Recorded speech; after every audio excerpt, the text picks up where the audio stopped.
to the bank, cause it's funny, the money keep coming, I manifest it. Sing these lyrics and you'll get it. I'm the bank, come invest it. I get tracked and I have it. Money finds me attractive. I'm the type to make commas, turn a profit. I'm the boss, Willy Wonka, but it ain't chocolate. Yeah, I'm just being honest, I work for this shit. I'm usually modest, but this beat lit, so I'm going off thoughtless, talking my shit. Yeah, I'ma be the hottest designer in drip. I'm just coming with the rawness. I gotta admit that I'm usually modest, but I work hard for my shit. I'll do the work, yeah, I'll do it till it hurts. I'll invest in my future, I'll invest in the purse. I wanna be so rich, life changes, and I don't ever think about how much I just pay it. Yeah, it's the dream, the American dream. Live on top, don't stop till you got everything. But there's balance, cause this life is a challenge. You gotta live in the now while building up the talent. I'm the type to make commas, turn a profit. I'm the boss, Willy Wonka, but it ain't chocolate. Yeah, I'm just being honest, I work for this shit. I'm usually modest, but this beat lit, so I'm going off thoughtless, talking my shit. Yeah, I'ma be the hot. Hello and welcome to another edition of the Marko Yamashita Show. I am your host, Marko Yamashita, always bringing the most honest and truest, basest opinions on the internet and in the realm of YouTube, where other people exaggerate and sensationalize. I tell you exactly how it is. Today I wanted to do a short stream because I am still recovering from sinuses and allergies and all sorts of other stuff, and I have been having trouble with my asthma kicking in. So I'm not sure how long I'll go on this, but we will try to go as far as we can. But first and foremost, I wanted to share some of this with you guys because I feel that it's extremely important for me to recognize you, the viewer, that always comes in and watches my content, absorbs my content, participates in the chats and discussions that we have, and talk about the various things that have transpired over the last several years. Numbers are always kind of a big thing for people in streaming. Especially if they live or die by the streaming and everything like that, and their analytics. But I wanted to show you guys exactly what you guys have accomplished over the last since for right now the window is not the last 90 days. And to show how much you guys have done, I just want to take a look at this this screen here, and as you can see, 2.9 thousand views on my channel or on my content, which is a 145% increase over the previous 90 days. Now, of course, we were coming out of 2023 into 2024, and so sensationalized news and drama tends to mostly die down during the holidays because people are more invested in other things. But it's good to see and good to note that we've had a 145% increase in views over the content we've covered on my channel over the last 90 days. Watch hours are up. We had 414.7 watch hours. That's literally a 365% increase over the previous 90 days.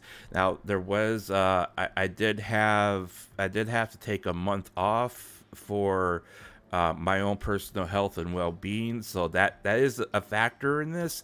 However, even if we were to take that month out of the equation, it would still be probably around the 200% increase and people tuning into content, watching, or listening to the various things that we've talked about on my channel, so on and so forth. Now, subscriber base, my subscriber base. Hey, Knight, welcome to the chat. My subscriber base has really been. It looks like it's always been stagnant for last year. We've been hovering at 741 subscribers, and it dips down to 738, 35. Then it shoots back up to 145. We've never really been able to break past that. The 750 subscribers yet. So that's kind of the goal for the rest of the year, just to kind of break that trend.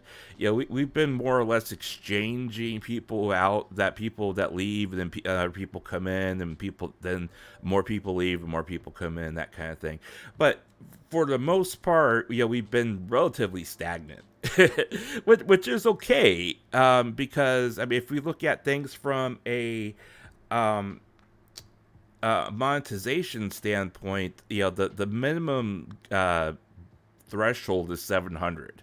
So as long as we stay above 700, we're okay. Now, speaking of monetization, I do want you guys also to, and we're peeking behind the curtain a little bit here, but that's all right, because I'm not the first YouTuber that's done this. But when you peek behind the curtain here, and this is what, if you have your own channel, or you're starting your own channel and you're thinking about trying to get monetized on YouTube, this is the hierarchy of the entire thing. Your first milestone here basically unlocks membership, supers, and shopping, so on and so forth. Now, the minimum eligibility of this is actually 500. They've actually lowered it, so it was 700. Now it's 500. You have to have 500 subscribers, at least 3 uploads in the last 90 days. But this is the thing that typically kills people, and they don't get this number until they hit like 1,000 subscribers and they have a more consistent, viewership base. And as you can see, we actually dropped about 119 public watch hours over the last month, because it's a constant moving target of 365 days. So as time progresses, you lose watch hours that you had gained earlier in that year. So you can have a ton of watch hours drop off if you say go on vacation, or like I did, take a month off. You get this really big detrimental hit on you. We were a third of the way as of the end of last month, and then we lost 100 some odd watch hours. But that is if you are trying to monetize. Now, there is also a thing here of doing YouTube shorts. I mean, I guess I could do them, but I'm not really keen on throwing up mindless content. So I would have to think of how I want to do it if I want to start doing that on my channel. But I mean, it's something that's worth considering. And once you hit one of these two, then you can apply for your monetization. Now, I've always told people, and I still do, tell people, hey, I'm not in this to make money. I'm not in this to try to make it big, turn my channel into something that I can support myself off of, make money off of, whatever.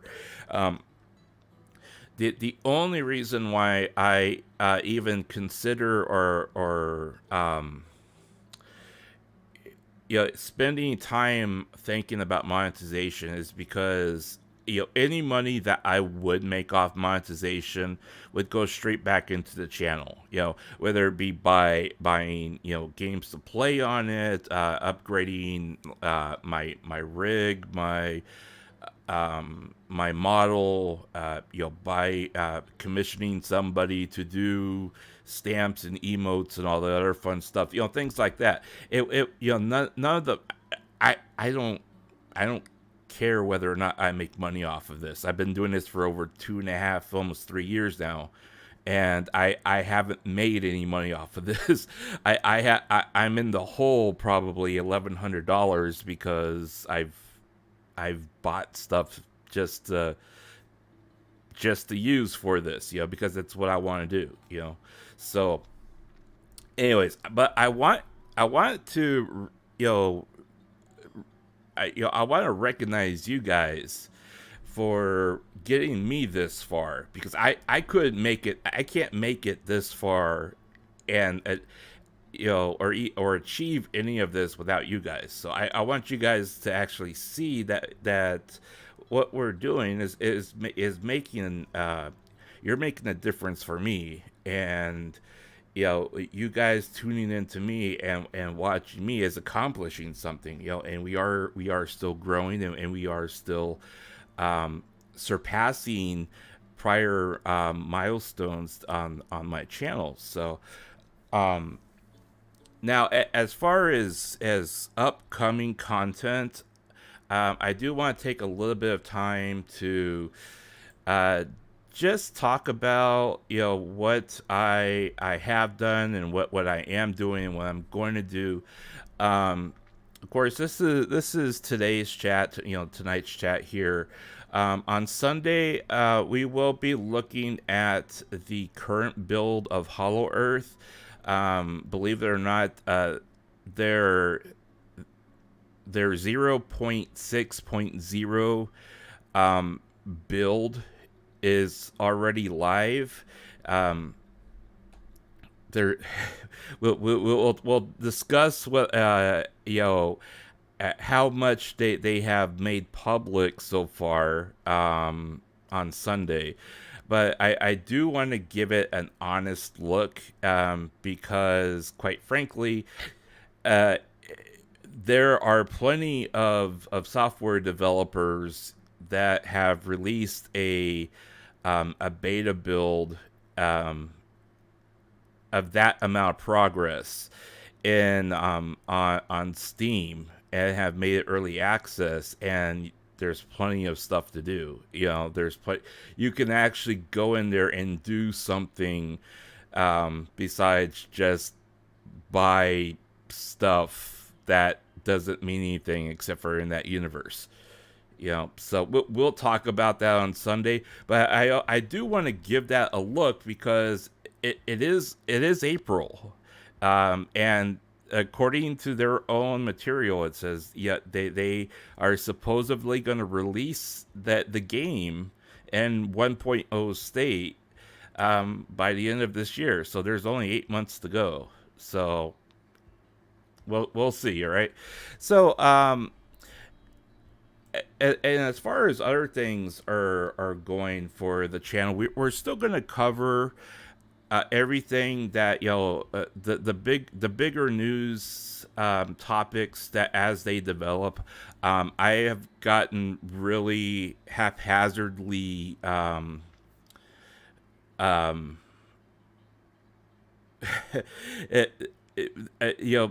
the networks that I have formed and built in order to source my material for the various things we talk about has become very haphazard, and it's very disjointed, and it's been very difficult to pull information from those sources in a timely fashion. So I've been working on trying to restructure that in the background for the channel. That way, like, if something comes out and and there's information on those things, I'll be alerted all in one spot rather than having to check 5, 6, 7 different sources every day and say, okay, you know, what's being said, what's going on, that kind of thing. The second thing that I want to talk about is on as far as topics goes. I do still intend on talking about some of the not I don't want to coin it as darker side, but I would rather coin it as I guess the only way you can really call it is VTuber drama. I will continue to talk about some of those things. However, unless somebody like certain people and content creators out there start sensationalizing things or spinning things or telling half truths about specific people, that I absolutely 100% know that the info they're sharing or they're talking about is false. I am going to try to steer away from those things as much as possible because, quite honestly, you know, the amount of vitriol that started spilling from me over the last month over certain people got to a point where I just said, you know what, this is not worth it. And I decided to, you know, move on. So I do want to keep that, you know, that thought in mind while covering topics, you know, in, you know, from now and into the future. Okay, so the other thing I do want to talk about is you know, the other types of content that I'll be covering or doing on my channel for April. Of course, I will still be doing stuff like mahjong, and I do want to get back into doing the you know, learning Japanese thing again. I mean, that at least seemed to be engaging with some people that were you know, come through chat. You know, there's always still Phasmo that I have I really like playing. And with some of the stuff that we are that I'm going to be also doing on the channel here, I also am looking to play some of the games that have come out on Game Pass, because honestly, you know, some of them look very intriguing, and a lot of them, there's a lot of indie games that you know, that have been coming out on Game Pass that just, you know, they don't get the type of love that, you know, perhaps they should. And I'm gonna come over here and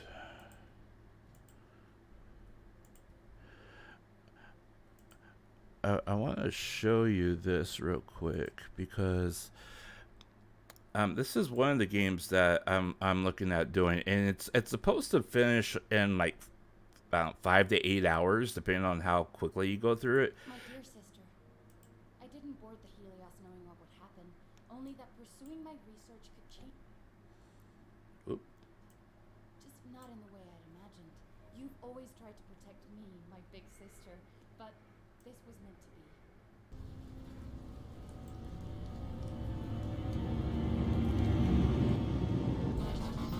This is lead researcher Archer calling any survivors on this frequency. Is anyone out there?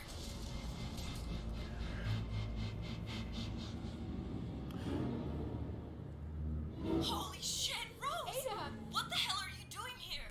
Rose, can you hear me?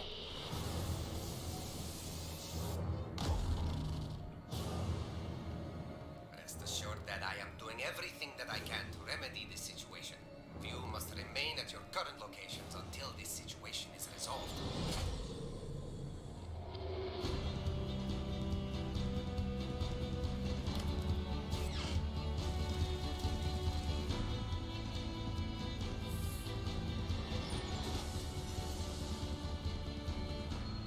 I'll be back for you.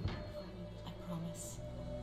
We've been playing with fire, now it's all set ablaze.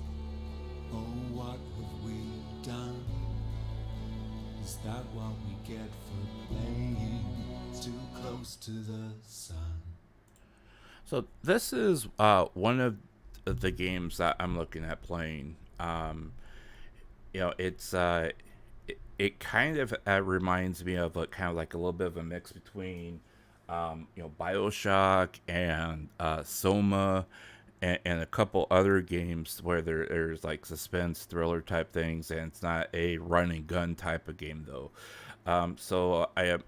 This is currently out on Game Pass. I'm interested in it. I've actually been holding off on it because I thought I was going to be playing Dragon's Dogma 2 and Alone in the Dark. But I'm hesitant to spend the money on Alone in the Dark because of just how short some people are saying the game is, and the limited replay value. So I've been kind of hesitant on that. And then I've been continuing to work with various reshaders and mods to try to get the picture quality better for me to stream and to not feel like I'm going 15 frames a second, which I have to a certain degree. So I almost feel confident enough to stream it again, even if there is not a lot of interest in watching the game unfold and everything else. So I've also been trying to kind of just look at what various games may have either a story driven type of narrative, which is tight and relatively contained, so you're not spending 10-20 hours between each story point and everything else. That's kind of why I haven't streamed the Persona games, because there's quite a bit of grinding, and there's I just finished Persona 3 Reloaded, and me personally I invested 140 hours into the game, and I've only gotten 80% of the achievements.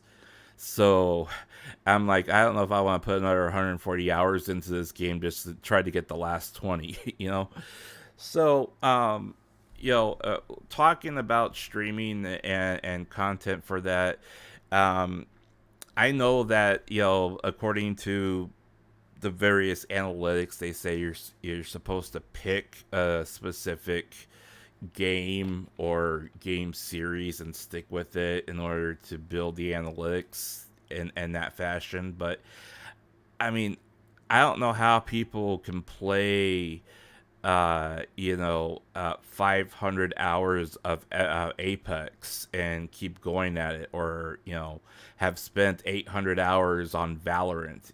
I mean, I can't do that on games like that. So I mean, I'm just gonna continue on doing what I'm doing, and if the analytics like me, they like me. If they don't, they don't.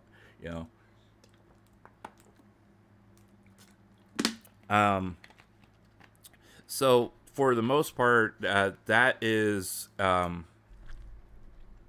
what what it looks like going forward with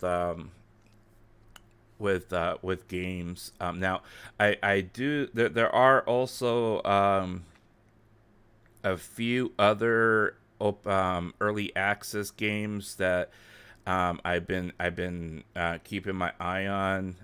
Two of them are kind of like world builders. one's called. Let me see if I can pull this up here.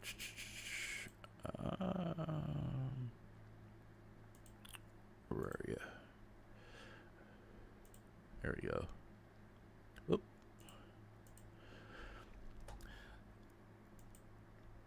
So one of them is. I need to. Let's close out that. Oops, that. There we go. One of them is called Lightyear Frontier. It's supposed to be a mix between it kind of like No Man's Sky meets Minecraft, kind of, sort of. There's a main story here that's supposed to take like 11 to 13 hours, and then you basically do all the world building stuff. I tried it out briefly and just to see how it would run on my PC, but I haven't really gotten too far into it. I've kind of wanted to, I thought about playing the Like a Dragon series on the channel as well, and the Yakuza series. But there's just so many side stories and so many side activities that can really distract you.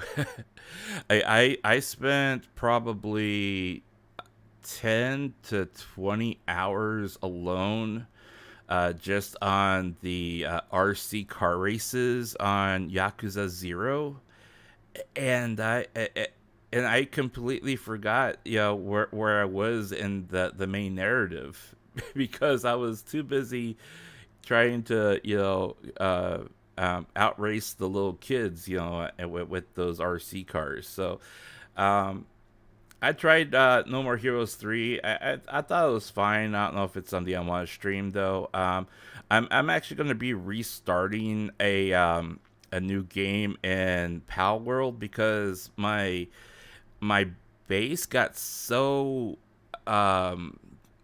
disorganized that I basically had my animals carrying stuff all over the place. And I could never centralize my my resources. So I've been kind of thinking of a few other builds I wanted to do with it and see whether or not I can make it look better or run better so I can keep my stuff organized. I also thought about Tales of Arise, but there's a lot of open spots in between where you just have to grind things out in order to get levels to keep moving the story along. So I'm not sure if I want to play that or not. Terra Invidica is actually kind of an interesting game. It feels like a combination of Risk meets Civilization meets Age of Empires. It's a very complicated game though, so it's a very involved game. So and there's a lot of strategizing with everything in here. So I'm fine with trying it out on the side, but I'm not too interested in streaming that as well. And of course, there's always Minecraft. Minecraft is the streamer staple. I did get invited to a JP server, and they have lots of interesting things built. So, there may come a point where we do that kind of thing on the channel. I'm not entirely convinced yet. I want to do that.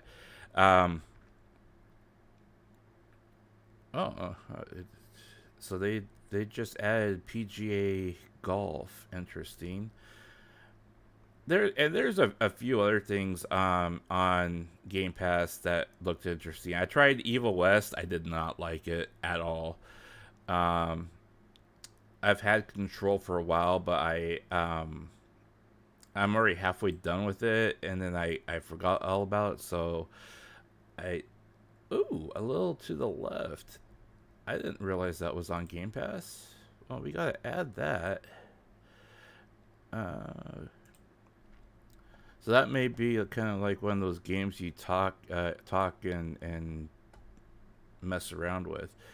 And there's lots of other stuff on Game Pass that I have not played yet or have not finished. So, that is what it looks like for Game Pass now with Steam is going to be a little bit different because I do have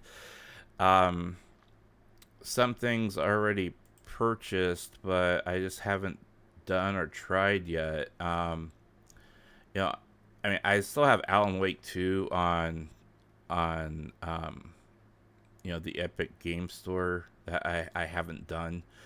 And I'm trying to kind of not so much play it in advance, but after the opening scene on it that involved a naked man with his wang hanging out, I feel like YouTube would bonk me for it. So, but there are actually a couple of games on Steam that I am looking to play. One of them is a kind of like a what do they call it? It's a dating sim / visual novel / romance game called Find Love or Die Trying. It's a very interesting game, and I kind of want to go through it from the beginning all over again, because it's a very interesting storyline that I for a game that is actually free to play. I did not think that someone would put this much effort into it, but it's actually pretty good. See there. I also have an old. Well, it's not terribly old, but it's it released in 2016. All right, and it was the spiritual predecessor to the old the old games. What was? Okay, now my mind's drawing a blank. Let's see.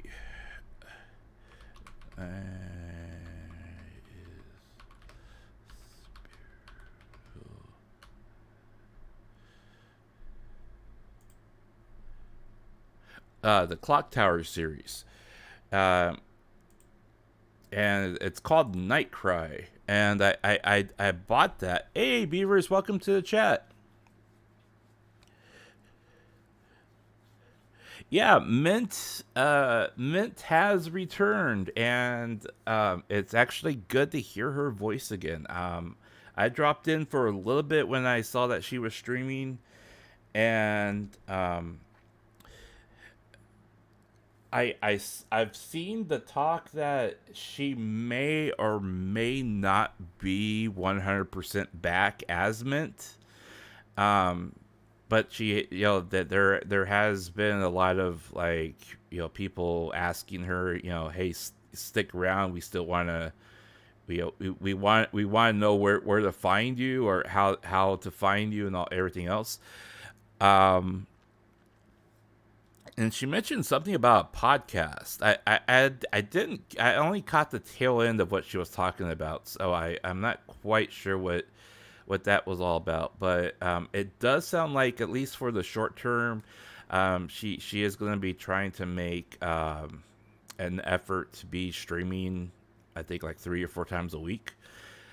So and in case you don't know who Mint is, Mint is a an English-speaking VTuber that used to be employed by Niji, and she is now independent. So, or she returned to being independent. So, Calvin, welcome to the chat.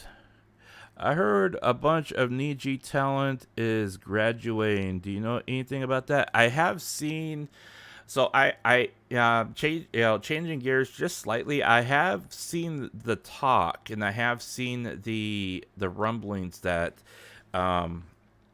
appear to legitimize that rumor. I think there by and large has been a lot of discontent and perhaps even frustration, and it reached a point where the talent is basically fed up and tired of waiting, and they're because they're feeling like they are,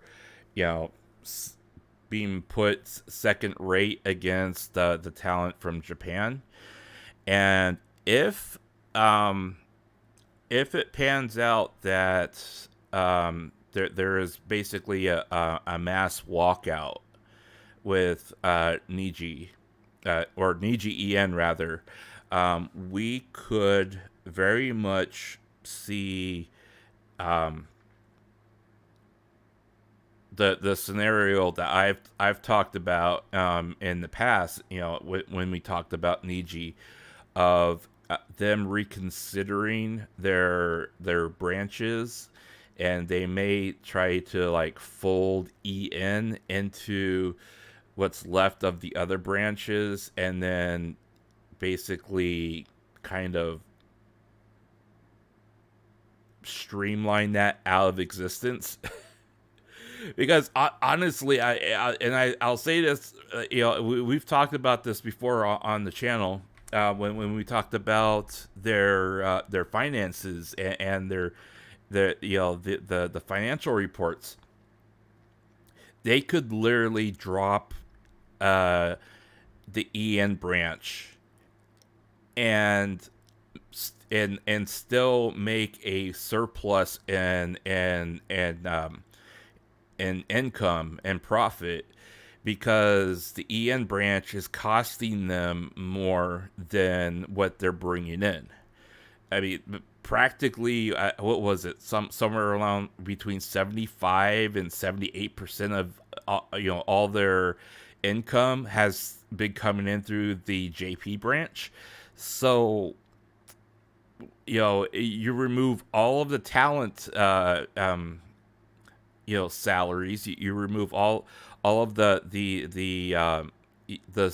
support teams that are there to supposedly help those people, with their streaming. You remove all those salaries, and then you basically say, okay, whoever's left, this is what's going to be bringing in the money.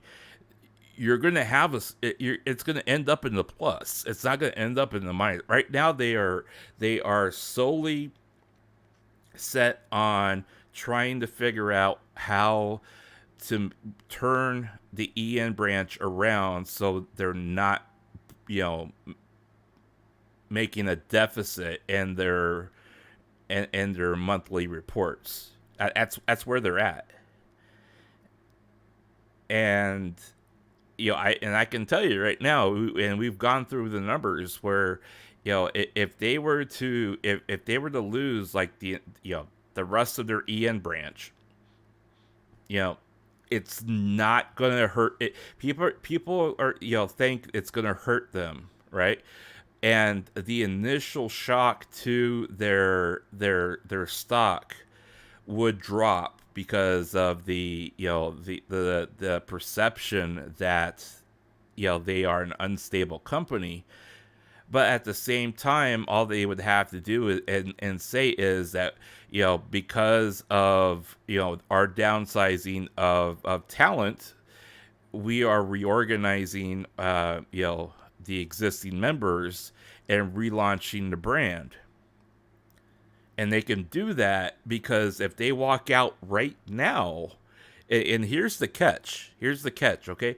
This is if there's nothing else, this is the catch.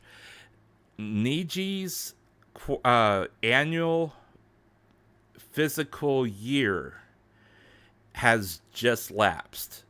All right, so we're basically, and it's the same with Covercore. Their physical year starts in April. So if the Ian's talent walk out on them now, it's not going to be a detrimental blow to them because they're already looking at the past trends and seeing they're causing a 22% dip in our revenue because they aren't making a profit, and we're having to pay them for not making a profit. So it would be very easy for them to sell to their investors and their stockholders, their stockholders that, yes, those talent have walked out. They have been nothing but trouble. We are getting rid of them. We're downsizing that side of Niji because they haven't been making a profit for us. They have been detrimental to the finances of the company. We're relaunching our brand purely based in Japan and whoever the remaining talent is, which would be a majority JP anyways. And they could just continue on, and this is the biggest thing.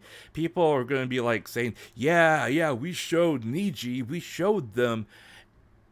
But if you listen and look at all of the fans, and people who are still supporters of Niji, especially in Japan, they're sick and tired of all the drama that people over here on Reddit and 4chan and everything else, and people like Stupid Eye and Demented Rabbit or whatever the hell his name is, they are, all the stuff that they're spewing out of their mouths. They're like, dude, just shut up. I mean, no one cares except for, you guys over there in the English-speaking land. You guys are the only one that care about this, and you're killing your own, your own branch that is supposed to be catering to you. So if you kill it, that just means that we're going to be able to finally get you guys to shut up. That is basically what they're saying right now. And it's rather pathetic. It really is.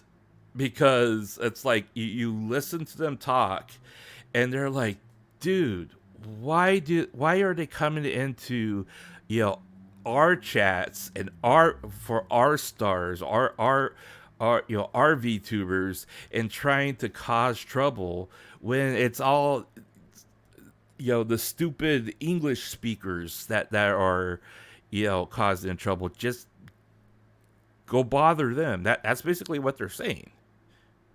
So, let's see here. False side rewritten some of that document so Razzle wouldn't be caught in trouble, but she written.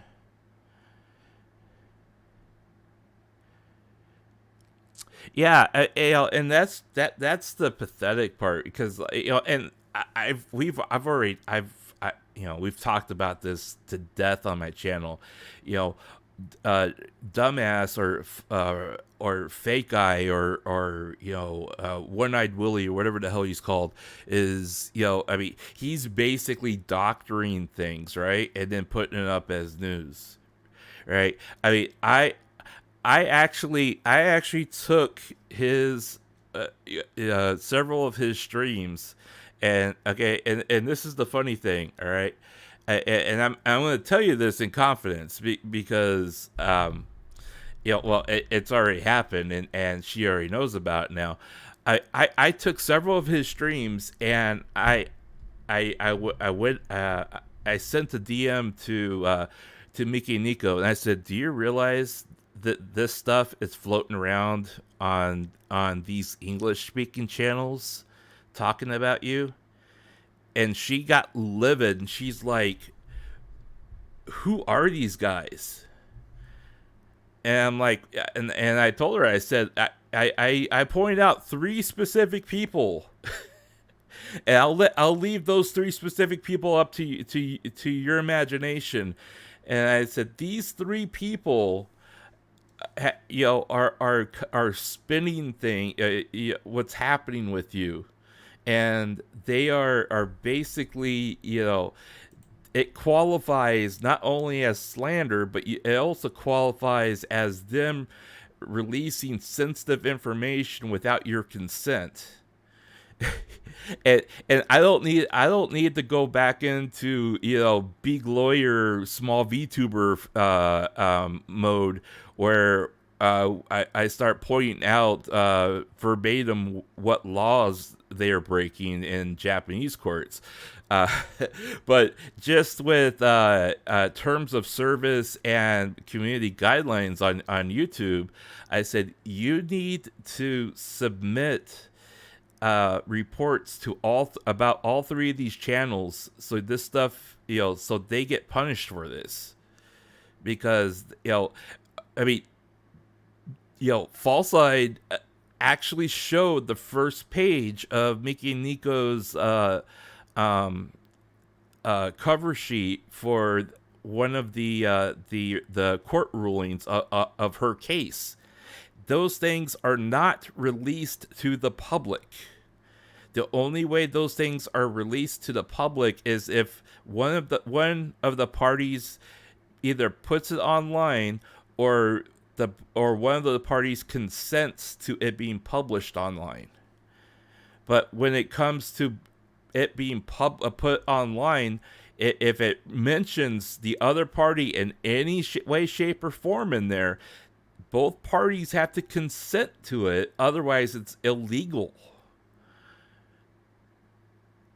And dumbass, I mean, Falside, was sitting here, just proudly displaying it on his channel, like it was nothing, So I told her, I said, you have to, I can make the claim that this is sensitive information about another person, but they're not going to take it seriously unless you do it specifically, because they have to then abide by Japanese law and either take it down or force him to censor it, or they can demonetize that video and garnish whatever monetization he got from it.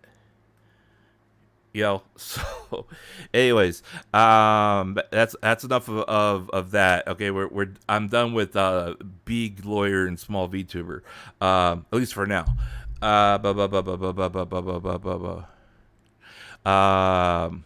Any color will stick to quantity. Well, see, here's the thing, though. All right, they may stick to quantity over quality as far as their JP talent, right? But as far as their EN talent goes, if they even bother to keep the EN branch around after this year, which right now the outlook looks a little grim. If there's a big walkout and more people walk out on the EN branch, they may not even bother hiring for the EN branch for the foreseeable future. They might not even put feelers out there, considering the environment that's currently out there. And they may still have quantity with like their JP branch and everything else. However, the JP branch is where, by and large, their profit margins are accumulated because of either local collaborations or local promotions and working with other second, third party companies to lend out their IP to promote their product. and they're not getting that with the EN branch. I mean, the EN branch is purely, they have to either do concerts or they have to do, appearances at tech or anime expos or something like that in order to even think about getting that kind of money back from their EN branch. So, like I said, the two scenarios I see playing out are either they put a hiring freeze out on the EN branch, and assumedly, if those people walk out, they'll be giving some serious consideration on the future of the EN branch, or they may just cut their losses at the beginning of this fiscal year, reevaluate what their projections would be financially for their 2024 to 2025 outlook, and then figure in the numbers of eventually cutting out the EN branch in its entirety and how their finances would look going forward. And if they do it that way, I swear to God, they're going to actually come out on the other side looking a lot better, even though that they'll probably lose another significant portion of their stock share in the near term. Because I'm surprised. I had figured that Hololive and Covercore would have taken over the stock price by now, but there still seems to be that 200 yen spread between the two of them. So, and the thing that has me curious about this whole thing. All right, and I'll get back to the chat here in a second. The thing that has me curious is Covercore still hasn't released their annual physical report yet. And that's another thing that we'll be talking about on the channel here once that gets released. Because they went public just under,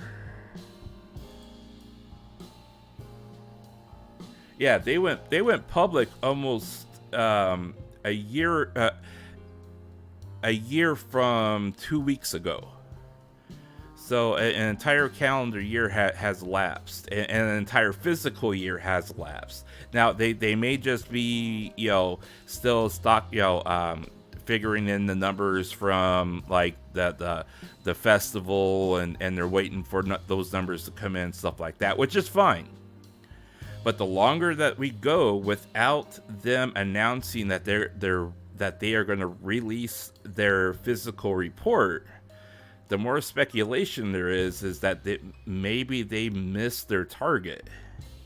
Now, they're going to show a gain and a profit regardless, because the stock itself is only a year old, so it has nowhere to go but up.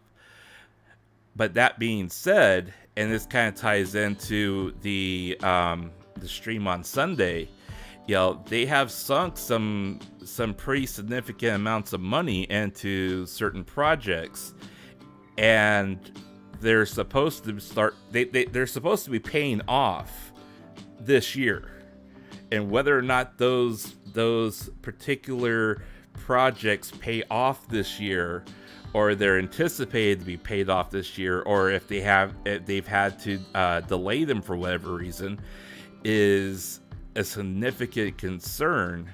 Because I mean they've dumped in 23 million on this whole Hollow Earth metaverse thing, and I mean we've only had pretty much some tech demos on what they're supposed to be providing their fans coming up. So we'll talk more about that on Sunday. But anyways, the Cole 2T, welcome to the chat.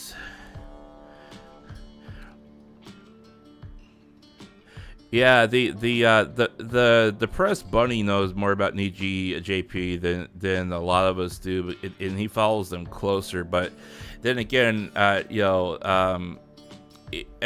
think he. Sometimes I wonder if he doesn't follow them ironically, because all he does is criticize and laugh every time something bad happens. And it's kind of what he thrives off of. I mean, I sense some very masochist type of vibes coming from him or her or it or whatever the case it is. I don't know. I think it's a guy, but I don't know.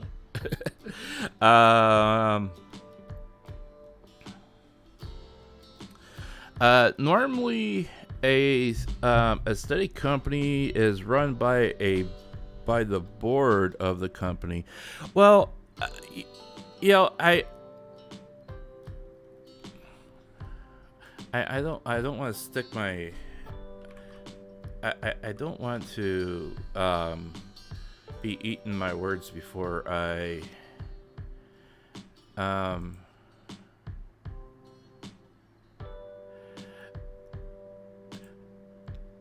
yeah, so Niji does have a board.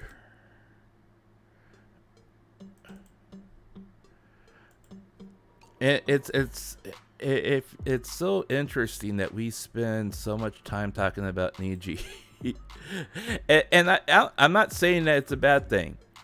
I really I'm not.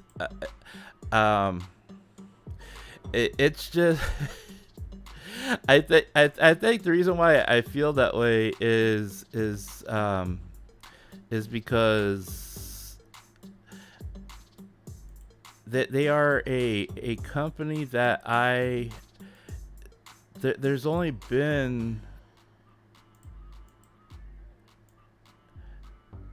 a handful of people in Niji that I ever bothered to actually watch, and I guess in a way I'm kind of glad that we are talking about Niji and not talking about Hololive, because Lord knows Hololive has had enough traumatic experiences for their fans, but I do actually feel like, and I'm sorry to put a damper on anyone, I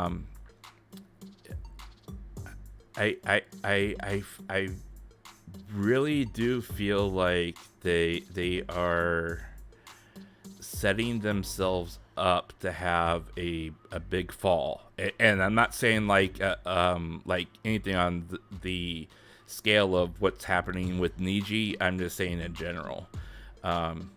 There's pride always comes before the fall, right?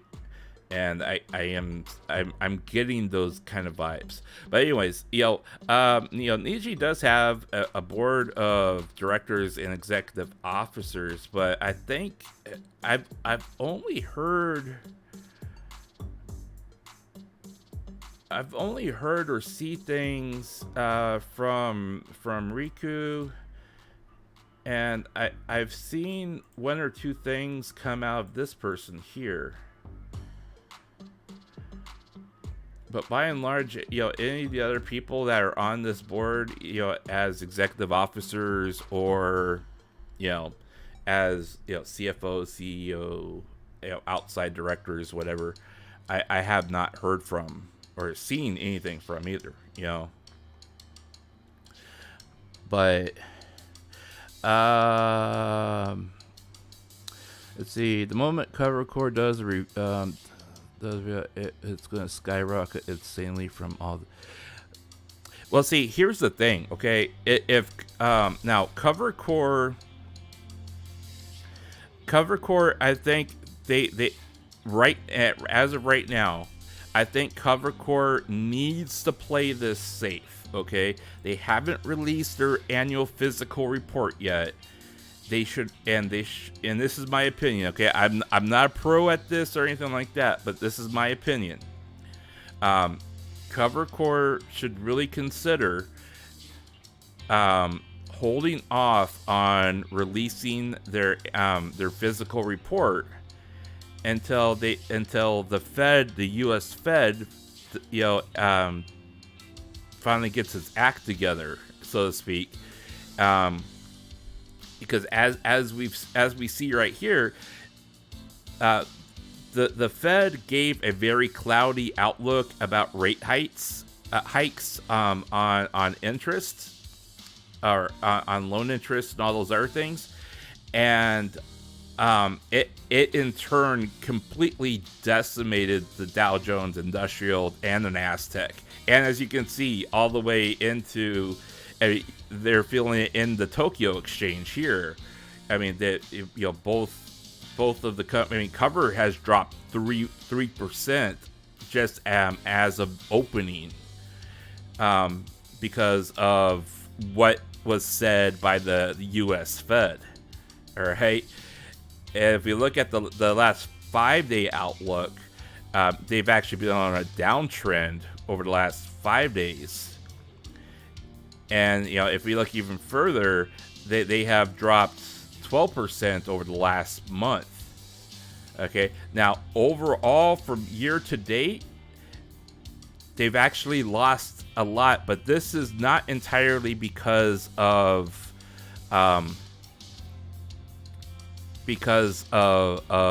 anything in particular happening with the company itself.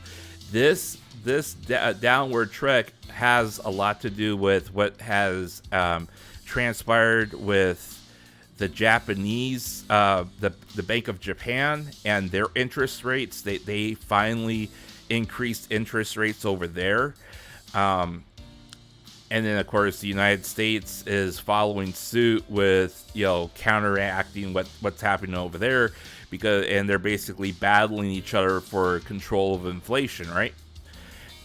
And so, because of all that, you've seen a downward trend of their stock value.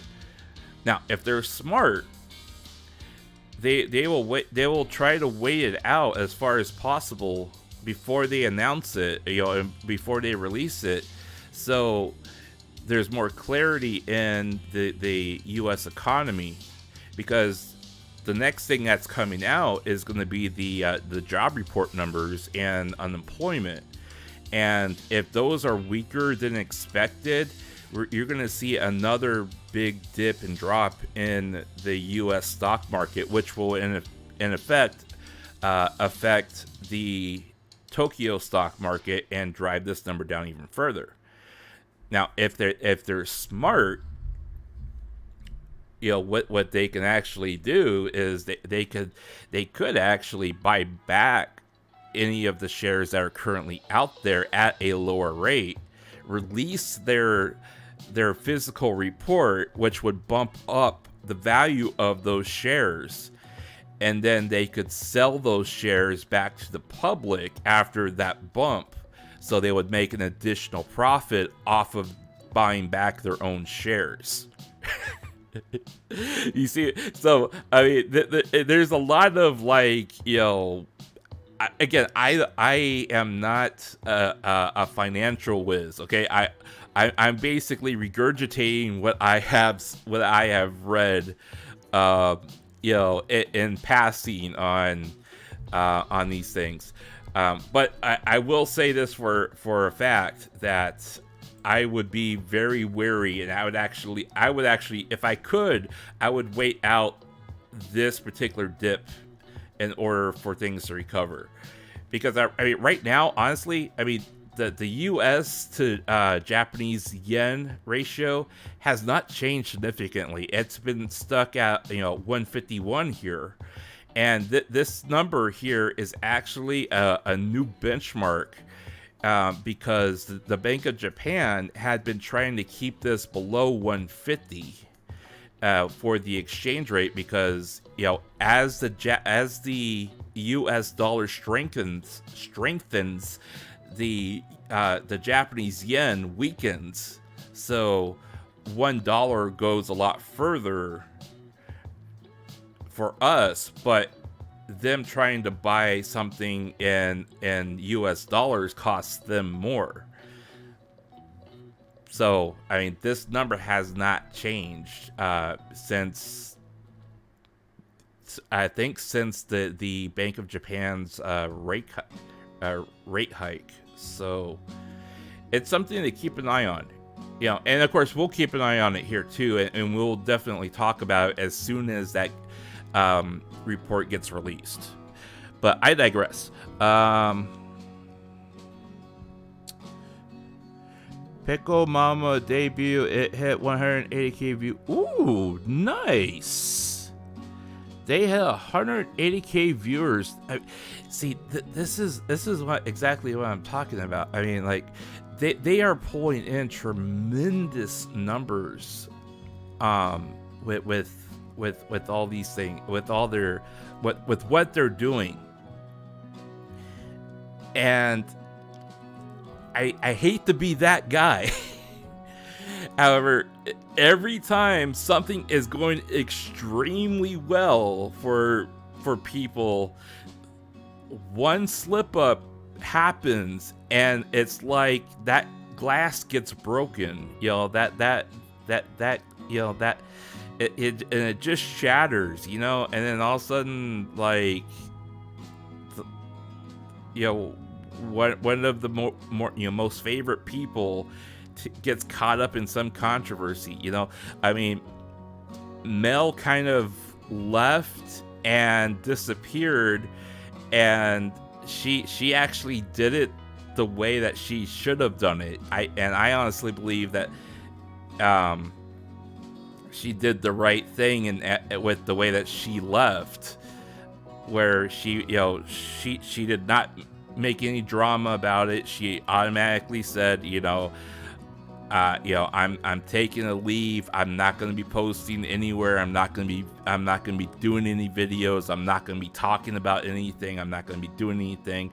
I'm going to be gone for a while to clear my head, get things together, get my health in order, and then I'll be back. Right? And she went and she came back, and right now she's basically just waiting for her new avatar to be rigged and so she could use it again. Use her a new avatar. But it worries me. It really worries me because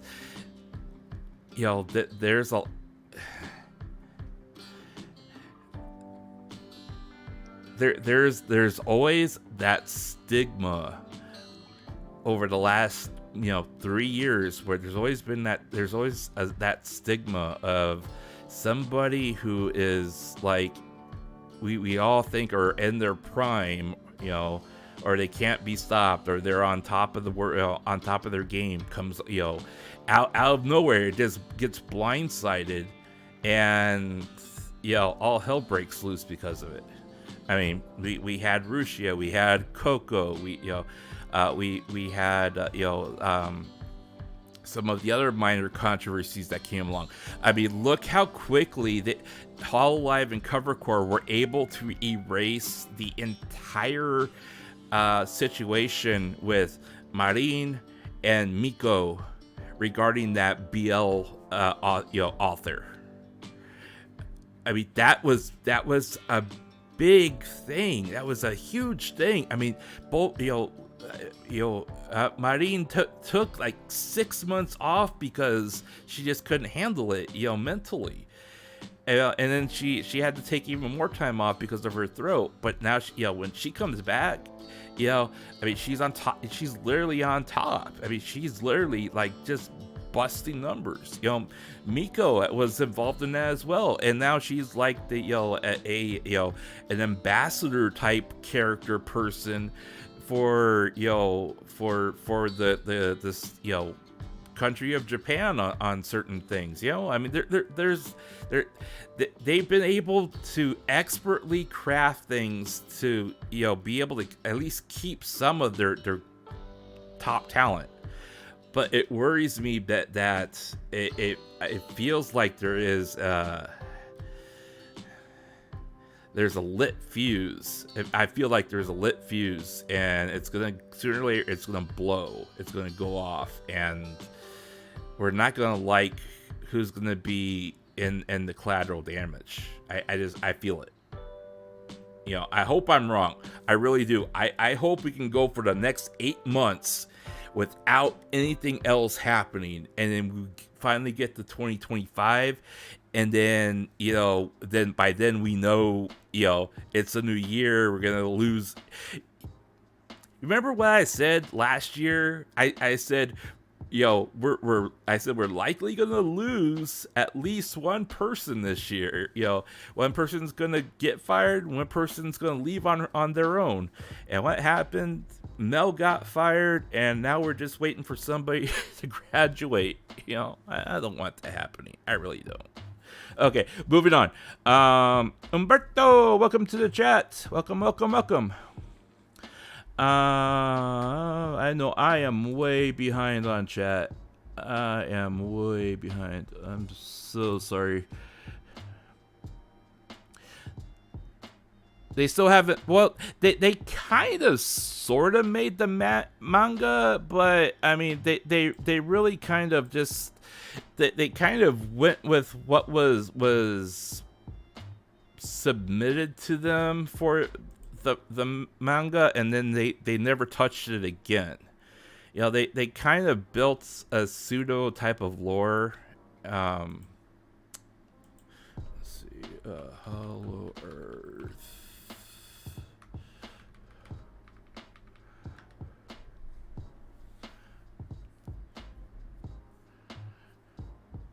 And go EN.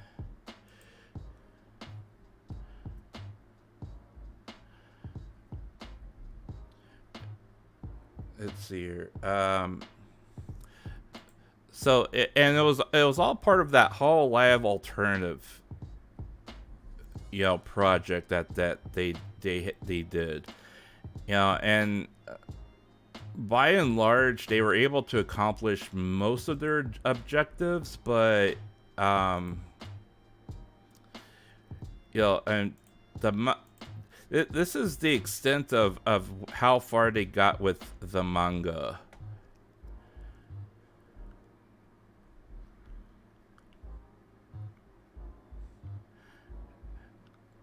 Oh, they actually did update it on February 29th. So they updated it on 1/6 in 2020, and yeah, because the last time I checked, they had only been up to chapter 17, and they hadn't touched it since then. So I mean, it looks like they're, you know, whoever is illustrating it is still working on it. Whoever Yamamoto is. But yeah, it has. I mean, it is extremely sporadic as far as them updating the manga. You know, now this is the other thing too, is, you know, they have largely at least attempted to build a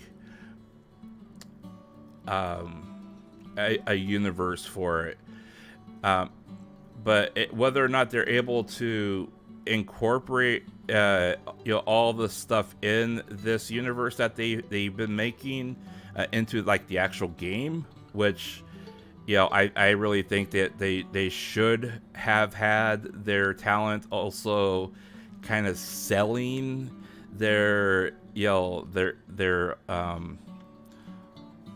alternative personas that they would be taking on within this universe in this game, instead of transforming them into just, you know, the everyday, you know, cringe streamer that you would find on Twitch. But I mean, that's just me, you know. But yeah, wait, Mel is coming back. No, Mel is not coming back to Hololive. Mel is she has she went back to being Rika, and she is streaming She is still streaming independently as Rika, and then she also streams both on YouTube and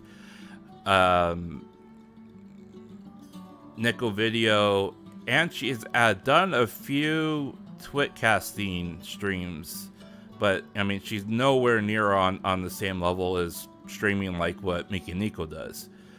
But yeah, she never really had a live 2D model for her Rika persona. It was largely art and illustrations that were done, and then she would appear in live. That would be the extent of it. But since she's trying to like build that persona of having a VTuber type mentality on YouTube, just to kind of carry that over, she is getting a model rigged.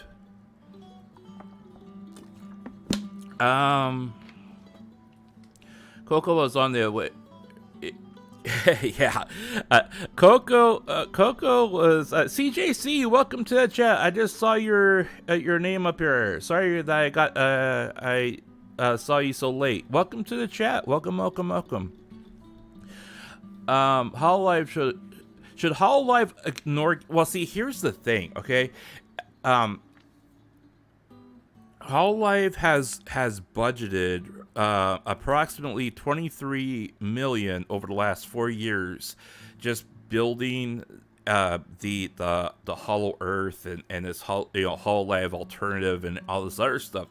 And I have not been able to find the numbers of how much they are granting out to these independent software developers who are making these games like Hollow Cure, Hollow Parade. The developer behind Hollow Cure is also making that other game. I haven't seen the numbers of how much they're giving them, or whether or not they're just kind of like token donations, but allowing them to, use their IPs and get voice work done by the girls to be able to use in the games. I don't know. I haven't been able to find solid information on that.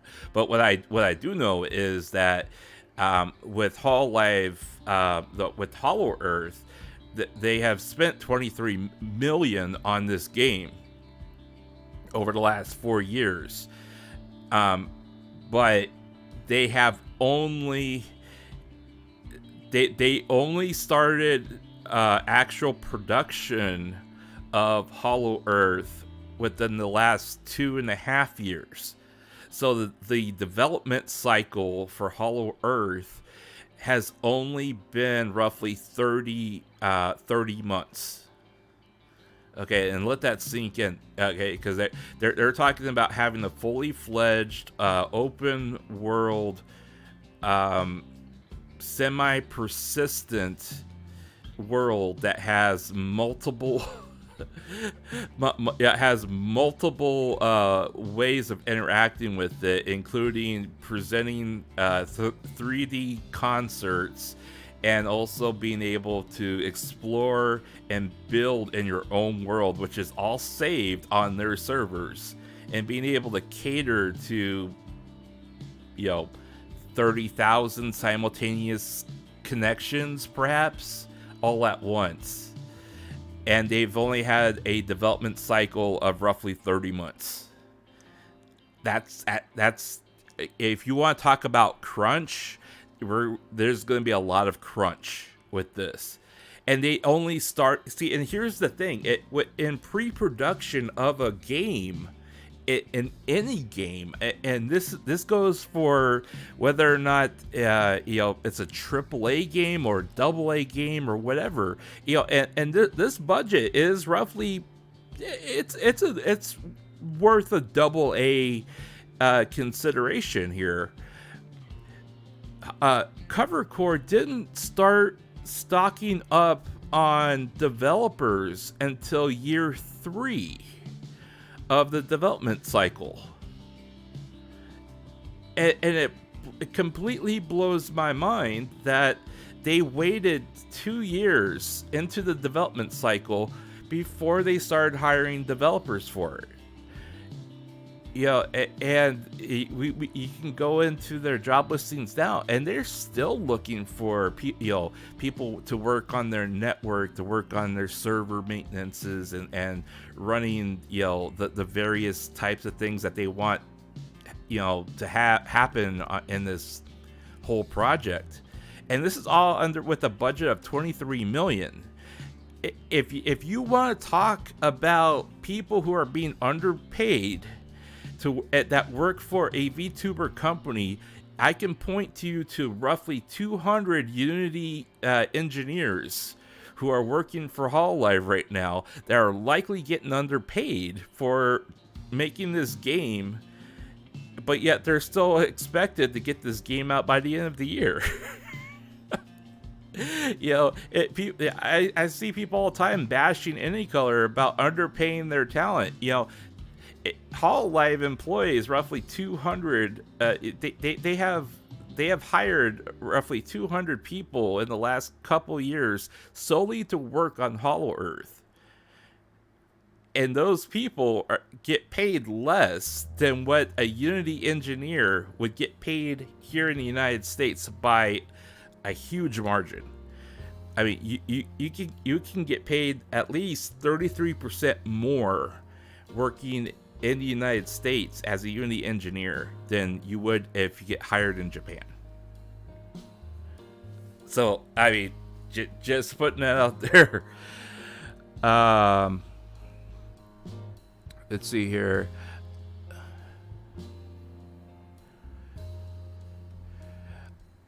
I do not know who that is, CJC. Taku-sama. Who is that? I have no idea who you're talking about.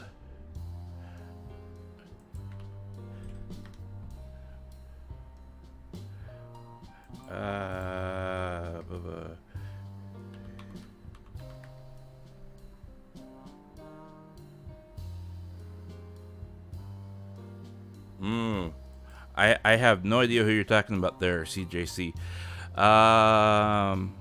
Black-pilled Marko. I think it's best for Hololive not to make their own game, just license it out to fans and let the and that's the biggest thing. If they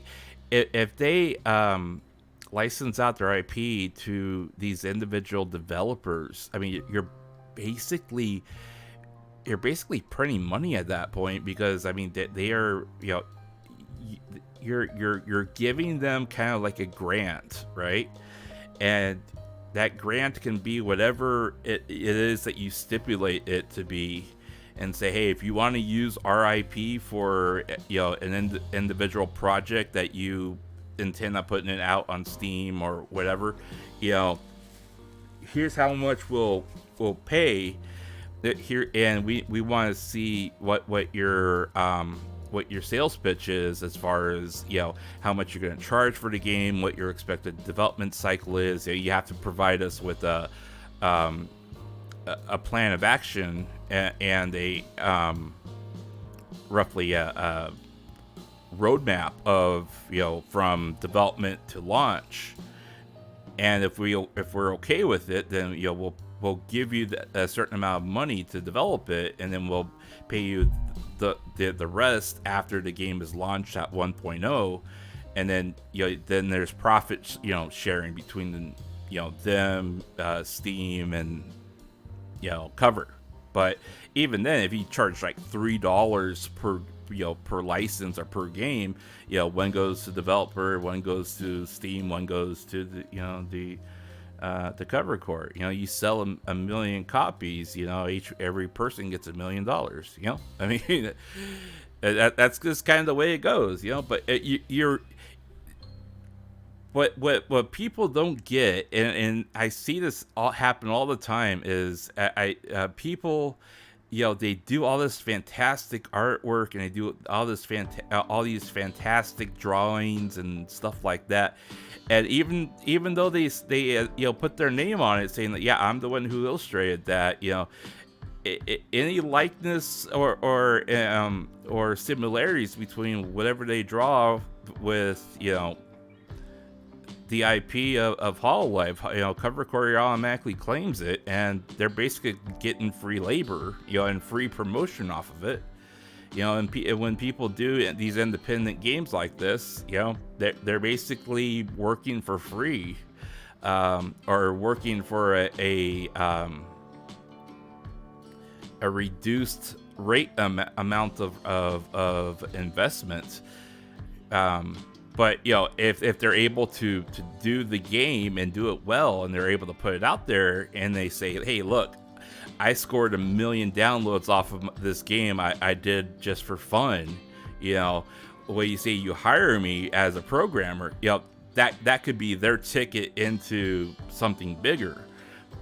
But I would also caution not to do that, because 2024 has been a huge there's been a huge downturn in people employed by software developers, publishers, and other companies. So this has been a devastating year for developers, with so much downturn that I'm surprised that there hasn't been like this bubble burst and more games have been announced as being canceled because of the amount of developers that are being let go.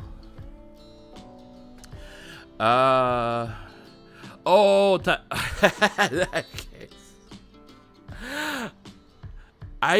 kind of thought that you were talking about Hachima, but then I was like, I don't want to look stupid if I like completely not understanding what you're saying. So I was like, no, I better just say I don't know what you're talking about, and look, save face that way. Sorry about that. Hollow Earth is too ambitious of a game.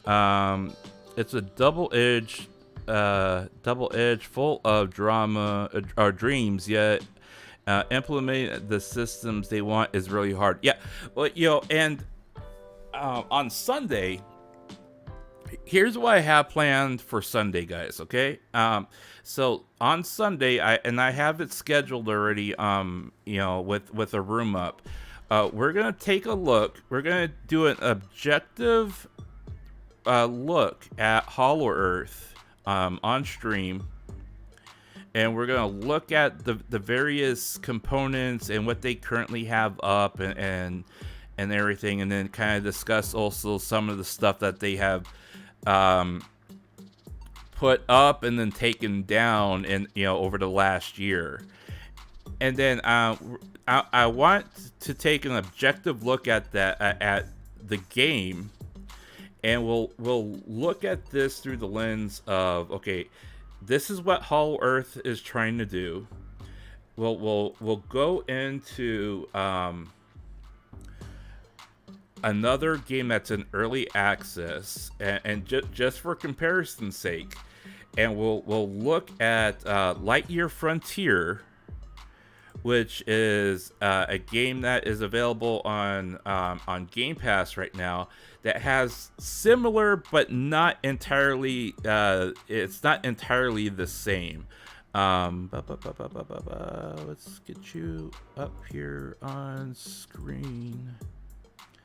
Okay, because basically this game is it's a quote unquote peaceful open world farming adventure on a planet on a faraway galaxy. You basically land on this world. It's open frontier. You're a frontier person that is going out and making it in the wild. And the main hook of the game is that you have a mech. And we'll look at this real quick.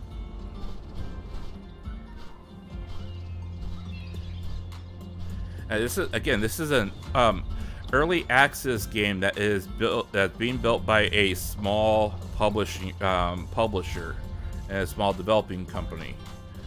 Now, this is a mixture of cinematic and in-game. This is more in-game here. And as you can see, it looks a lot like,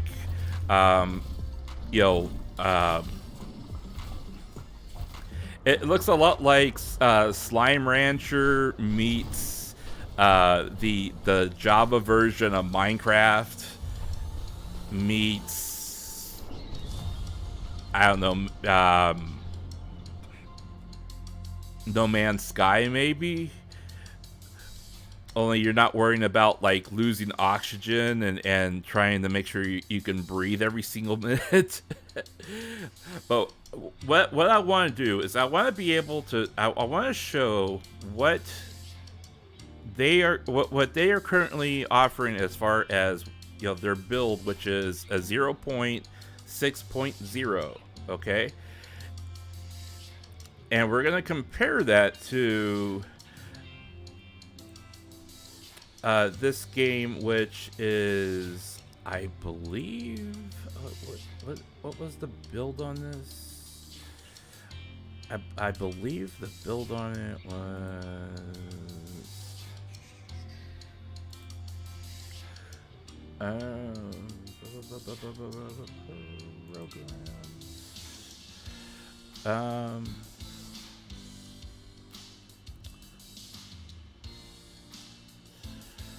see. They must have it named something else, 'cause I don't see it.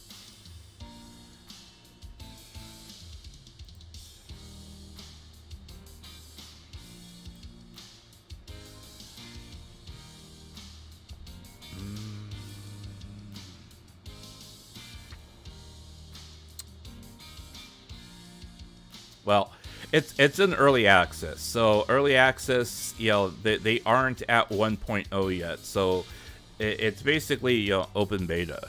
It's basically an open beta game, and I'll find whatever the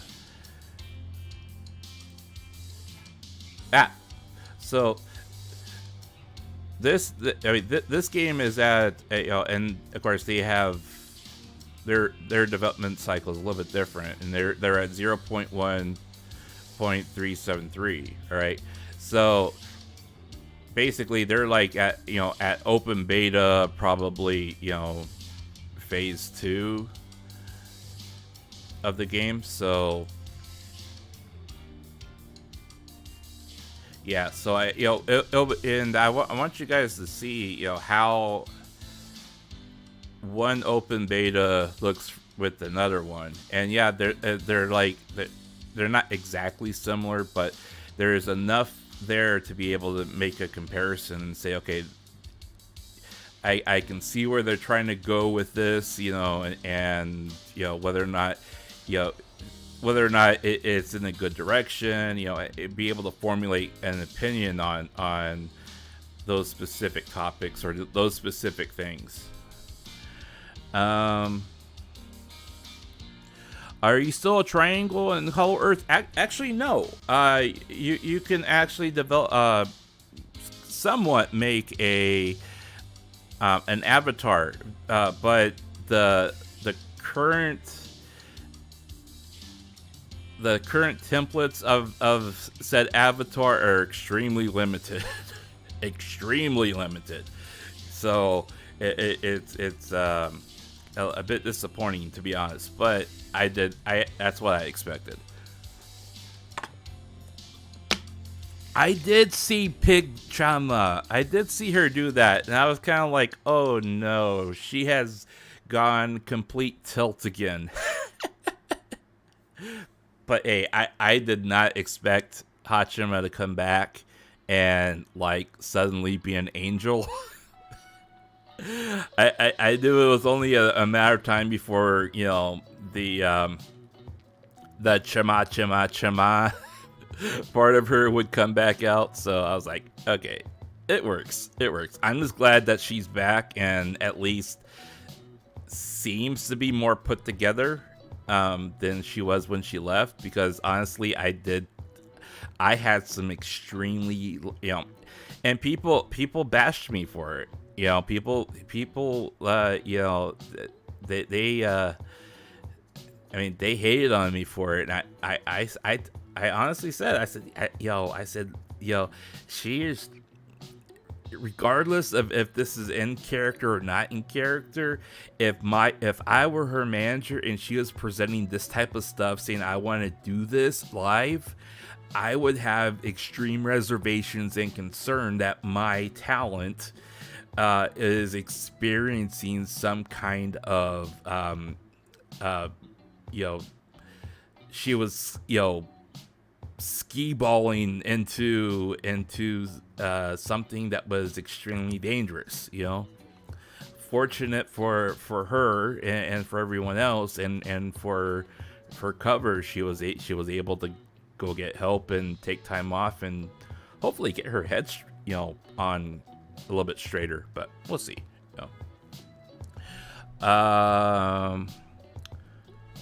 Farming Simulator plus Fortnite plus No Man's Sky. Well, there's as far as I know, I don't think there's a lot of bang bang bang shoot 'em up type of stuff in there, but I do think there is some like aggressive wildlife that you run into at some point. But and we're just gonna take a peek at it. We're not gonna dive in for hours in the game, but I do want it to at least get in the game far enough for you guys to be able to see the comparison I'm trying to make with the way one is being built versus the way the other one's being built, and then be able to make your own conclusion from it. That's basically what I want to do. Let's see, triangle, no triangle. Half-Life fans might be thinking they might be able to interact or play with their Oshi too. Also, if cover plans to do idle activities in Hall Earth, meet and greet. Well, see, here's the interesting thing, CJC.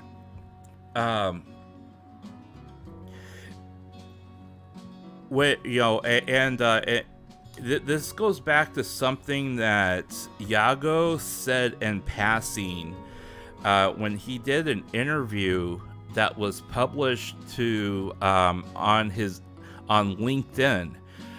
He made the off comment that his dream would be to take Hollow Earth and make it VR compatible, so you could actively, the viewer could actively, see from their avatar's point of view, and be able to watch their Oshi, either live or recorded or whatever, in concert, in game, and say that was something that he actually wanted to bring into fruition. That would then be able to kind of branch that out into having a in live person meet and greet type of thing. But the other interesting aspect of this entire thing is that the way the technology is currently built, the concerts don't necessarily need to be quote unquote live in order for them to perform. If anything, they would do the concert in advance, so they can ensure that the production values are the way they want them to happen, and then you would then have your stage and everything else, and then the people would go in at designated times to be able to see that concert. And that's kind of why they call it proto live instead of quote unquote live, because it's kind of live but it's kind of not live. there are live people actually doing the voice work and the avatar movements and everything, but it's not necessarily live because they are not doing it right in front of you as they're performing. But and here's the other thing that really kind of scares me about this entire project, though, is let's say that they get 1.0 pushed out there, right? And it's not a complete train wreck, and it's able to perform 75-80% at what they wanted it to be at launch. Given its current model and its current limitations, my greatest fear is that they are going to start doing some extreme pay gating, like they already do with their Hololive fan club website, where you have to pay in order to go watch a concert. You have to pay. They'll be doing. I think this is just me. I think that the end goal could very well be that with it, if they get this working and off the ground in the next year, you're not gonna see them utilizing some other streaming service to do the various generation celebration concerts and all those other things. That they'll be doing them purely through their own servers in Hollow Earth, and it'll be pay gated, so you will have to pay to get a virtual ticket in game so you can go watch the concert. That's my that's me theory crafting. But given the way that they have already implemented certain pay to play type of entrapments, you have to spend a certain amount of money in order to gain access to stickers that you can then use in chat. If you want to get glow sticks to use at the concert, you have to pay $2, but the glow stick is only good for 14 days, and after that it doesn't work anymore. The glow stick is useless. You can't use it any other time. It has an expiration date. There's a lot of other things that they've been implementing that they're the basic entrapments of, if you don't have to buy this, but if you want to be cool like everyone else, you have to drop $80 just to be able to get these stickers, that kind of thing. So it will look at that and talk about all that on Sunday. I don't necessarily want to completely brush off Hollow Earth as something that it should not exist or should not be a concept, because I think there is a lot of interesting things that Yago is trying to do or wants to do with Hollow Earth, which I think if he has the means and the resources and the time to be able to develop them, I think that they ultimately could be something interesting and maybe even significant and maybe even a game changer.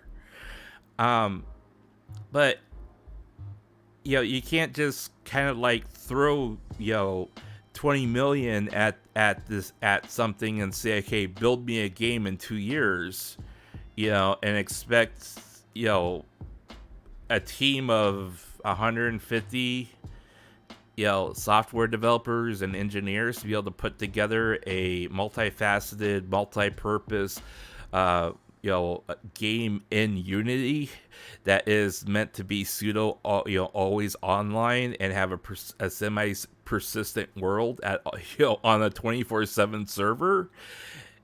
not many games run Unity and do that. I had a hard time trying to find, 10 games that run off of Unity and have a semi-persistent, open world. So, I mean, we'll see. Everything is pre-recorded, so it's more like watching a movie than standing at a concert. Yeah, exactly. That's kind of what. That's kind of part of the illusion.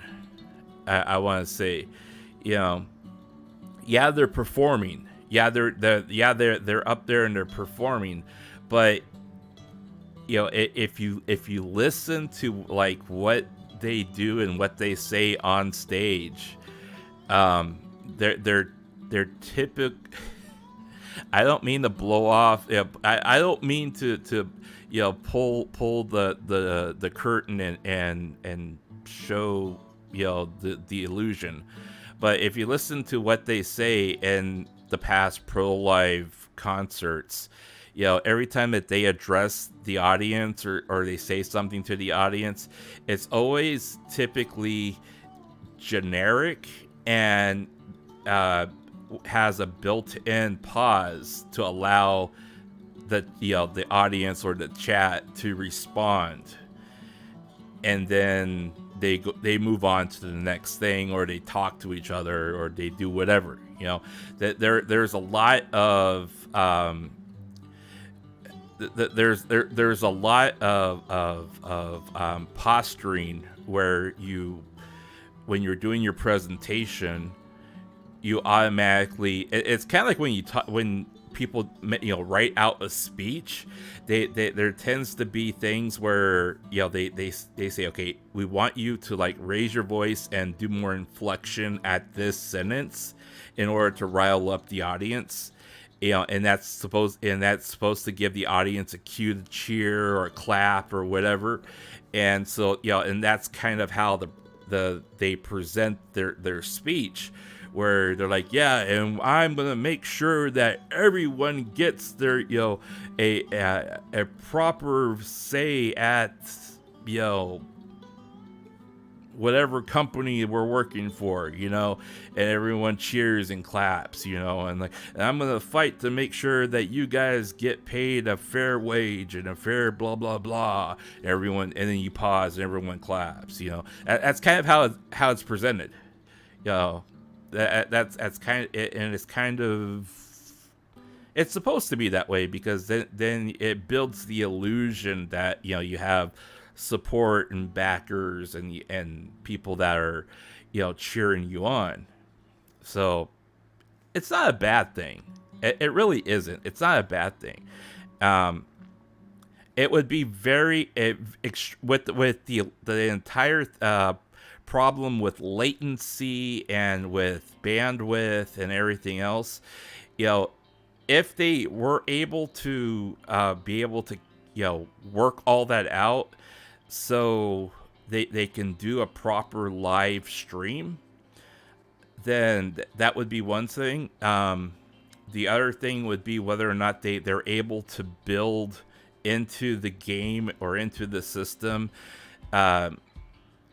a way for it to buffer what is happening live. So there's like that buffer delay on the server, where they're filming live, and then you have that buffer delay for all the information to compile properly before it's released to the viewer, and a reduced bandwidth that's optimized for however many people are watching.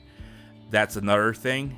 So, I mean, there are ways around it. However, the current way of it doing, them doing things, is that they're recording it and then showing it to you, proto life. So let's see. Yeah, it's a double-edged sword and ambitious, and quite frankly, I mean, they have been able to show some a large degree of understanding of being able to capture the current essence and feel in the game market, right? They did their entire walking simulator game. They released those at just the opportune time where all the other walking simulator games were popular. They were able to do their 3D game that they released. They released that right as all the other games that were out there currently on the market were popular, and they're still popular. That lean more towards Japanese horror and more of anxiety and suspense, as opposed to being chased by zombies and being able to shoot them with guns or hack them with blades or axes or whatever. So they have had they have shown that they've at least been able to see what is currently popular out there and try to capitalize on it in a relatively short amount of turnaround. But unfortunately, with Hollow Earth is a game as ambitious as Hollow Earth. You have a 3 to 4 year development cycle, and most games out there, unless they're being built on a prior engine that is just being improved with their APIs and with the upgrades to the current engine and technology, so on and so forth, they typically have a development cycle of 3 to 4 years, especially if you're taking Unity as your framework and then you're having to build an entire engine around it that is going to be running 24/7 on a server, and then also having your client engine on the other side. You're going to have a 4-year development cycle. I mean, people talk now that development cycles should be 2 to 3 years tops. And I completely disagree with that, because look how many freaking AAA games are coming out that are completely broken, that have had a 2 to 3 year development cycle. I mean, hell, Cyberpunk 2077 had an 8-year development cycle, and that was still a train wreck when it came out. So, I mean, I think it's complete nonsense for people to say that a normal game should only have a 2 to 3 year development cycle.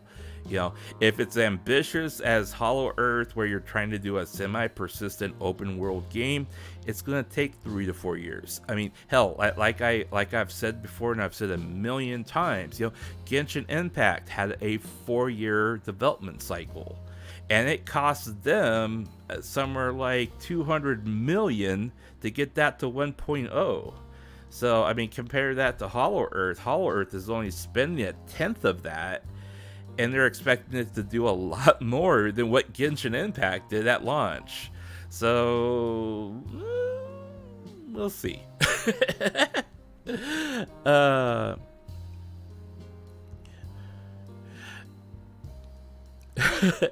Meanwhile, the only thing Niji did with profit is to buy a yacht. Well, hey, I don't want to tell a billionaire how to spend his money and spend his finances, but I will say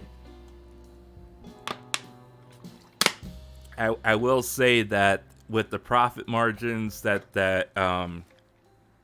Niji or Any Color did have off of Niji, they did take about, I think it was about 2/3 of their profit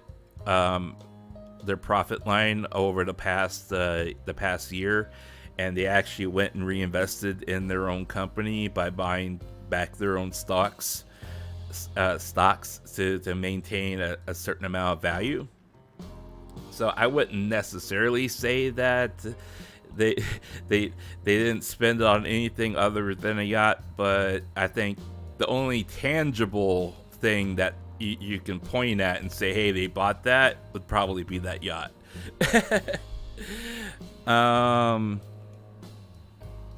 Yeah, that awkward pause is what clued to me that the pasts were pre-recorded, and then it got confirmed that they played it. Yeah, a lot of people, with their first proto live, people only saw live in the name, and I immediately stopped, and I'm like, wait a minute, why are they calling it a proto live? And then I started looking into it, and I'm like, guys, this is not going to be live. And everyone's like, oh, shut up. It's live. It says live in the title. I'm like, no, it says proto live. Proto live does not mean like live. And in a lot of cases, I mean, I hate to break it to some people, but in some cases, some of the things that are supposedly live that air on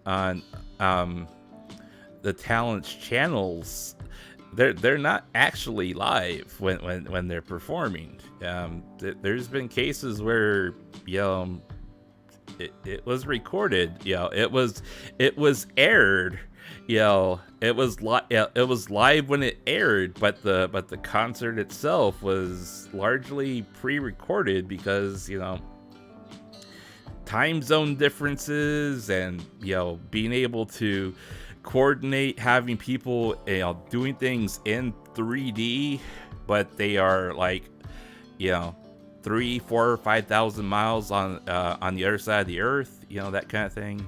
So, but hey, it's part of the illusion. It really is. It's part of the illusion, and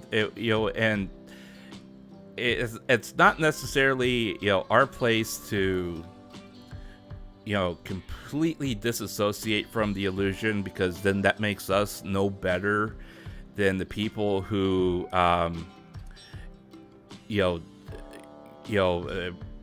do a victory lap every time something bad happens to a talent.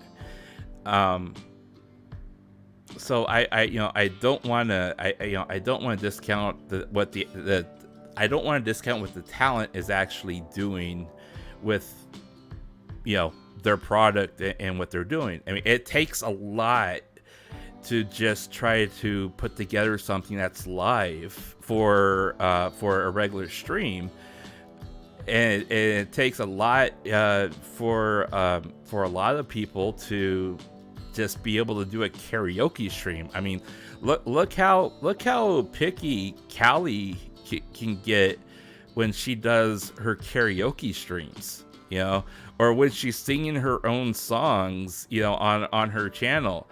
I mean, she literally has to have like a beat check, a mic check. She has to literally make sure that there's no latency between when she's singing versus what she's hearing. I mean, she literally spends like 45 minutes getting ready while she's streaming before she actually gets to her songs, because when she plays the background music, it's off in her headset, so, and it's not syncing with what we're hearing, so she has to get everything perfect. So I mean, I can get that there's a lot of stuff in production that happens with all this, right? And honestly, I would rather them put together a good product and present it to us, even if it's, kind of like skirting the word live a little bit, versus like them having a complete train wreck and then having to constantly apologize for, things not working correctly. You know what I'm saying?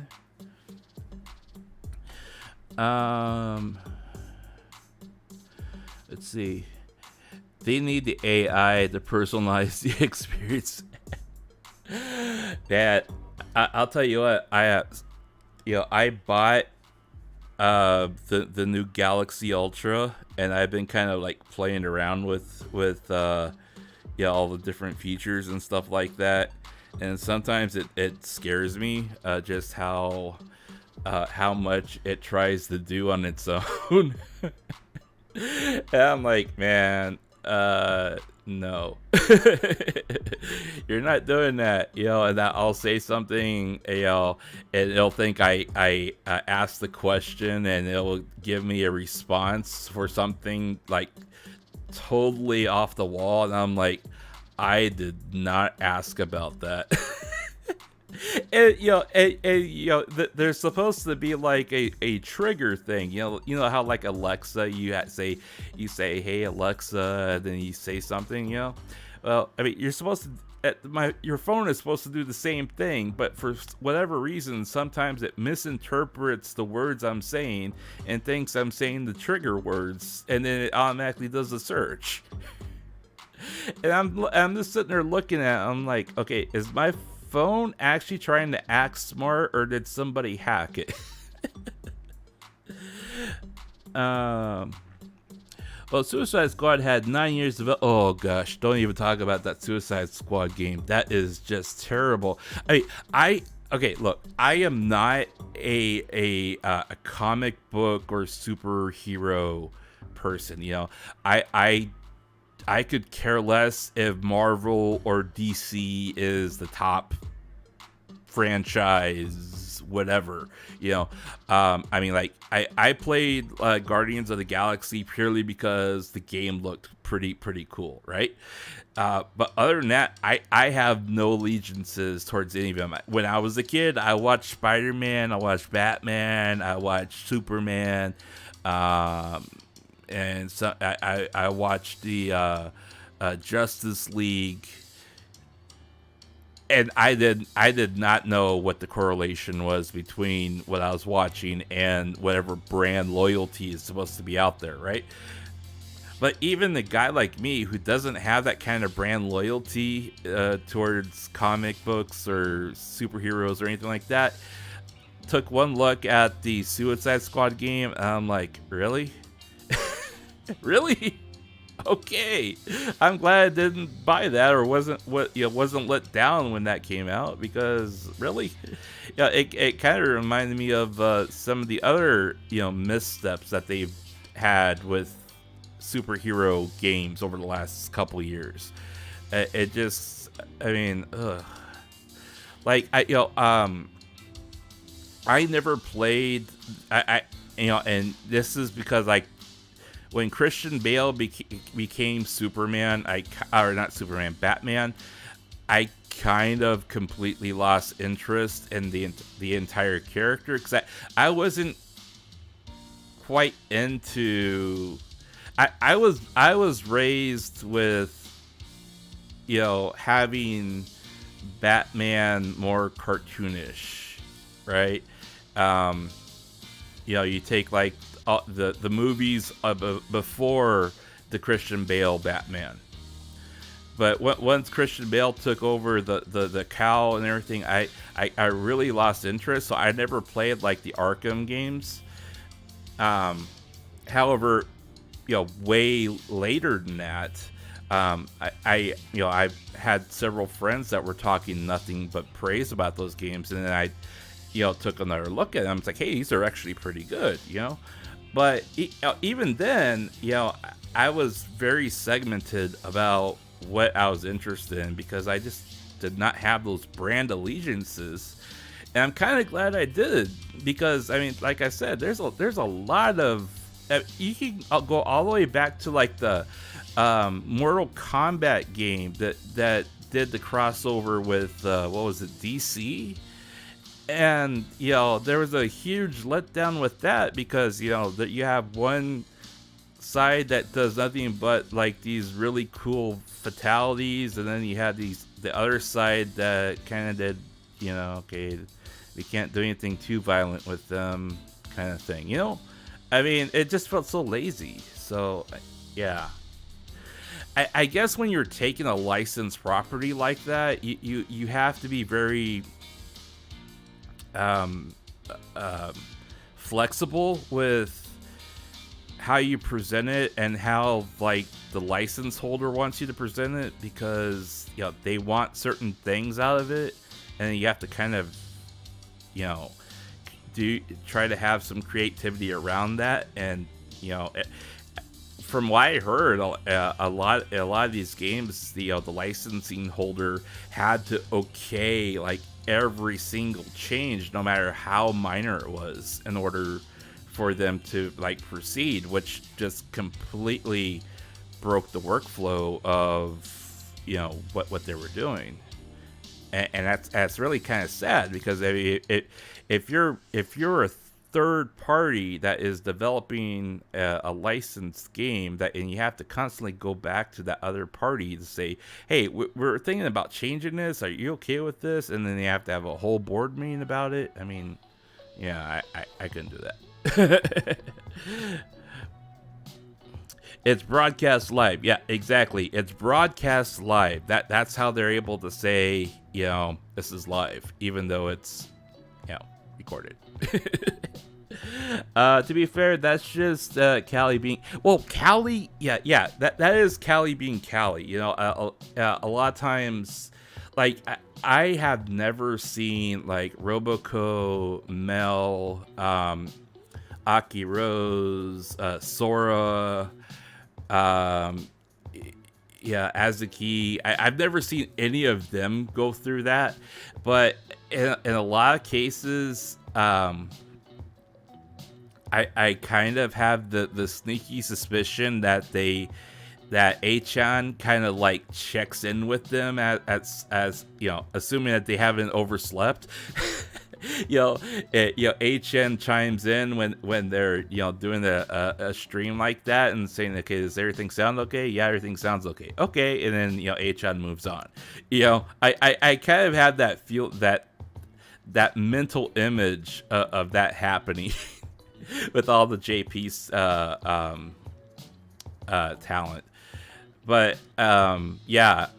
I sometimes wonder why. Well, I know why, but I sometimes ask myself, I'm like, Callie, shouldn't you have done this with your mods or your manager like half an hour ago? I mean, they you could put it in, You can privatize your video, your stream, and then check it, or unlist it and check it, and then put it back on, or something like that. I mean, I'm sure there's ways around it, but yeah, I don't know. Callie being Callie, she has her own quirks. People love her because of those quirks, and I mean, that's just the way she functions, so. I would not trust Miko as my AI either, because oh my gosh, if Miko were an AI, I could see okay. This would be me talking to Miko, all right? I'd be like, "Hey Miko, what's love?" And she'd be like, "According to my sources, fuck is love." I could just see her doing something like that. I mean, I forgot what game it was. She was playing one of those like horror walking simulators, like Exit 8 or something like that, and she got spooked by. I was sitting there just watching her. I love how Miko does those walking simulator games, because she does the whole reverse 3D model thing, so you're looking at her back while she's walking and everything like that. and I just love the fact that she does that, and then like something freaks her out, and then she goes back, and that NPC is standing there, and she's like, hey guy, fuck you. You hear me? Fuck you. Oh man. I when I first started watching Hololive, Hololive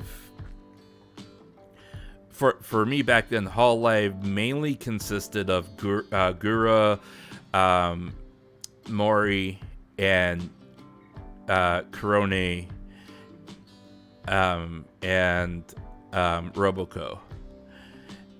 And after I saw that there was a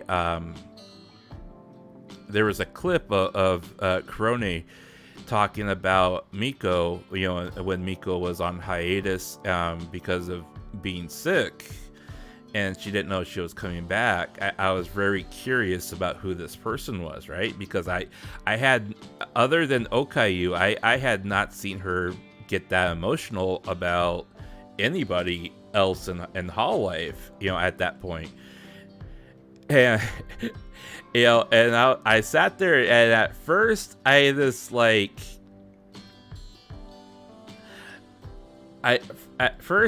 I kind of stayed away from her because her constant crying just it at the time it annoyed me, because a lot of times I would wake up at 5, 6 in the morning and then turn on the stream and immediately start listening to her cry. But after I started getting used to it, I started just laughing my ass off, and her crying is always a lot different than when Luna cries. When Luna cries, you have this sense of wanting to be like an older brother, or in her case it would be one of her knights, and protect her.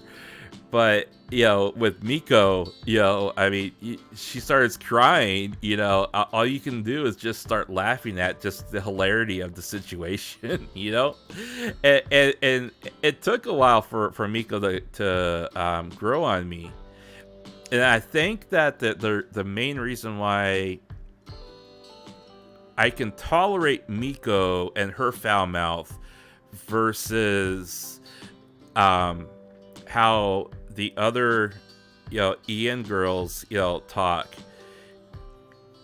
is that when she uses those phrases and those sayings, they're always in character, and yeah, it's probably what she is thinking at the time, but it's not, if you were to be talking to her off stream, I would venture to guess that is not exactly in her vernacular when you're talking to her, as a normal person. So, but if I were to be talking, say to, if I were talking to Gura or talking to Kuroni, or even Mori, for example, I can almost guarantee you that they're dropping the F-bomb and using all sorts of vulgar language that, for me being the way I was raised, women were I was raised to your women are supposed to be proper, they're not supposed to present that kind of image, of being a degenerate. You know what I'm saying? So I think that's probably why I'm able to tolerate Miko, because Miko always has she's always proper when she needs to be proper, and she's foul mouthed when the occasion arises for it. And whereas a lot of the other girls, it's you listen to them and they probably don't even realize they're swearing, because it's second nature for them at that point. Well, my okay, when I was gosh, what was the? I think the I think the very first clip I ever saw of Miko was she was in she was in GTA 5. She was standing up on the rooftop and she was shooting people. And she was like, "Go home, go home, go away." You know, and it was like, you know, it was like, you know, when all the lockdowns were happening and everything, and so it just fit the narrative just perfectly, you know. And you know, it just seeing this girl that's all dressed up in pink, you know, sitting in a shrine, a shrine maiden outfit, playing GTA 5 and using a sniper rifle to shoot people on the street because they're out during the COVID lockdowns. It was pure gold. It was pure gold. I won't say Superman beating someone to a pulp aren't violent. Well, and that's the thing though. It's like there are so many cases. I remember watching a top 10 video of top 10 moves of Batman in various video games, where the move that he did would have guaranteed to kill somebody, but the game just said that they were knocked out, you know. And it's like, no, he broke his neck. He's donezo, you know. Let's see. Marko is Adam West Wolf. Adam West. Adam West. Oh, wait a minute. What happened to my what happened to my green ones?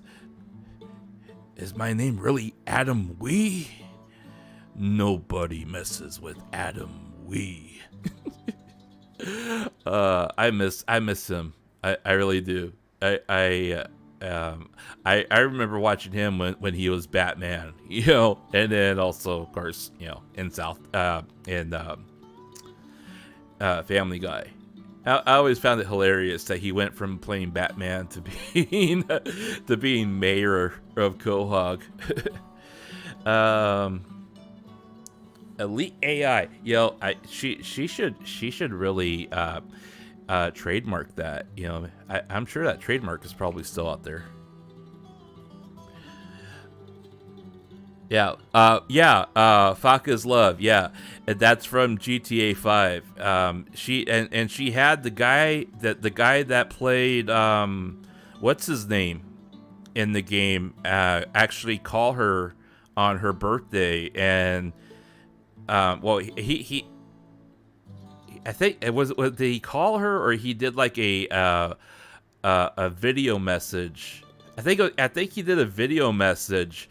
And they played it for her on her birthday, you know, that he, you know, wished her a happy birthday, and he said, always remember Faka's Love, you know, and yeah, that was like one of her like biggest moments ever was getting that video message from him, which I thought was pretty cool, you know. We can all thank Keisan for Mikochi being like that. You know, it's weird that, I mean, like, okay, I've used DeepL, and more recently I've been using DeepL, and Microsoft put out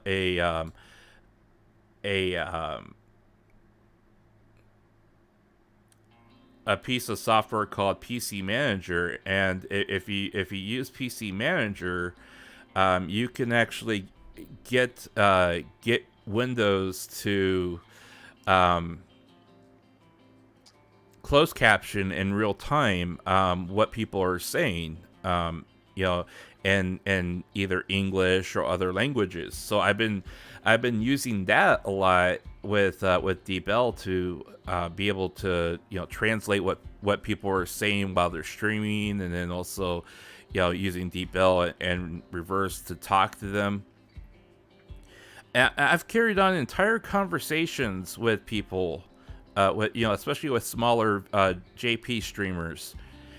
That and I've asked them several times. I'm like, you know, is what I'm saying, does it make sense? Does it sound right? You know, and most of the time, and not all the time, but most of the time, they have all said that the way I type Japanese using DeepL is more proper, is more it's more properly correct with you know, phonetics and everything else than what a typical Japanese person would use.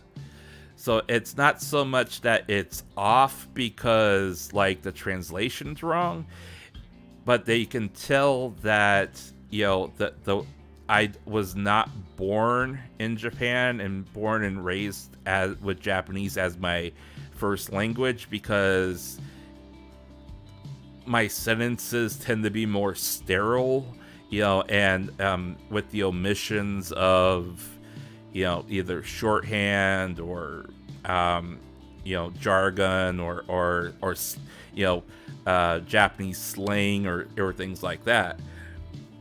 So, you know, I kind of, you know, there was that meme that went around for a while where, you know, you had people, English speakers, using like Google to, you know, use Google Translate, and it would be a complete mess, you know.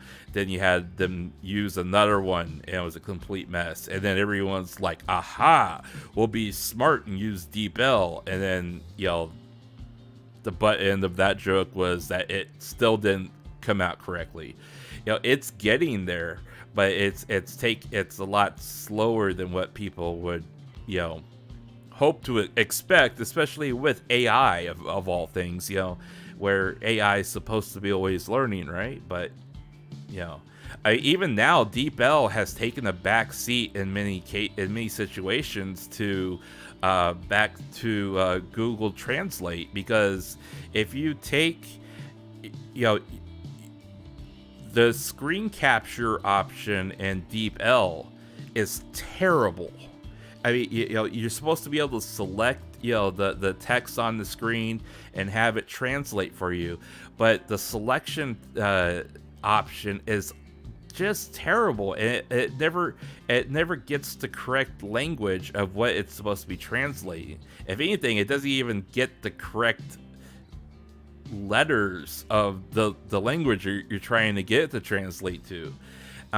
Whereas if you take like a screenshot of text, and then you use Google Translate to translate that picture, it actually tends to come out much more coherent than what DeepL does.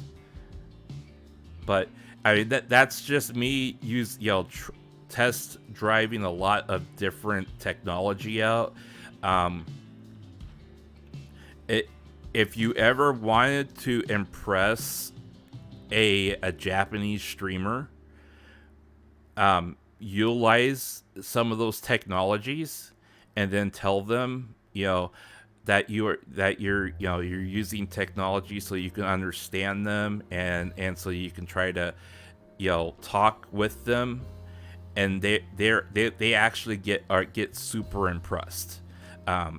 There are several Japanese VTubers that I have personally done that to, and they are impressed that I would take the time to try to use other forms of technology in order to understand what they're saying, and then turn around and try to interact with them, because, you know, most English speakers, you know, they come in and they either lurk, or they, you know, talk in English, and when nobody responds to them, they just up and leave, you know. I mean, that's typically what what most people do, because it's like, well, we can't necessarily talk to anybody if they don't understand our English, right?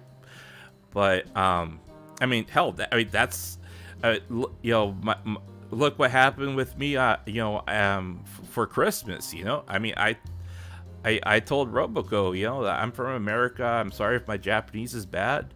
I'm not going to be able to watch you on Christmas because I will be traveling, but I wanted to wish you a Merry Christmas. I wrote all that in Japanese using DeepL. I sent it to her in a $5 super chat. And once she saw it, she smiled and said, Merry Christmas. I mean, what more could you want from, from your Oshi, from your number one girl, than to be able to use technology to be able to understand her and be able to talk to her, I mean, to me, that it's that important. I know a lot of people are like, man, that's so much work, that's so much effort, etc., etc., and I get it, and not everyone needs to be that way. Hell, I can actually, with my with the new Galaxy phone, guys, and this is how cool this is, all right? With the new Galaxy phone, you can actually play Miki Nico talking on Twitcasting and use the translate option to get the phone to capture what she is saying and then translate it in real time. It stops recording as soon as she stops talking, but like if you ever get the new Galaxy phone, you can actually get that to work for you, and you just have it detect Japanese and translate to English, and if she streams on on any platform, you can do that, and it's like really cool. I mean, it comes out relatively coherent, not all the time, but relatively coherent. You gotta go now. Calvin, you take care. Thank you for dropping in, man. I appreciate you always watching and listening and chatting with us. Base Marko take. Hey, I try to, I always try to keep it real on my channel. I always try to keep it real because I don't want to, This is one of my pet peeves since I became a streamer. I won't call myself a successful streamer or a failed streamer or whatever. I'm just gonna say as I've become a streamer and I've watched other people interact with their audiences, I've become appalled with how many people I see intentionally misleading their audience purely for the cred and purely to get views and to get their pay, and a lot of them like, well, that's what puts bread on my table. And I'm like, okay, so you're eating a bunch of lies? Is that what it is? You live off of lies? Because that's what you're telling me. You lie to your audience. You lie to the people you're talking to. You don't give them an honest opinion. You're telling them what whatever is most sensationalized that you can think of that you can get away with in order to get paid. It's like when of course my streaming doesn't pay my electric bill.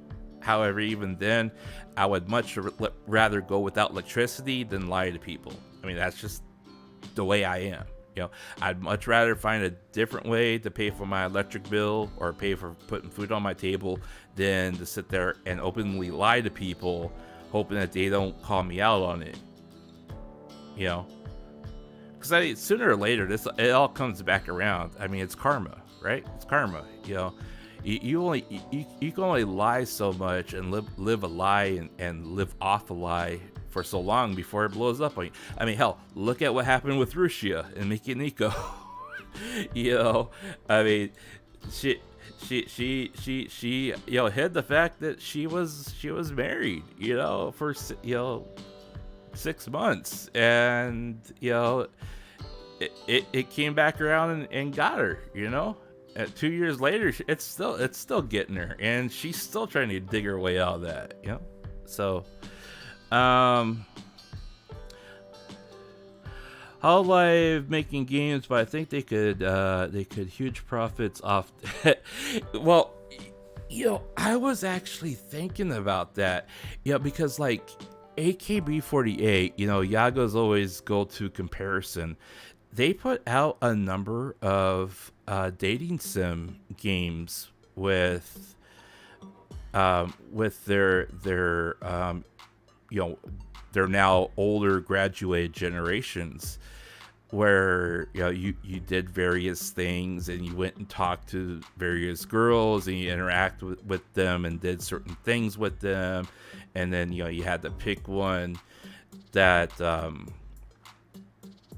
that you wanted to confess to, and then what the way that those dating sims ended were the girl would come back around and say,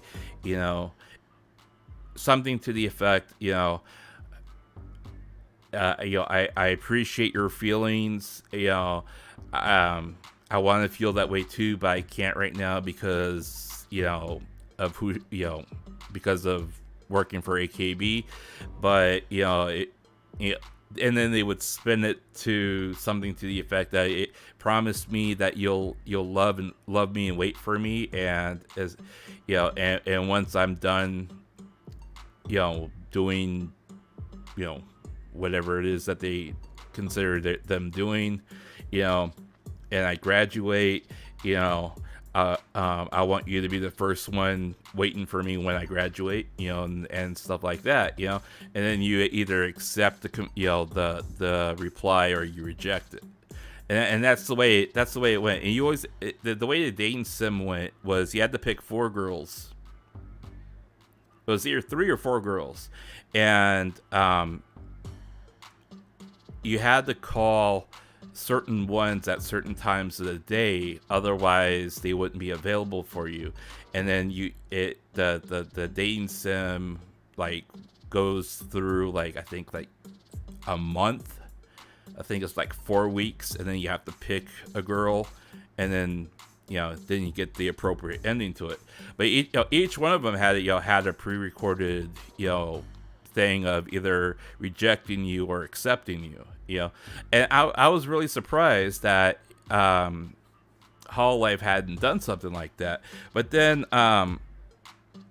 there was that short that Fuamoko did recently, and it kind of made me flustered, because I was like, man, I have never heard them like get anywhere close to talking kind of lovey-dovey, mushy until that short that I watched of them, and I was like, oh my, because I mean, I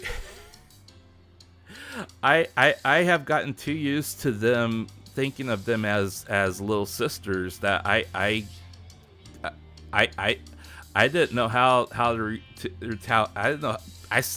I'm stuttering. I didn't know how to react to it.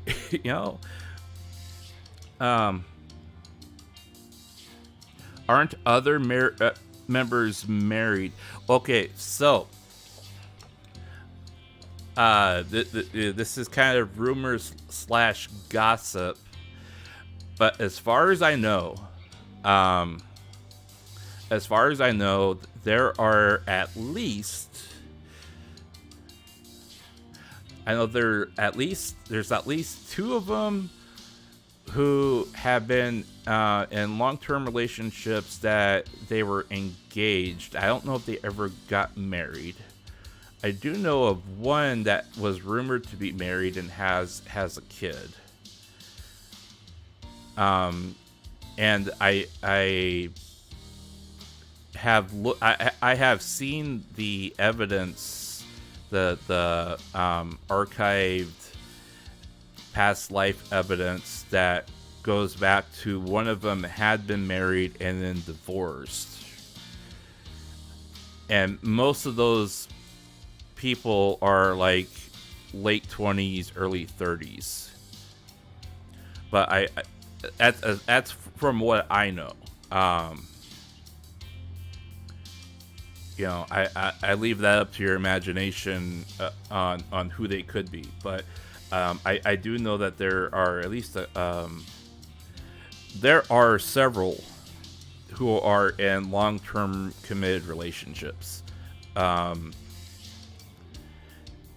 if you talk, if you listen to them talk, that the way that they address their chat and the way that they interact with their chat, it's very apparent if you know what the right tells are from how they respond to people, especially if they immediately throw up that barrier of, you tell them, people say, this, I love you, blah, blah, blah, blah, and they absolutely 100% never, ever respond to those people, even if they super chat 100, 200, 500 bucks, they'll acknowledge the super chat and they'll say that's sweet, and then they'll just move on, and it's kind of like, okay, I spent 500 bucks to get your attention and tell you I love you, and you say, okay, that's sweet, and you move on. You can't even say thank you. I mean, yeah. So there are people in Hall Life that are in those types of relationships, and if you watch how they interact with this is something that I try to tell people to get in the habit of doing. Most VTubers, especially in Hall Life, they have a certain way of addressing their audience, and I don't mean in character. I mean this is a generalized way of them addressing their audience in order to try to tailor what's happening in chat to some kind of conformity that they want them to act, in a way that they want them to act. And if you have people in the audience who are constantly, throwing super chats and telling them that they love them, and that they're the best and everything else, and you get people like, say, like Rushia, or Miki Nico, you say I love you to her, and she goes, oh, I love you too, or, and then they blow kisses at them or whatever. That's the way that they want their chat to interact with them. Now, of course, with Rushia's case, that's a bit of an exception, because those last 6 months, she was married. But even before that, that's the way that she wanted her chat to interact with her. And she wanted to always make herself look like she was available, because that was her selling point.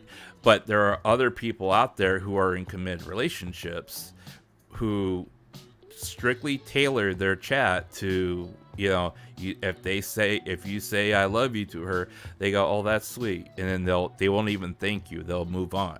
They intentionally give you the cold shoulder, because they know that, if I give that one person the cold shoulder, they will not interact with me like that again. And even if they don't come back, I have another 100 people who will gladly interact with me the way I want them to. So I mean, if you weed out 5% of your audience because you don't want them to interact with you that way, you still have 95% of your audience there that will be more than happy to. So you're not really losing anything, because you're only weeding out the ones that you don't want to be there.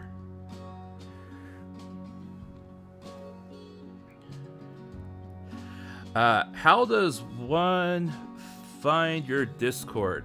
That is a good question. I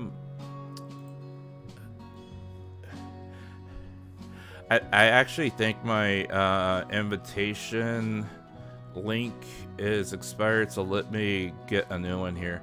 I have woefully neglected my Discord, except for like when I do some dropping of exclusive content. And when I say exclusive, I mean things that cannot be talked about or shared on YouTube. But hang on, let me get you a new link here. Oh, I hope they are happy with those relations. Well, yeah, like I said, some of those girls have been in relationships for years, or long-term relationships, have been in those relationships for years, and there's no shade that needs to be thrown their way. I really. I honestly think that, those women have every right to be in whatever, relationship that they want to be in. It's not really up to me to, tell them, hey, you can,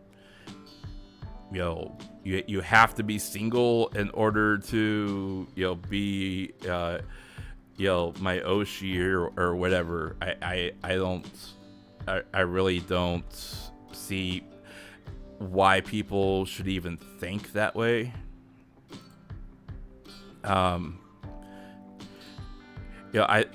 In many aspects, I do think that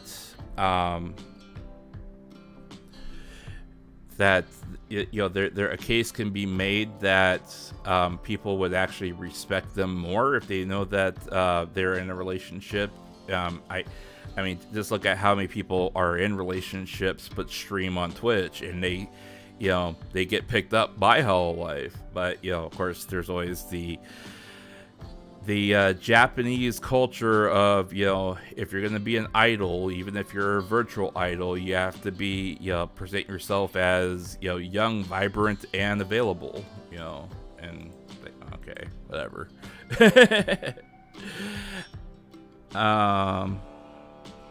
Should I watch who does...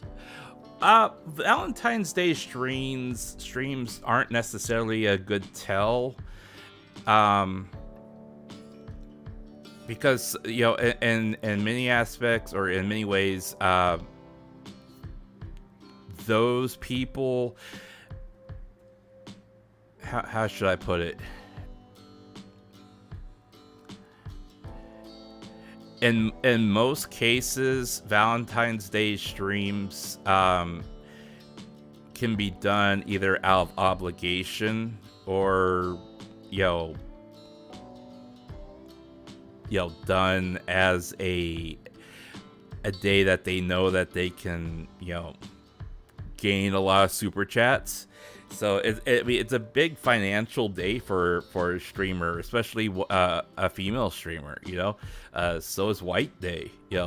They kind of get the double dip on that because for Valentine's Day you have the culture from the United States and Europe where guys give women gifts on Valentine's Day, and then of course when White Day comes around, us EM bros see all the JP bros throwing money at them, and we don't want to be outshone, so we automatically start throwing money at them again. You know what I'm saying? So and again, like Ruscio, of course, she's an exception to the rule, but she did, does Valentine's Day streams. She's done them, and several of the other VTubers that I know are in relationships also have done Valentine's Day streams, and they tailor their Valentine's Day streams to, accept the love that's being expressed to them, but they do not necessarily express love back to them. you know, and if you watch how they say it, they tend to say it more like, you know, in consideration of your feelings and acceptance of your feelings, but not trying. They'll never try to reciprocate those feelings, even if it's like, yeah, I'm your Oshi, yeah, you love me, you know, and I appreciate that in return. They don't they do everything possible to not express love towards their viewership base, but at the same time show or express gratitude towards them. You know, they really tend to toe that line of, you know, between gratitude and reciprocating that love, even if they're not, you know, expressing love specifically to any one individual. Just the fact that, you know, they could accidentally lead their chat on by expressing more gratitude or affection than, you know, than they want to. They tend to kind of back off from that, and, you know, their responses will be ones of more gratitude. You know, like, you know, and there, in many cases, like, if you, and I'm going to use Roboco as a perfect example. Like, Roboco, we know her audience, you know, by and large knows that she loves and appreciates her audience, and, you know, and she has expressed, you know, that she loves her audience. You know, she has told us, you know, that Robosa Daisuki, you know, and everything else.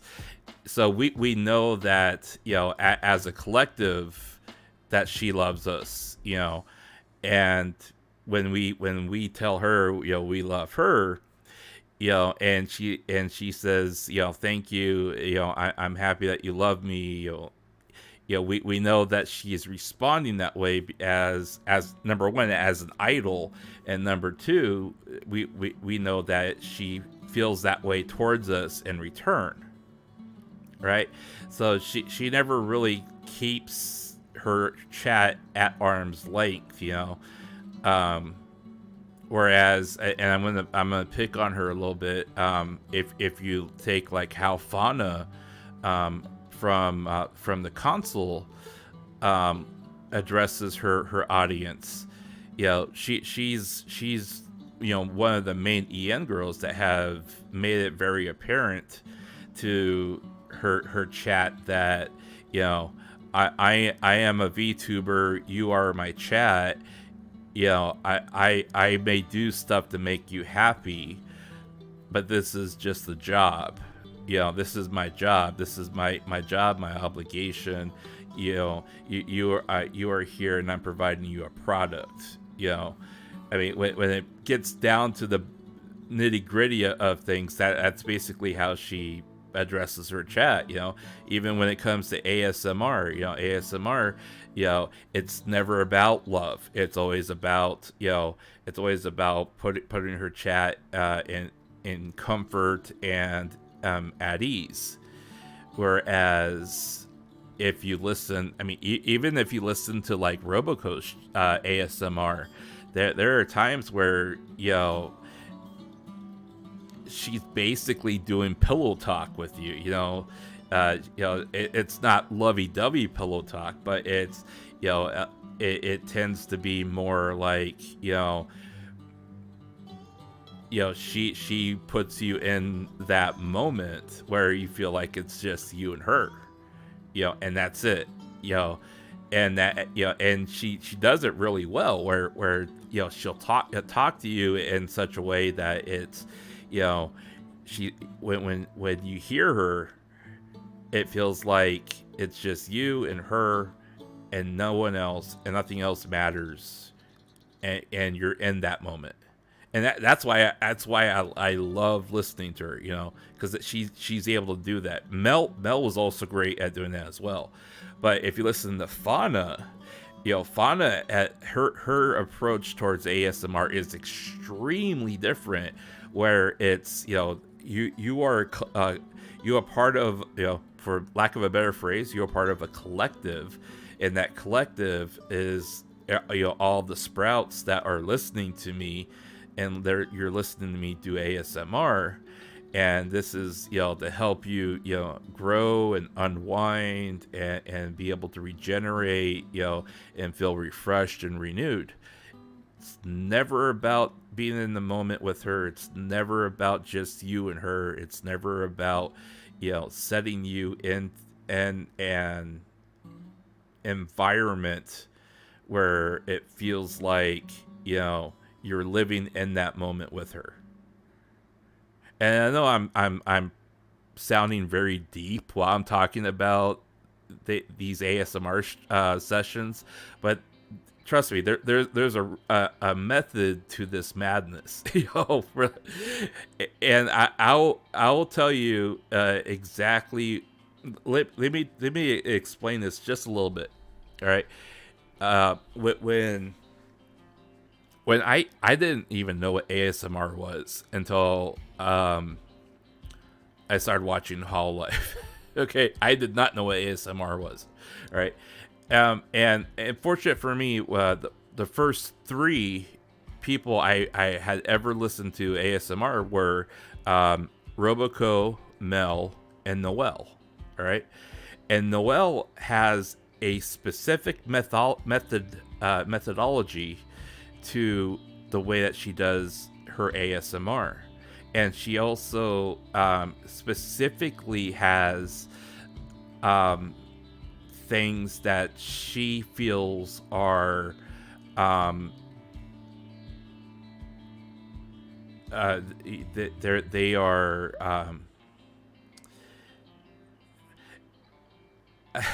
I hate to use the word unprofessional, but I mean, I can't think of any other word but that, where she feels it's very unprofessional. One of those things is, when you're doing ASMR, you should never ever be giggling while you're talking to the person, while you're doing your ASMR session. If you giggle, you it's okay to giggle maybe once or twice within your session with them, but if you're constantly giggling, it drives her nuts, and she considers that an abomination to that, to the audience that's listening to that ASMR, because you're trying to set a certain mood, right? And if you're doing nothing but giggling through that your entire session, what was the session supposed to be about? What were you trying to achieve or accomplish with your audience? That's why she always tries to do, she has a routine that she goes through. She always has specific things that she picks out in advance that she wants to talk to you about, or maybe things that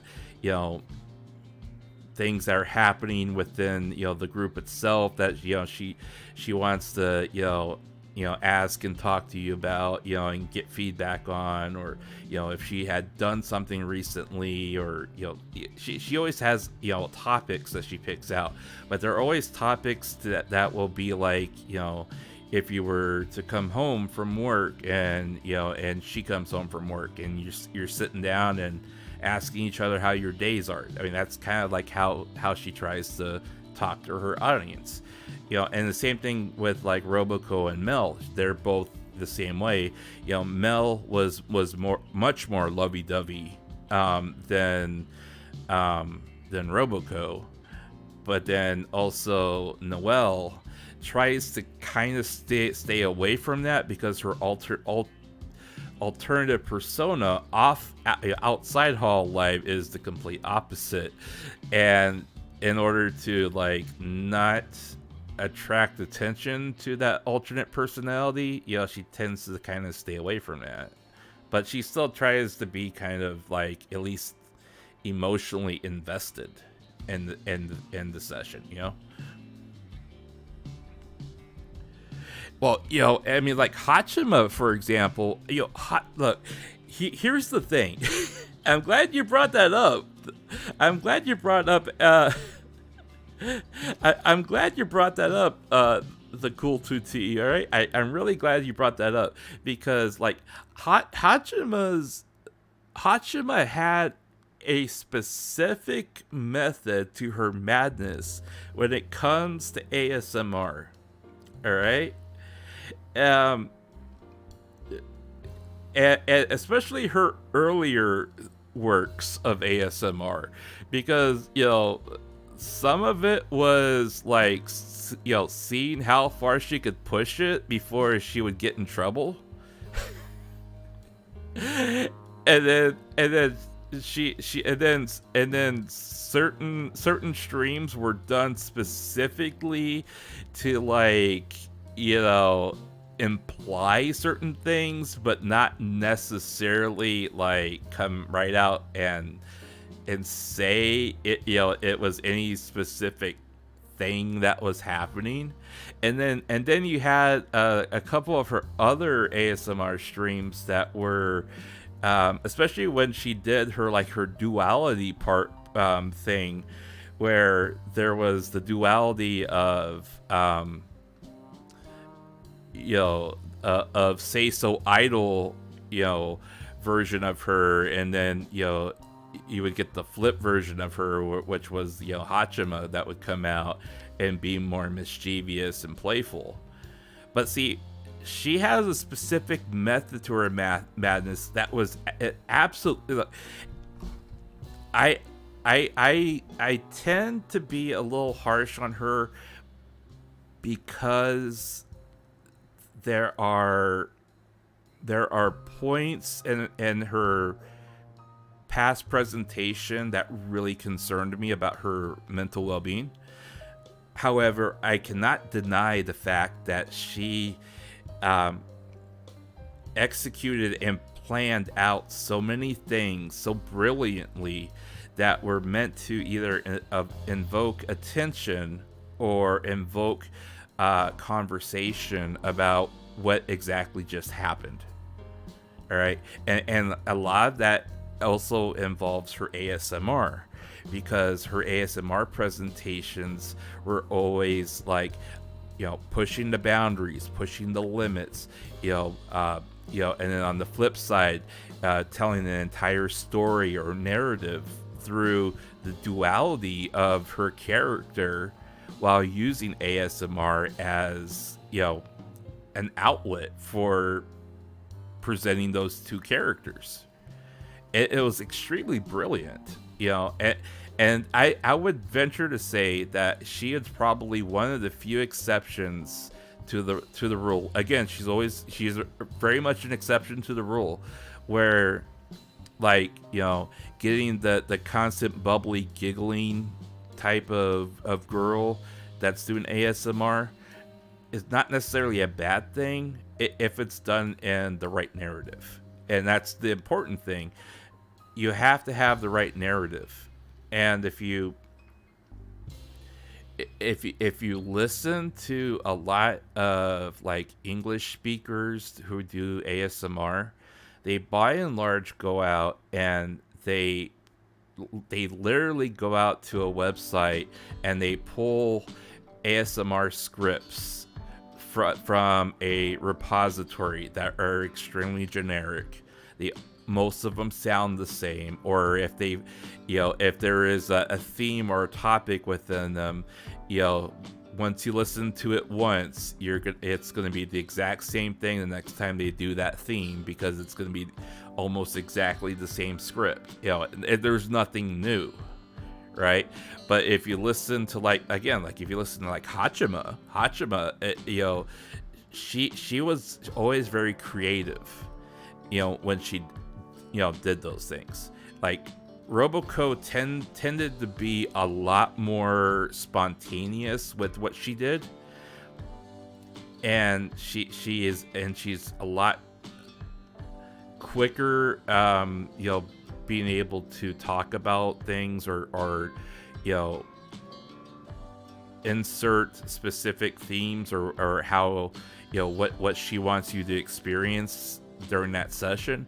And Mel tended to also be kind of by a script, but usually it was by a script of her own design. And if you listen to Noelle's like that too.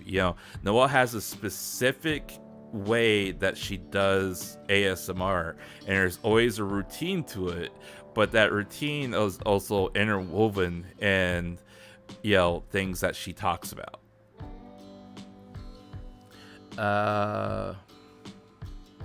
Thank God it's not. Oh man, Subaru's ASMR of death. I actually enjoyed listening to Subaru struggle through those days. And if you noticed with Hololive, it was no coincidence that suddenly everybody, including Subaru and Corone and any other number of people who typically don't do ASMR, suddenly were being mic'd up with ASMR mics and told you need to do ASMR. It's absolutely no coincidence. That was actually something that Iago was insisting that the talent try on their channels, and to see whether or not they can get comfortable with it. And of course, as you saw, a lot of the talent were not exactly happy with that. And I'll use Corone as a perfect example of this again. I mean, there were times where she was sitting there and she's like, I don't know what to do, guys. What am I supposed to be doing? What am I supposed to be saying? I can sit here for 2 hours and whisper to you. Is that what this is? She had Noelle show her how to do ASMR supposedly. Of course, Okayu had always been doing ASMR, so she could have had Okayu, help her out or whatever. But she was absolutely clueless and lost when she was by herself. And, slowly but surely, those people who were just not comfortable doing this slowly were able to kind of tuck those mics away and forget about them, but yeah, there were several of them who just were not comfortable with trying to inject that kind of intimacy in their streams, because they did not want their chat to start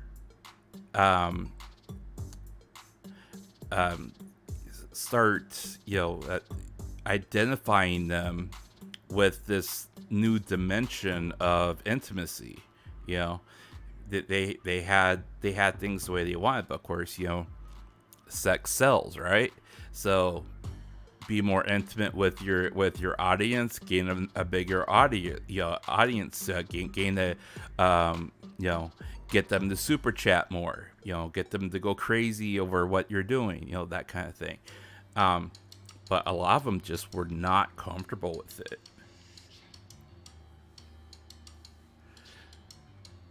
She could have Google ASMR. I don't know about that. That would actually be interesting. I wonder. That kind of makes me wonder. That there are those supposed VTuber AI characters that people have been like playing around with. I wonder I wonder how well they would do. Of course, it would be a totally different thing to try to wire them into doing ASMR or try to simulate a QU100 without actually using the hardware. You would basically have to you would have to spoof the sound equivalent or have something some kind of software do it for you instead of the hardware. That would be very interesting though. Yeah, I would be interested to see what AI would be able to put together for that. Oh man. Well, so for those of you that are in the audience that have not joined my Discord, the Discord link is in the chat box there. I've said I have not done a terrible amount of work on my Discord. I have cleaned it up and everything else, and I have added stuff at some on some of the chats that are things that cannot be talked about or shared on YouTube regarding specific people. I had actually been wanting to put up a couple of other things in order to just kind of spell out some of the other stuff I had been keeping my eye on and watching and everything else like that. But I haven't quite figured out how I would share that info yet. But if I'm just trying to think of where was I with that, because I was working on it and then I put it aside because I was.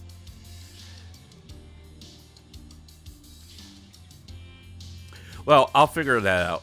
But yeah, there are a few things up there that I have left up that were limited time things that you may or may not be interested in. If you are, they're there for you. If you're not, no harm done. Like I said, my Discord server is largely dead, but at times I do put up stuff there for other people to look at or grab if you are so interested or inclined to. One of the things that I was putting together, and I'll have to go see, because I was halfway done, but I wasn't completely done with it. I was putting together an archive of all the past wallpapers that Mel had given out as for membership, and put those into a zip folder, and to allow people to download if they wanted to have a copy of those. I still need to finish putting that all together because I have, gosh, my hard drives look terrible. I have stuff saved all over the place, and that just shows my lack of organization. But anyways, I'll have to look to see how much more I have to put together. But as soon as I finish that, I'll be putting that up on Discord as well for people to download if they so want to. I also was in the middle of taking the archive of Fuamoko's past live graduation, and what I was doing with that is I was in the middle of editing it and clipping out the individual songs that they had sung for their graduation stream, because each song deserves to have its own video. I mean, they're just that good, and I wanted to clip those and then upload them for people to either watch or download or whatever. So once I get that done, that link will also go up on Discord. And what was the other thing? There have been people who have been inquiring about Noel's alternate personality, and because we've gotten into somewhat discussions about that. That will only be shared and discussed in Discord as well. So once I get to that, I will put that up on Discord as well. I will probably not share some of the more explicit stuff that I know she's done in the past, but I mean, if there is a big demand for it for whatever reason, maybe, but we'll see.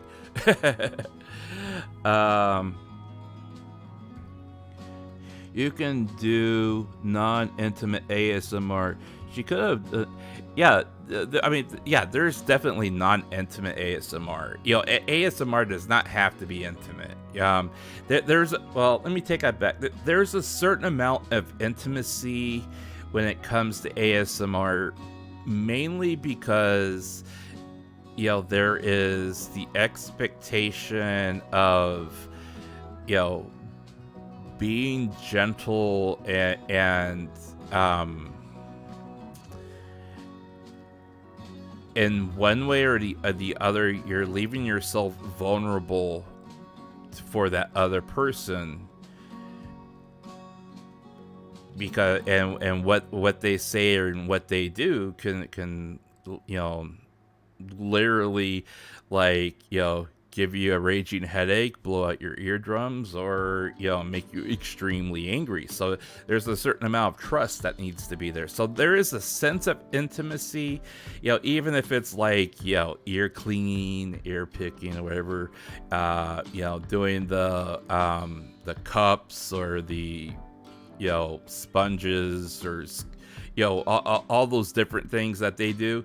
Now of course there's also like doing the fizzy Coke, sounds, and the bells, and there's plenty of stuff that you can do, but there is always a certain amount of intimacy with ASMR, because you have to kind of give a certain amount of trust and a certain amount of control over to them, and trust that they are not going to do anything suddenly loud or otherwise, to spook you or break that trust.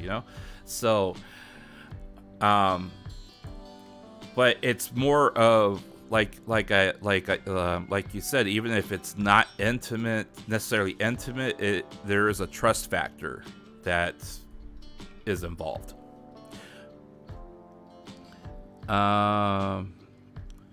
Though I really want HoloStar and HoloLive collab more often. There are lots of compatibility. There's definitely a lot of compatibility between those groups. That they're much more relatively speaking, they're much more open to having, cross gender, collaborations than they used to be, but they're still extremely highly guarded, limited, with, soldiers and SWAT teams out, you know, at the guy's door to make sure that they absolutely 100% don't do or say anything wrong or that can be taken the wrong way.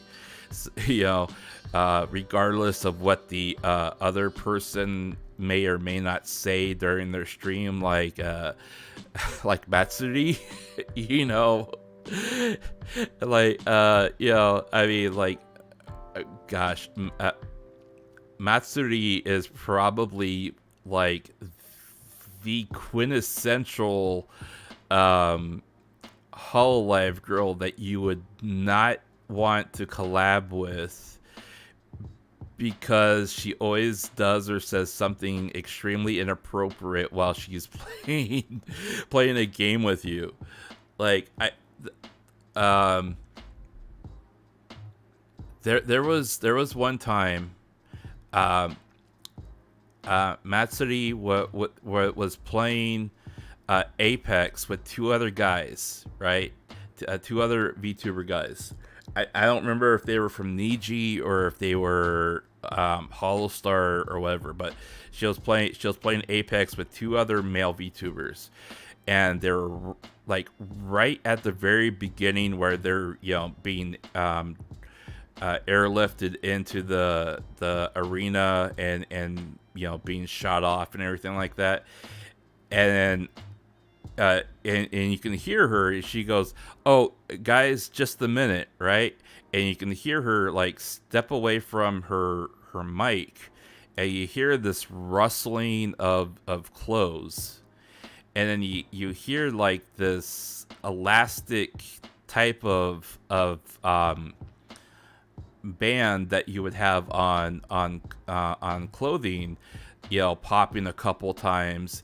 And then she got back, you know, right as they dropped, and you know, she's like, you know, all right, I'm back. And the guys were like, "Are you okay? Are you having trouble over there?"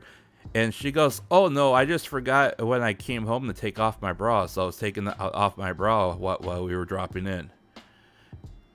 And the other two guys were like, "Ah, okay." Yo, and they were just left speechless because they were like, wait, you were literally stripping live while streaming live while you were collaborating with two guys. Okay. You know, and everyone just like, you know, stopped for a moment. And I'm sure that they probably, you know, thought and chose their next words extremely carefully because they did not want to run into trouble later. But you know, that's just kind of like some of the stuff that happens that, you know, for the girl VTuber, it's like, you know, it makes their chat go wild, right? And that just brings in, you know, more people watching or listening or whatever. But for the guy, you almost feel like you're being set up by that happening, and you have to really think and watch what you say, because you could, you know, one thing that you say could completely ruin any future collaborations with you, or, you know, get you disciplined by whatever agency you're a part of. So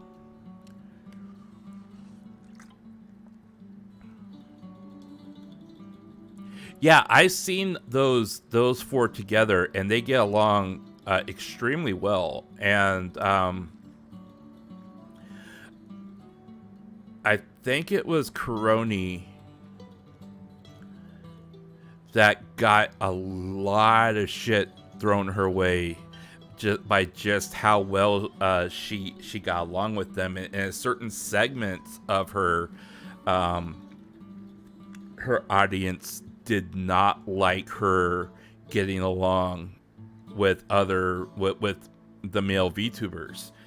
and they tried to raise a huge stink about it, and that turned into a mini controversy because you had a certain segment of her listeners that were in open revolt, that they just could not believe that she was, talking to a boy.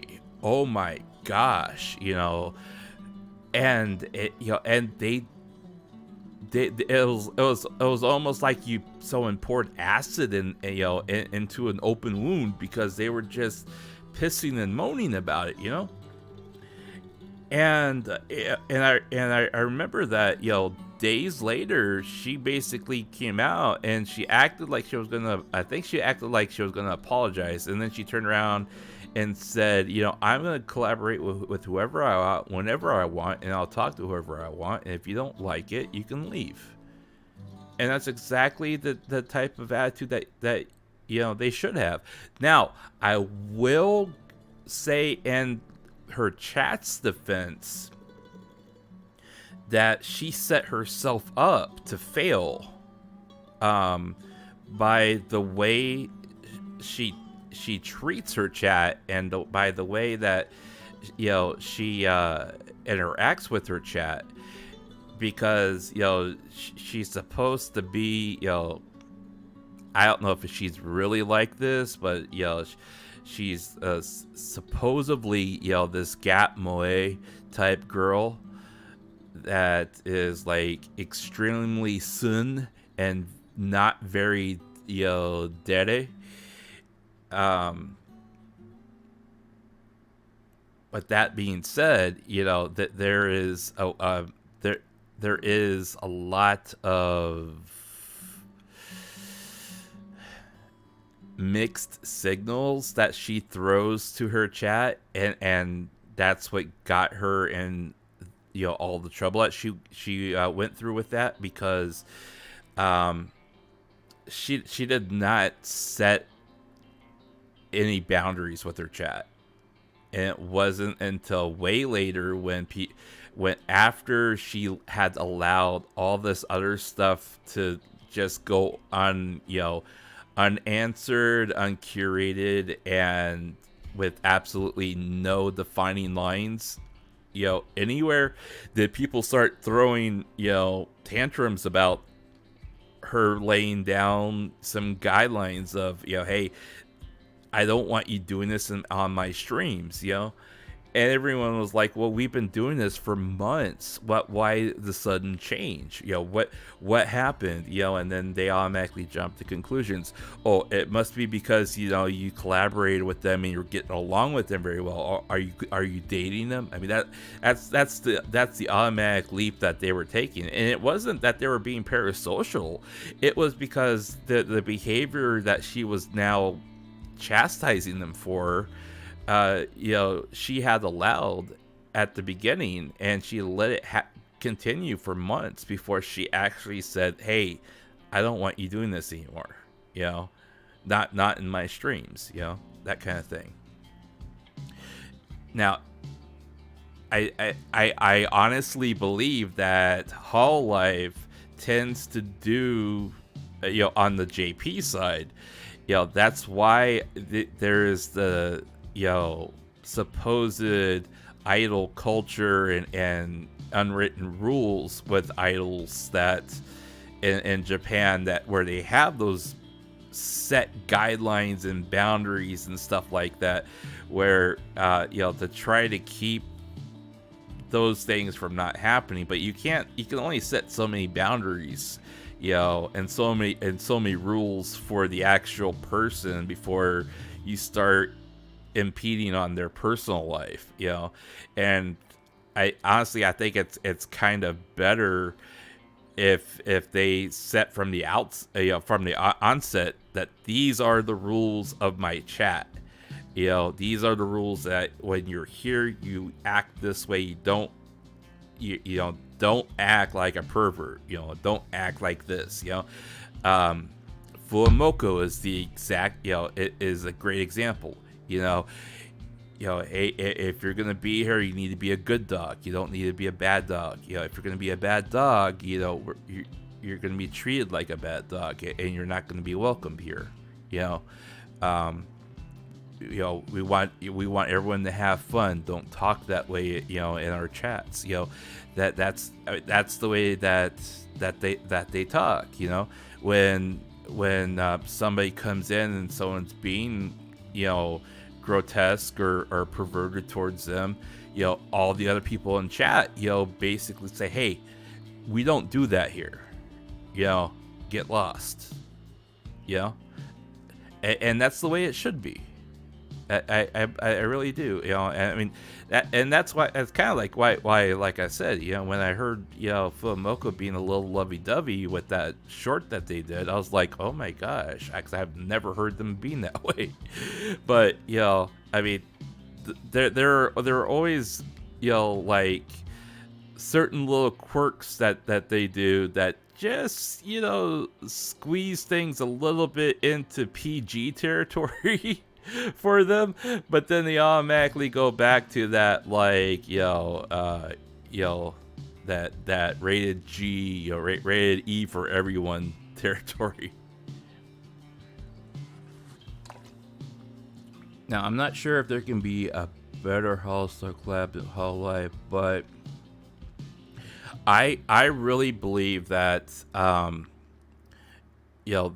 I really believe that there's I think there's a love for what they're doing between the four of them, and they have so much in common that they're able to talk about anything for hours on end and be completely engrossed in the conversation. And that in turn turns into something that's very entertaining for people to listen to and watch, because the conversation and banter that happens between the four of them is so fluid and natural. It doesn't feel like it's being forced, because it doesn't feel like they're trying to make things up because they have to be in this conversation. It's extremely fluid and I always use the word organic. And it feels very organic because it doesn't feel like it's fake or put together or staged or scripted. There's always a fluidity towards it, which feels natural, which is good, because that's what you want. I mean, that's why Okayu and Kuroni get along so well, because they're not just friends, and work co-workers and colleagues, but they have a relationship where they can sit there and be themselves and still be entertaining, because whatever it is that they're going to talk about or do, they both likely really enjoy it to begin with, so it's going to be natural for them. I think that's another reason why people are constantly taken back by Fuamoko, because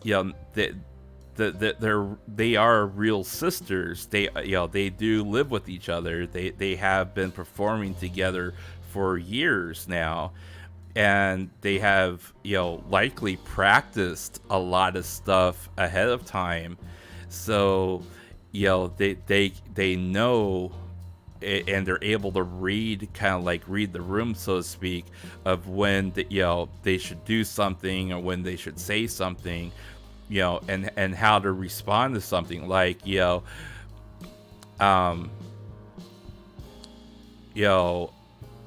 where do you that's why a lot of people when they listen to them, they're like and they do their bow bow type thing.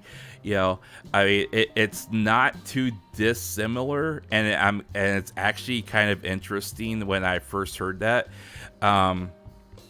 because it is extremely similar to how they used to greet people and say goodbye to people when they were in their at their former life. They would say "Oha go go," or "Osu go go," that kind of thing.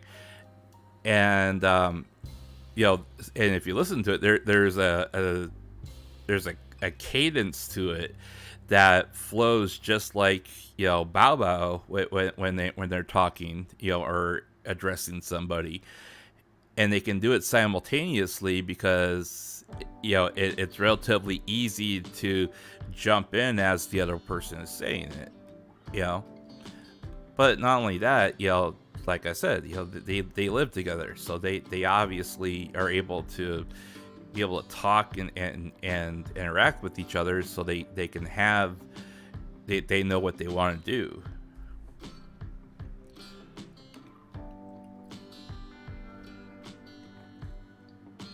Oh, wow. I did not expect to go 3.5 hours. Wow. Or really has a sibling interaction vibe. Yeah, well, yeah. You know, that one clip of when they were playing Mario Kart, and you know, they were addressing their team, and Toa and Matsuri were on the same team as them, and you know, and as soon as they jumped in the Discord, you know, they're like, you know, automatically bow bow, you know, and they, you know, talking to each other, and you know, they kept on saying things in unison, you know, and Matsuri was like, ah, it's a kawaii, you know, and Toa was like, bleh, bleh. You know, and they asked them to say something, you know, together again. You know, they asked them to respond to something, and they responded in unison again. I mean, that they're, you know, it's part of the reason why I never finished going through their graduation stream, before they went to Hololive, was it was extremely, you know, emotional for me, you know, and you know, being able to talk to them, you know, even if it was just for a few minutes, and you know, and telling them, and you know, expressing to them, you know, just how much it meant to me to feel like I had, you know, a bunch of little sisters, because I never had any, you know, siblings aside from my older sister that treats me like absolute crap. You know, it meant everything to me, you know, and you know, I mean, it was always extremely hard, you know, especially towards the end there, because, you know, everything meant so much to everybody, you know, and so touching that last stream and going through it was, you know, it always kind of brings back, you know, those feelings and everything like that.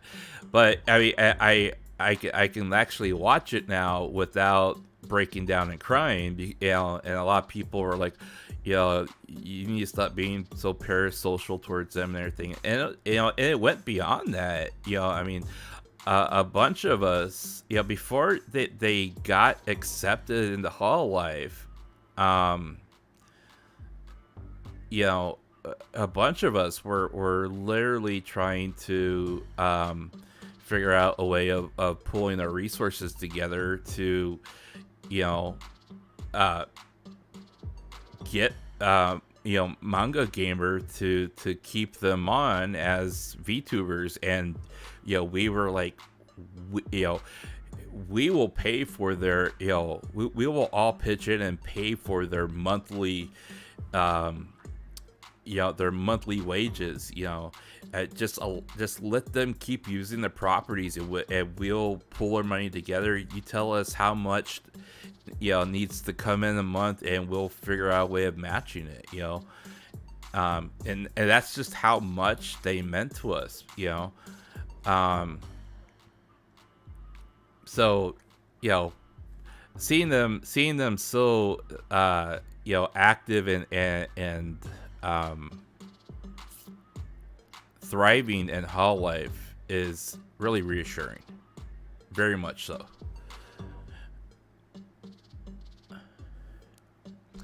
I think Vesper's an orc now.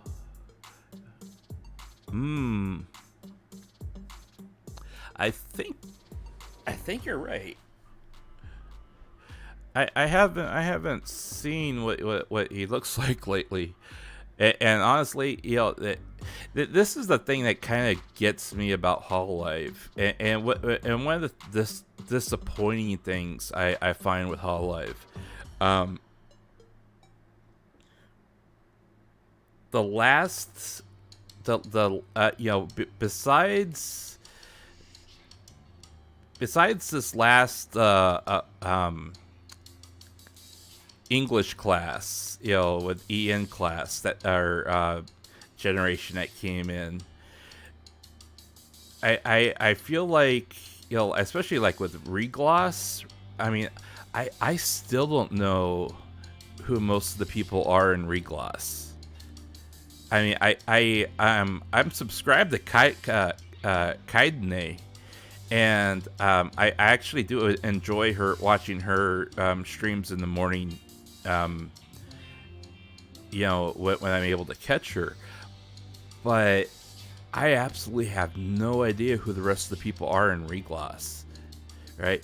And it was I felt kind of bad for them because there were they spread out the Regloss generation during that Mario Kart stream, right? And there were a lot of people in chat, both EN and JP people. They're like, "Who is that person?"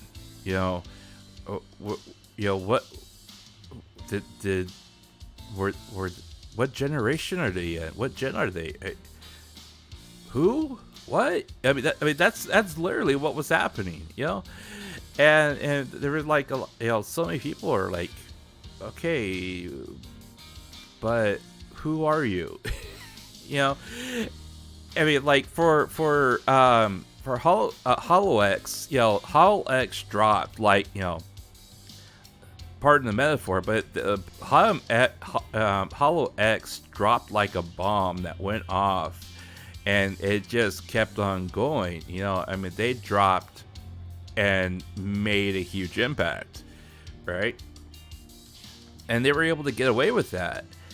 But there was a huge amount of fanfare that came behind them, whereas Regloss was like, okay, but are they?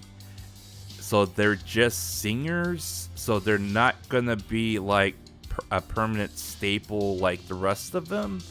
Oh, they are, but they're only gonna do perform. So they're not just doing perform.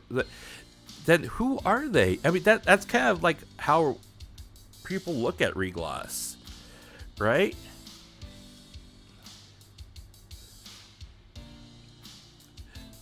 Yeah, I mean, like, they're and they're. Wait up, I forgot. There's JP girls and EN guys. So like, yeah, well, and that's just it. Hololive has grown so huge. Like, I still haven't been able to catch certain people from Hololive Indonesia. People mentioned certain people from Indonesia, and I still don't know. I have to look up on the wiki this, like, who is this person we're talking about? Oh, that person. Right, I remember them now from HoloCure.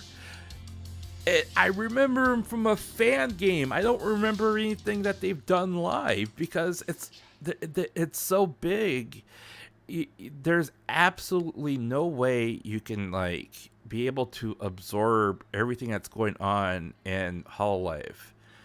And that may not necessarily be a bad thing, because that just means that there's enough, there's enough for everybody, and there's a lot that can go around. And you don't, if you miss one person, then another person will likely be able there to fulfill whatever desire you have for watching somebody, or a certain persona or whatever. Yeah, and I get all that, but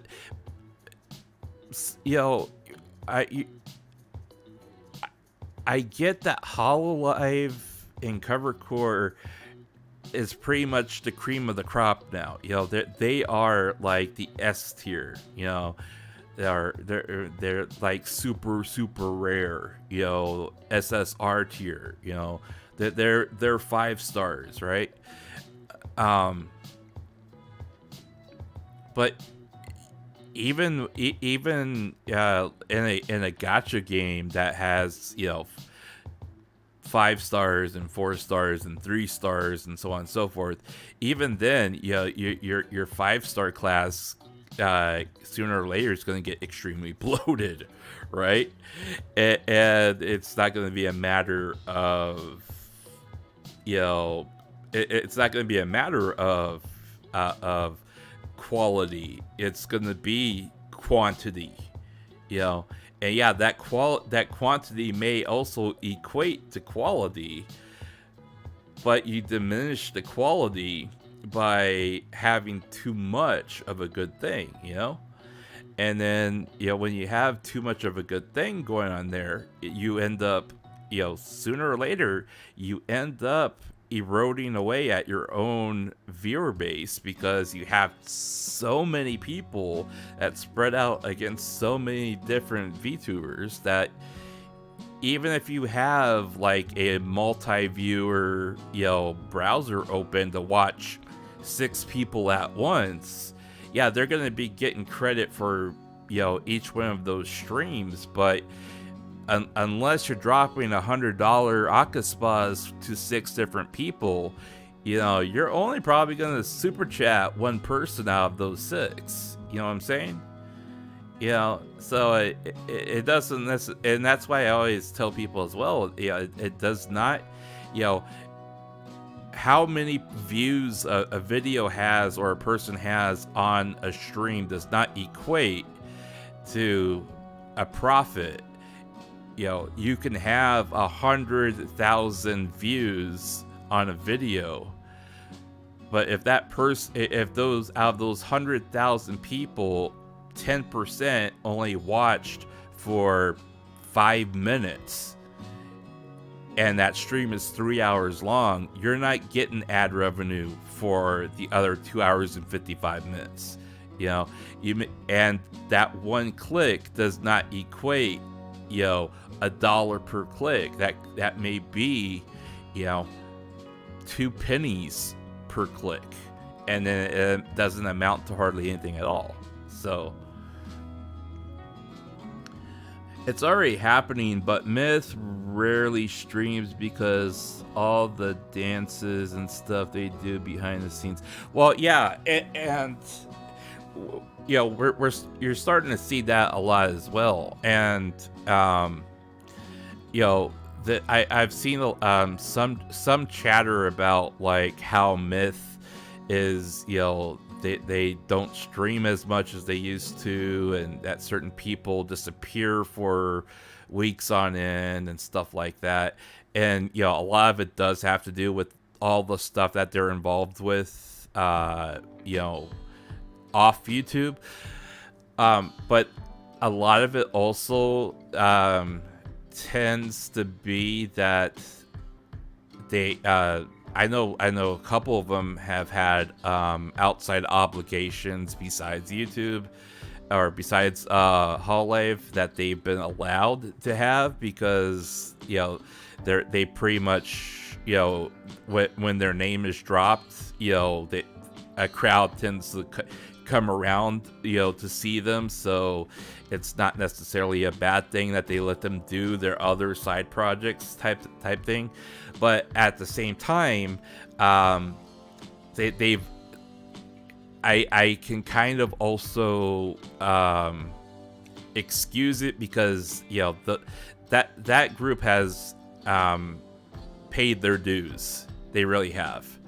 And I was one of the loudest complainers saying, hey, you know, you have everybody in Hollow Myth here who, you know, some of them are still in their, you know, their debut stream costumes, you know, several years after they've debuted, and you're already giving people like Hollow X their second and third costumes. I mean, what's going on with this? You know, how come Hollow X, you know, everybody in Hollow X has 3D models, you know, and they're barely 6 months past debut, but you know, Myth doesn't have their 3D models yet?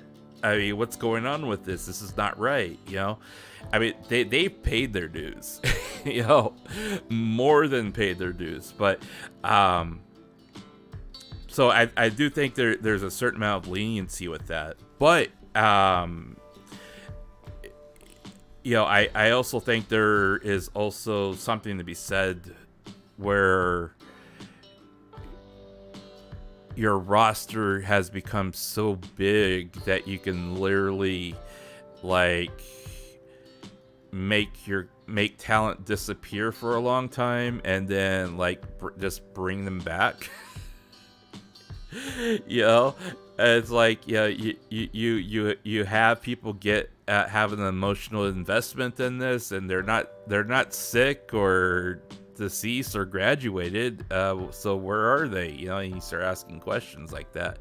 But then you have people like on the JP branch that don't take days off, you know, and they're not just doing outside work, but they're also coming back home and then streaming for 2 to 4 hours and then turning back around and doing the exact same day, you know, thing the next day.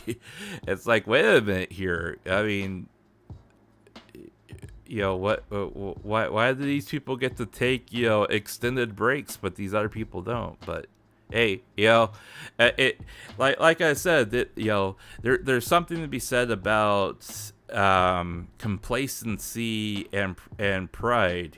You know, the fall isn't far behind or far, you know, too far in front. So I hope that Hololive and Cover are just they're careful with their talent, and I hope with everything that has happened over the last several years that they have been able to better educate their talent to not cut corners, because that's a lot of what gets people in trouble, is that they either cut corners or they think that they're above what they should be doing, and they, you know, get complacent, and then they end up paying for it, unfortunately, you know.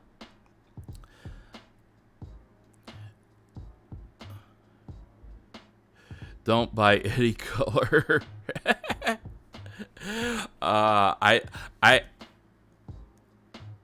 I don't think that they would buy any color. I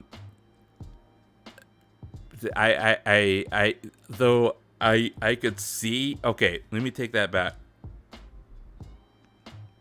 I could see Cover buy any color only if they were able to assume the contract responsibility of their JP branch, because then they would have a huge monopoly on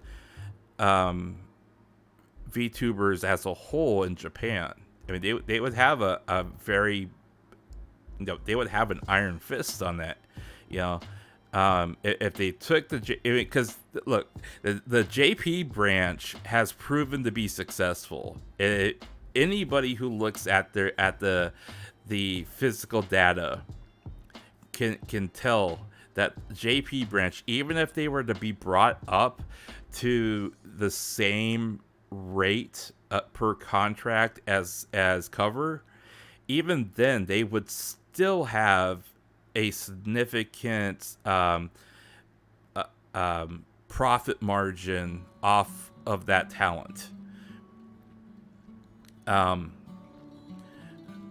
same can't be said about the English branch.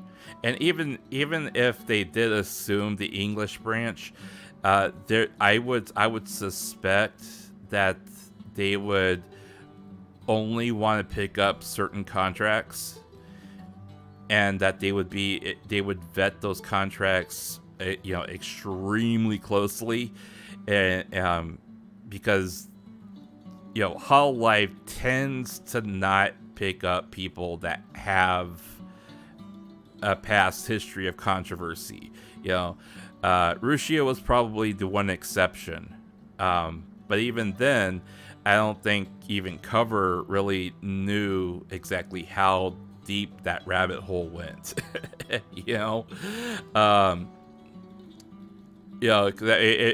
you look at all the evidence with Russia's entire story and narrative of her downfall,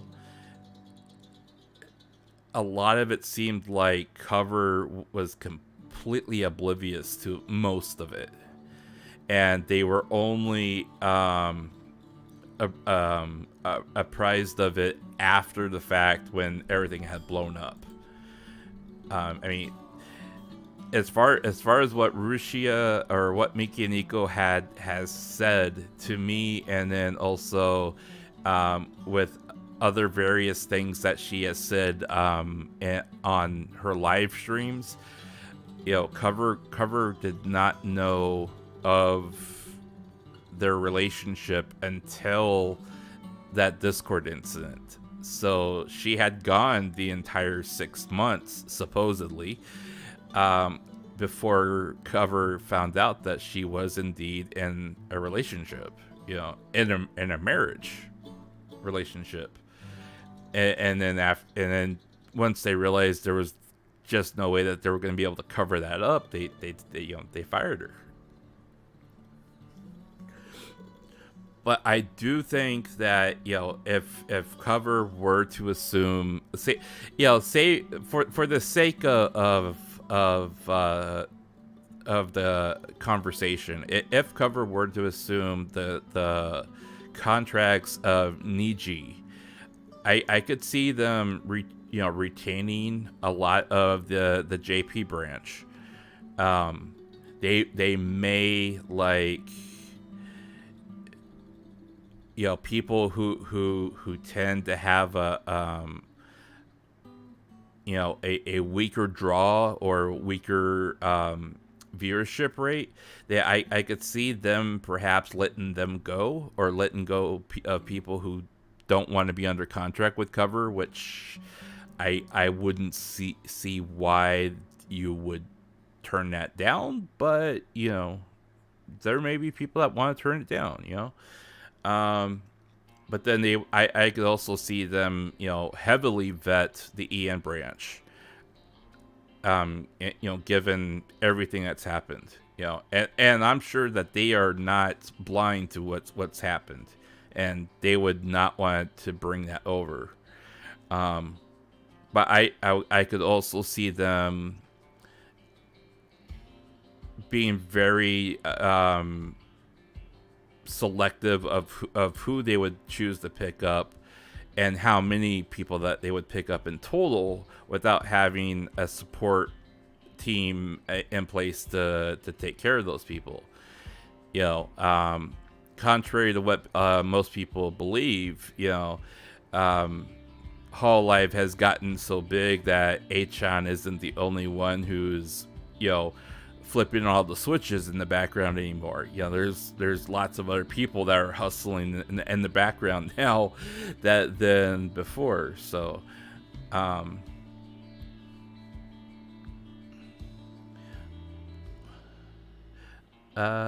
Ian Branch and its talent are both problematic. I've seen a lot of people, and I've seen two narratives. I've seen the narrative where people are saying that there's a clique in EN, and that clique has basically been running EN for God knows how long, since they debuted, and that's because there was little to no oversight with management over the EN branch. And then I've also seen people talk like basically EN is cutthroat and everyone's out looking out for themselves, and it's pretty much last man standing. Whoever's strongest is the highest on the pecking order type thing. And honestly, I could see both cases happening, and those types of things tend to happen when a organization gets to the point where there is minimal oversight when it comes to their employees. And that happens in every company, in every corporation, every industry. It's not limited to any one industry. When I was working IT at the hospital, there was, there were 150 of us working IT at this hospital, and that was just in the networking and service department. That didn't include all the software engineers we had. But there was only one manager and one supervisor that was managing 150 of us. And so that manager basically said, okay, you guys here who've been the longest, who have seniority based only on the amount of time you've been working here and not on what or how long you've been doing this, or your knowledge base, or whether or not you know what the correct answers are. You guys are in charge when I'm not around. So of course you have these people that have been there for 10 years, looking down at you, and basically, they're your coworker and your peer, but they've been artificially given seniority over you purely based upon that they've been there longer. And it's like, okay, why are you making these decisions for me again? And why aren't you listening to me when I say this is a bad idea? And why do I have to go through you in order to get to the supervisor when you are not my supervisor? And their only response is, well, I've been here longer. Or, if you want to talk to them, you gotta go through me first. And if you go around me, I'm gonna find out, and I'm gonna make your life a living hell. And it's like,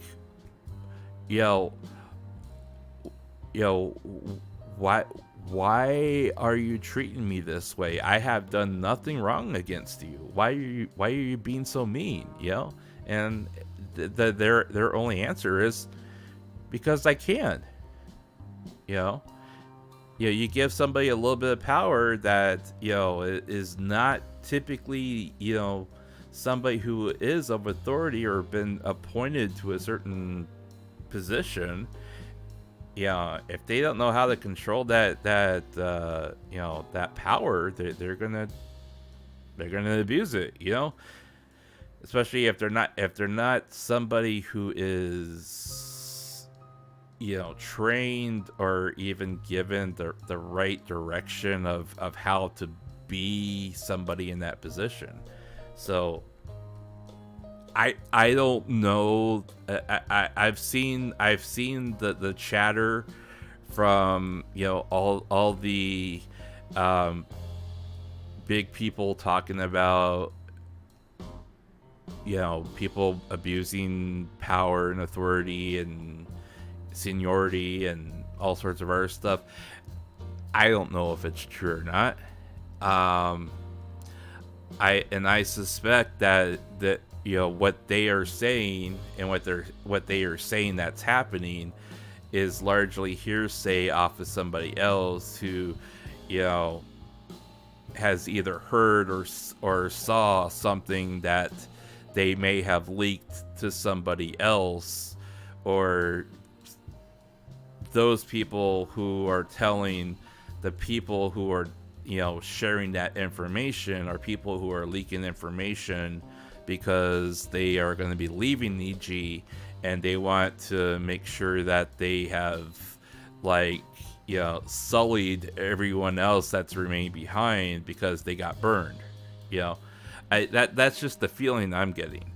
I feel like if I were to look at this objectively, I would say any information that is likely being leaked is either from people who have already left Niji or they're people who are going to be leaving Niji, and they have been burned by the people that are they're leaving behind, and since those people burned them, they're going to make sure that their reputation is trashed as much as possible on their way out, while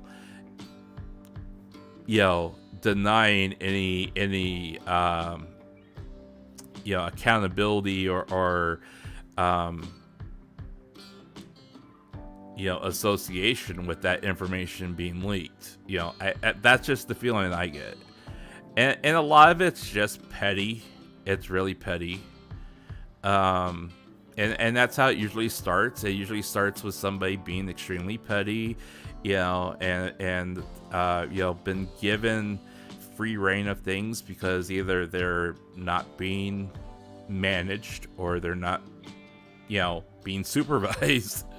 And that's why you need to have your supervisors and your managers available to your talent, and and those managers talk to each other so they actually communicate when problems are happening.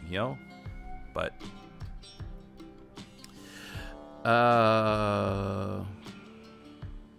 let's see here. Ooh, my phone overheated. Wake up. There it goes. Okay. My phone was giving me I don't know why you're overheating.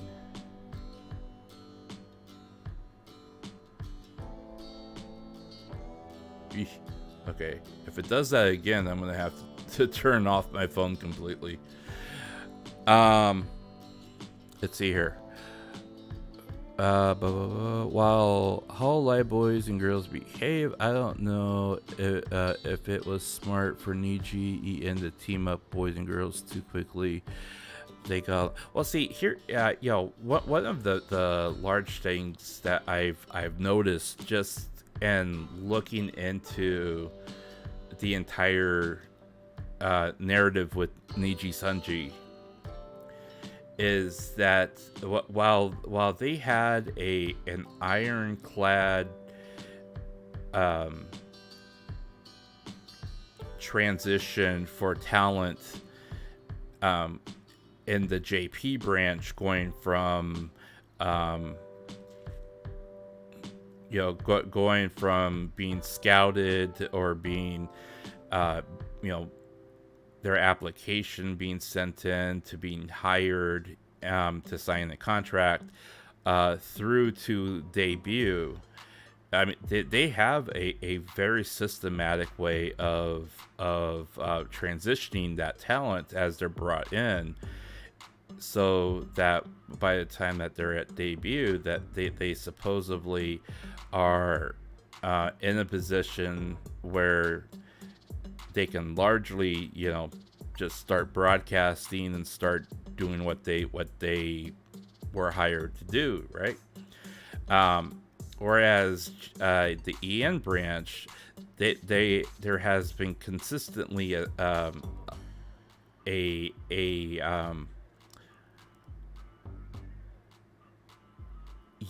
over year fistful of empty promises that Niji has continued to feed them, and saying, "Oh yeah, we're getting this together for you. We're getting, we're getting the whole VTuber Academy experience together for you guys. Even if you've already been working here for several years, we'll still send you through the classes. We'll still give you all these things. We'll still you're still going to get all the perks and benefits, even though you've already been hired." And they've largely been empty promises.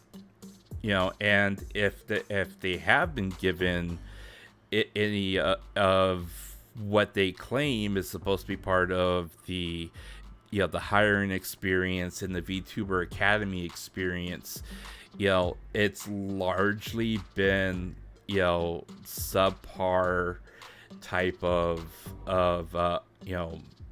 lessons or sessions with people that they didn't learn anything from. Because they've had to gain that knowledge through experience, and you're having people try to teach them stuff from what that they should have been taught 3 years ago, and they had to learn all that through just trial and error and experience on their own. So that Niji has severely dropped the ball with not just the hiring experience, but also the taking care and the benefits that they promise people when they're bringing them in. And the constant theme was, we have this whole thing set up for JP new hires, and JP talent, but and Ian's coming soon. Yeah, it's still coming. It's coming. Then a year goes by. Oh yeah, we're still pulling it all together. It's coming though. It's gonna be here. We're gonna have it for you. And then another year goes by, and we're still trying to find the right people, and try to get people that will do what we want them to do for $7 an hour. But we'll get them pretty soon. That's basically what they've been doing. And you can only get you can only believe in wishful thinking for a certain amount of time before reality sets in and say, hey, you know what, they're not going to pull through for us. It's kind of like when you go and buy that lottery ticket. That you only have a 1 in 182 billion 999,999,999 chance of maybe getting like 2 numbers. But it's true. If you're gonna walk in as a new hire and you've seen this happen for X amount of time, and you get there and you realize, hey, there's nobody here watching over us or making sure that we're not doing anything that we're not supposed to be doing. So, I mean, if all the staff members are gone, the inmates are going to run the asylum. That's plain and simple,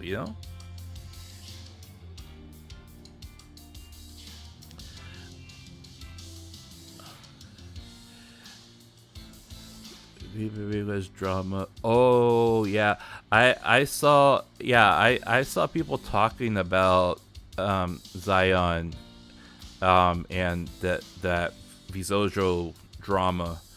I'll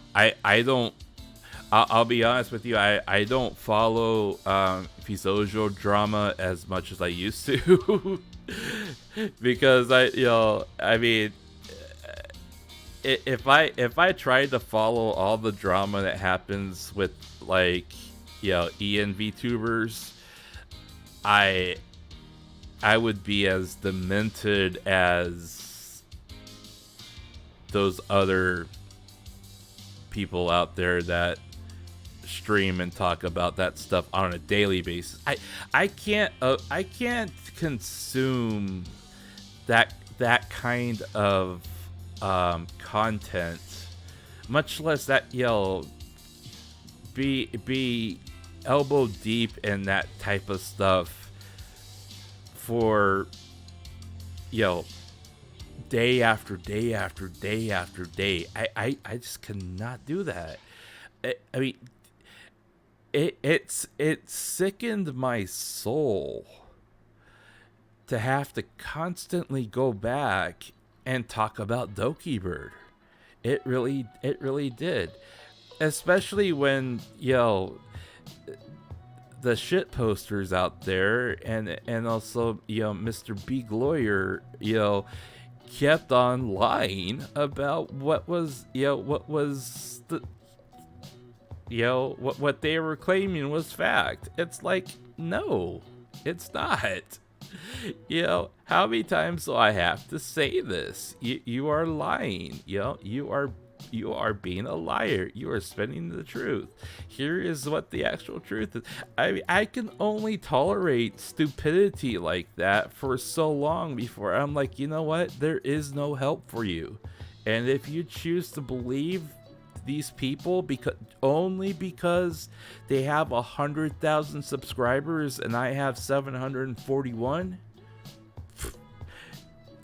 I'm not wasting my breath on you anymore. You know, go believe them. I don't care. You know, I've told you the truth. You know, I mean, that's basically what it amounts to. It's like, you know, you can only tolerate stupidity for a certain amount of time before either that stupidity, you know, wears away at the sanity that you have, or you start thinking like them. And I am actually kind of grateful for you guys and the audience that do come along and listen to me and talk to me, because there have been times where I chase that rabbit down the rabbit hole and I start becoming as demented as they are. And I'll be honest, sometimes it's you guys that pull me back and say, Marko, you are diving into a cesspool of pitiful, self-loathing, self-indulging madness that you don't want to be any part of. And I'm like, you know what? You're right. Yeah, I'm gonna go shower this shame off and then reclaim my dignity and talk about something else. You know? I do have background music going. I have it kind of soft.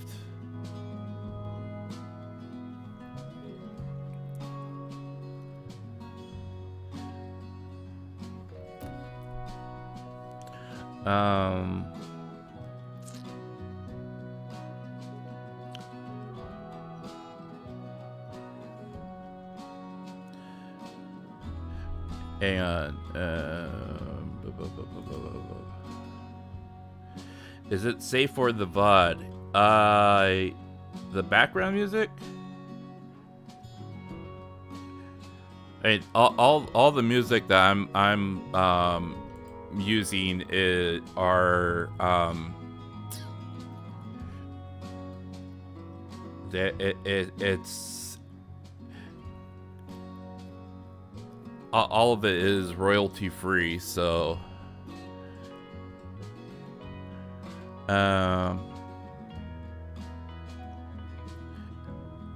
I would not even know what to do with myself if I lost 10,000 followers in one shot like that. That would be just that would be painful. You know, I mean, If it was well deserved, I guess that would be one thing. But if it was purely because I got caught up in drama that, you know, I probably shouldn't have been a part of, that would be another. Iron Mouse, despite her foul mouth, and she does have a foul mouth, but despite the fact that, you know, at times she can be a degenerate, I do think that she largely has a big heart, and she tries to treat her listeners the way that they want to be treated, you know. And you know, I think it's quite commendable with all the personal stuff that she has had to deal with over her lifespan, to be able to get to where she is now with you know, where a healthy person, you know, would have a hard time working as hard as her and doing what she has done, where a lot of people would have just, you know, given up, you know, or maybe even not even gotten as far as her. You know, she's never given up, you know, which has always been a good thing. The reason I'm knowing all this madness is coffee too much time. Hey, you're not alone. You know, there are times where I'm like half asleep, you know, or I'm just like dozing off at, like, you know, like right now for me it's 12:16 a.m. right, and there are times where I'm dozing off and it's like a 1:15 or 2 o'clock in the morning, and then my phone goes off and I see that something, you know, something happened, and then I'm immediately awake and I'm automatically heading to the fridge to grab an energy drink or to put coffee on, you know, and and that's usually when you see that post from me on X, you know, live in 5 minutes, you know. It's like, you know, that burst of energy and it, you know, adrenaline goes through me, and I'm like, okay, well, we got some drama to talk about. You know, and then there's times where, like, I'll my phone will go off and I'm like, I don't want to talk about this again.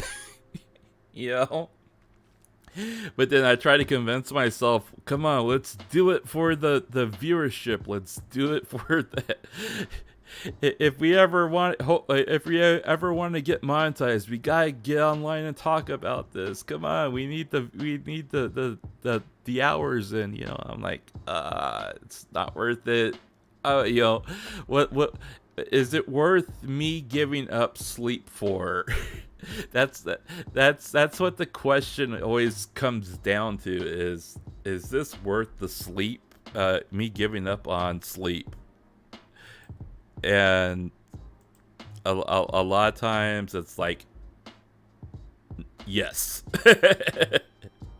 and then there's always those exceptions where I'm like, no, I'll talk about this when I wake up. You know?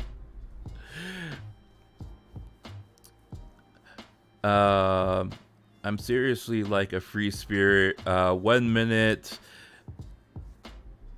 on a drama channel, next minute I'm watching a funny clip. Well, I mean, that's how most of us, you know, realistically are. That there are a lot of times what I end up doing is, you know, not so much a drama channel, but like in the morning, like here's my usual routine when I wake up in the morning, right? That there are two people, two Japanese VTubers, independents, that I will watch above almost anybody else, with the exception of Roboco. Okay, because I can't miss my girl. I have to watch her. But other than Roboco, there are two independent Japanese VTubers that I'll watch, and I always try to be in attendance for them. First, because I know when I'm there, I'm gonna be watching the full duration, or at least have the window open to give them the time of the viewership time, but also because I heavily support them in their monetization. If those three aren't on, or after I watch those three people, I typically flip back into my subscriptions to see what has been clipped over the last couple hours. And typically it boils down to like either something like Miko said, or Karone said, or stuff like that, right?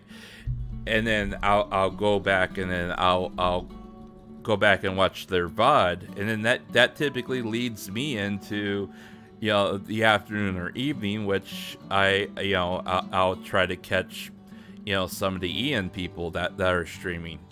Now there is also a smaller VTuber company called Idol EN that has I think they have like 4 or 5 English speaking VTubers that have recently debuted, and they aren't bad, and they actually fill in that spot between like where Hololive Indonesia streams, and then where the Hololive EN girls would stream. So there's that as well. But that's typically how my day would go. But I am usually like, I'll be honest, there are a lot of times where clippers are have been the gateway for me to go back and watch other people's VODs, because they clip something funny from that VOD, and then I go back and I'll watch the entire thing, because I'm like, I want to see this in context, and see what else happened during that time frame.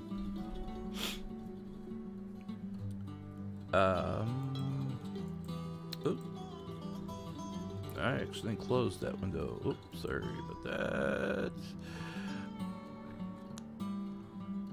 Well, if you enjoy the moment, then it's worth it. Yeah, exactly. If you enjoy the moment, it's definitely worth it. And something I learned, and this holds true for a lot of things out there. Okay, something I learned is, a lot of times something can be clipped or said or read or retold to you, and it could capture your attention immediately, and then when you go back and you watch it in context with everything else that happened around it, it can either mean that much more to you, or it can have an entirely different meaning, and still and still be worth watching, because you saw what happened in context. And it's the same thing with like reading something or watching something. Especially with like how things are nowadays, everything is condensed down to maybe like a 1 to 3 minute, video clip. And, a lot of times people, if you don't do or say what you're trying to do or say within those 3 minutes, you lost them, because that person's already moved on. And I blame TikTok for that, but that's besides the point, you know. But it's true. It's exactly true. I mean, I really don't get how like people. I to this day, I still think TikTok is probably the biggest scam in the entire world. You know, the largest pyramid scheme ever constructed. I mean, you have people who are like, you know, making, you know, they're making buku bucks on TikTok, you know, doing these 3-minute, like, completely empty of content, and people are like watching them, and it's like, okay, yeah, you had like 1 billion people click on your TikTok, but how many of them actually remember anything about you other than whatever it is you might have done? I mean, it's like here today and it's absolutely disappeared and gone by tomorrow. I mean, that's basically what TikTok is. C-Dog really is a pretty cool guy, but his video editor dropped the ball on his Hawaii video. Oh my gosh. I wonder what kind of I wonder what kind of video editor he's using. I mean, I use Premiere Pro, and I mean, I'm still a very big novice when it comes to video editing and all this other stuff. Hell, I'm still learning how to you know, do quote unquote proper thumbnails for my channel, and that's like, okay, well, I mean, I can do it. I don't know if it's proper, but I mein, I'm at least trying to do what as instructed, you know, that kind of thing. But yeah, like, you know, there was one, there was somebody who took, and I think it might have been somebody here, who sent me the link. There was a video that Miko did about how she creates her thumbnails, and somebody took that live stream and condensed it down into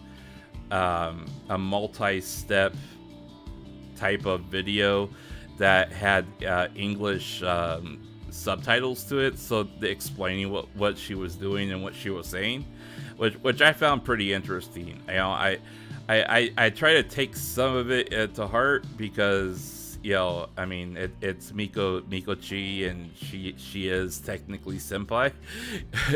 But the also the other thing is, I mean, if it does help, then it helps. I don't mind putting the little extra effort into it, but I still need to learn how to draw. That's my biggest problem.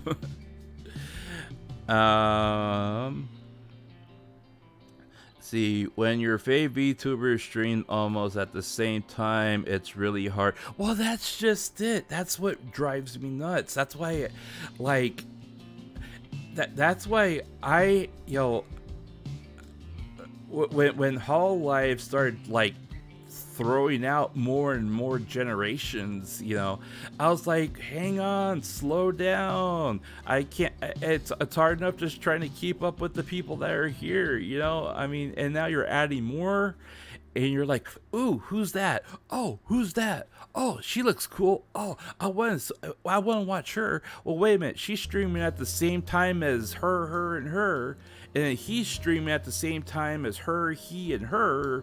And wait a minute, I also have these independent people that I want to be there to watch and support, but now so and so and that person are streaming at the same time, so I'm gonna have to decide between these 20 people who all stream back to back around the same time. I'm gonna have to try to pick 6 of them to multi-stream within this one window and try to keep track of what everyone's doing and hopefully enjoy everyone's stream without missing something. I mean, you see what the dilemma that causes? I mean, it no longer is a lack of choice. It's the lack of, you know, the lack of time span in which to digest all the content that's being put out there, you know. And I think that's another reason why a lot of people tend to appreciate clippers, because at least the clippers can try to capture some of those key moments that may have happened with somebody's stream. So assumedly, you catch the clipper catching that moment, that person can at least try to go back to that stream later on and watch it in the VOD, you know. But that's assuming that they don't have 20 other people that they're trying to watch, you know, and they have time to be able to watch the VOD in order to appreciate the clip.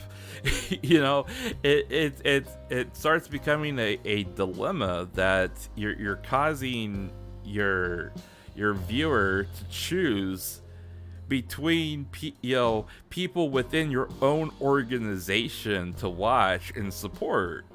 And that's a problem, because you start feeding off of your own viewership base, you know, instead of drawing more people in. You know, that's why I would seriously, and this is just me, of course, this is just me, right? But I would seriously consider, after, you know, the beginning of this coming year, to maybe, you know, tap the brakes a little bit and say, hey, okay, let's take stock of what we have and see how much growth will accumulate over the next quarter. And it would be the perfect time to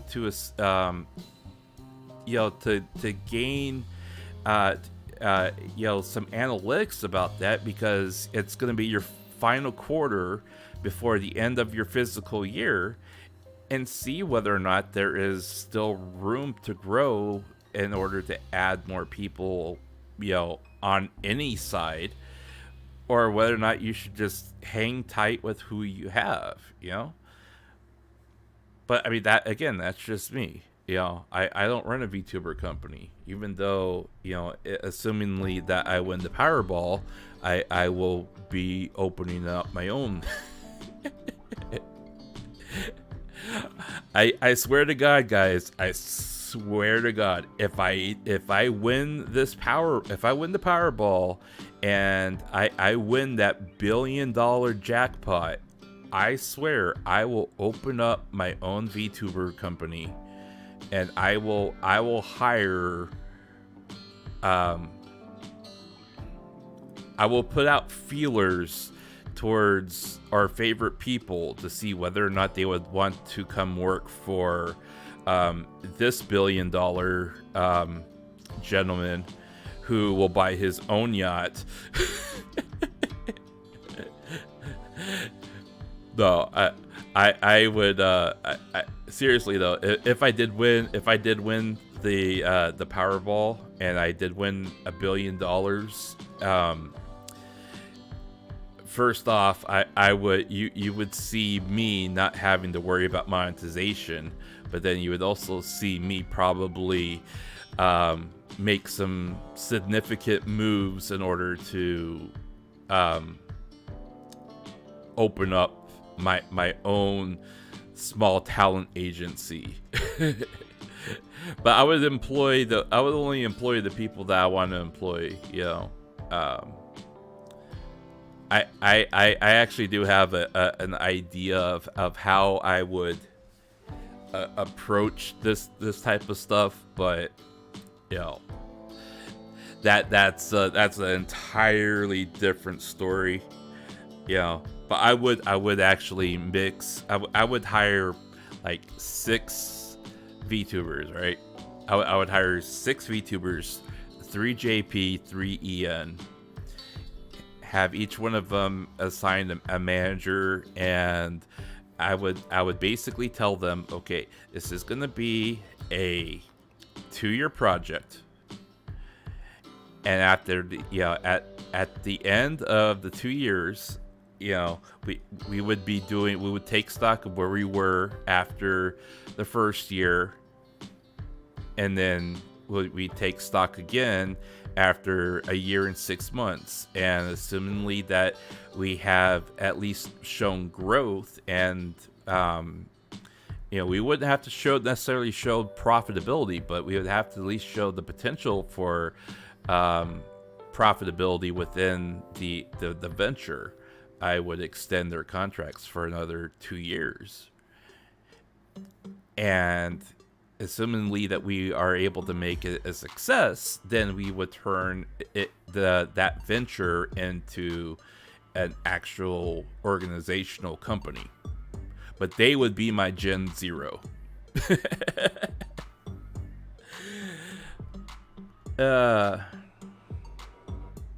Fisherman Phase Connect selling YouTuber coffee. Oh my gosh. I've actually seen a couple of people do that somewhat. They're not really a sponsorship, but it's kind of like some of those like generic coffee things where like they basically say, yeah, you can sell our coffee with your face on it as long as you give us a certain amount of royalties from it, from your sales. And then they kind of like brand it like that, but it's, of course, you know, it's branded their coffee, but it's, you know, it's not like they you know, helped make the brand or helped make the flavor or taste of the coffee. It's just that they're putting their picture on it.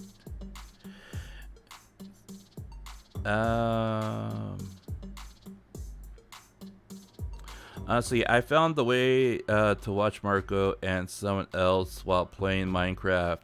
2 phones and a tablet. Hey, you know what?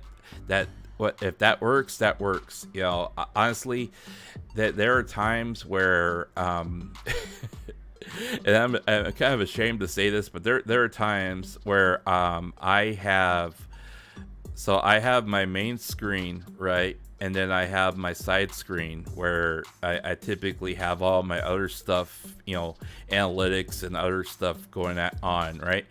And this is the way my current setup is now that I'm not using a second computer. But before then, I used to have 2 monitors on my second computer that were running like OBS and another browser, and then I would have on my main computer, I would have a side screen and then the main screen, right?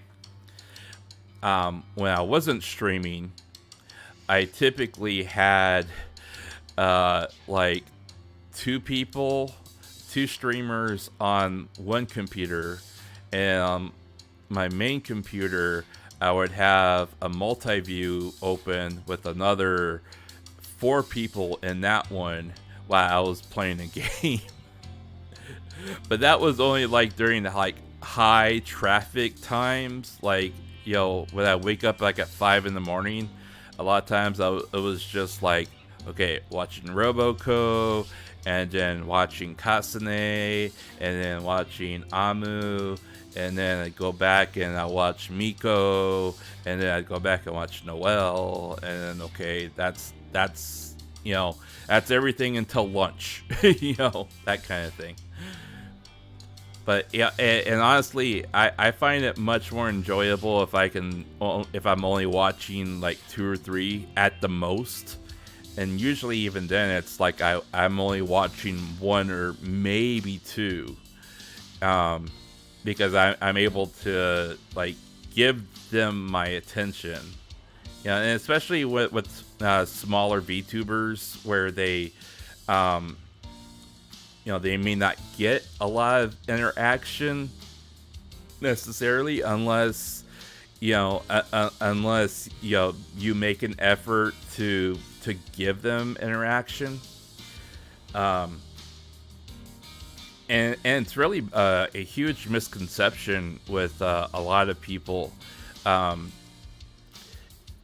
the lack, people talking in their streams when there may not necessarily be a lot of people talking in chat does not mean that that streamer is, content to just keep talking to themselves while, hoping that people are listening to them.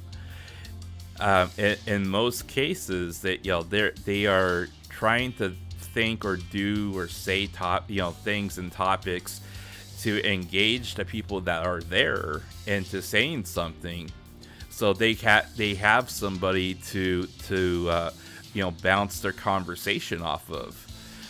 And you'll find, and trust me on this, you'll find that a lot, especially like if you enter a smaller JP VTuber channel and you start talking to them,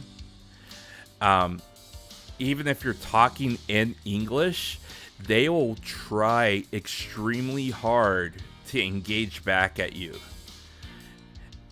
And especially if it's, if you're using like simple and small, understandable words that, that they can easily recognize without having to think too hard, because they may be playing a game or doing something while, trying to talk to you. Or even if you're using like deep L to talk to them, all right? They actually thrive off of, your interaction, even if you're an English speaking bro who's entering a JP chat and you're telling them, I'm from Europe, I'm from Germany, or I'm from the UK, I'm from America, I speak English, but I'm trying to speak to you, with a translator. I mean, they automatically bite on those things because it's, it gives them something and somebody to bounce off whatever it is that they're saying or talking about. The same thing holds true with English-speaking VTubers as well. That there are plenty of English-speaking VTubers that they may have 2, 3, 4 people in chat. Hell, even if they have 10 or 20 people in chat, a lot of them may just be lurking. They don't want, they may want to watch but not necessarily talk, right?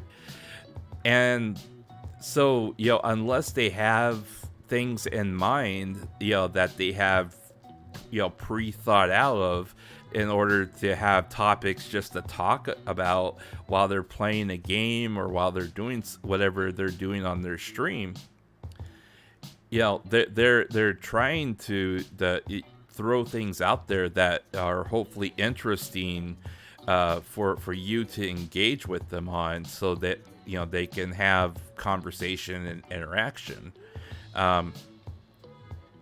And you'll find that that person is, you might see that person in a completely different light, purely because you're able to connect with them and talk to them about whatever it is that they're talking about, right? And that's how, like, a lot of people, they'll walk into, like my friend Kasane. People will walk into Kasane's stream, and they're like, well, she's so soft spoken, and all she does is play Pokemon, or play Yu-Gi-Oh, that's kind of boring. I don't want to sit there and watch her for 2 hours doing that. I'm like, okay, but have you talked to her? Have you actually tried to engage her in conversation? Did you ask her what her favorite Pokemon are to use, or is she playing a specific setup with different elements that because a lot of times she'll do elemental challenges where she will only use specific Pokemon of certain elements to do the ranked ladder, with Scarlet, Pokemon Scarlet. And I'm like, have you asked her that? Have you asked her, what she did to, get her Pokemon to the stats that they're at? Have you asked her what she likes? What she ate for supper? I mean, did you ask her? Did you talk to her? They're like, well, no. I'm like, well, then you're missing out on some of the most interesting things that she has to offer. I mean, I didn't realize. I asked her. I said, look, I have a lot of Pokemon, but I don't know how to level them up really quick or evolve them. Could you help me out with this? And and she told me like what picnic foods to use, where the best places are to to farm for certain materials, or certain Pokemon, which ones to look out for, how to quickly get them to respawn. I mean, there were so many things that, simply by asking her a couple of questions, she was able to come back around and tell me. And that kind of engagement is, it means more to her than it means to me. She may be answering my questions, about the game, but it means more to her because it gives her something and somebody to like give that feedback on, and it's not like, people see like, people at Niji or Hololive and everything else where they have, 1,000, 2,000, 5,000 people that they're addressing, so they can talk nonstop, and they have the luxury of cherry picking out of thousands of people talking in their chat, a couple things in responses towards them, and they have that luxury to be able to do that, and then they just keep talking. Whereas, the smaller VTuber, they're talking for the sake of talking because they're trying to, hopefully get someone to interact with them that's watching them. But anyways, I went on a completely different diatribe there.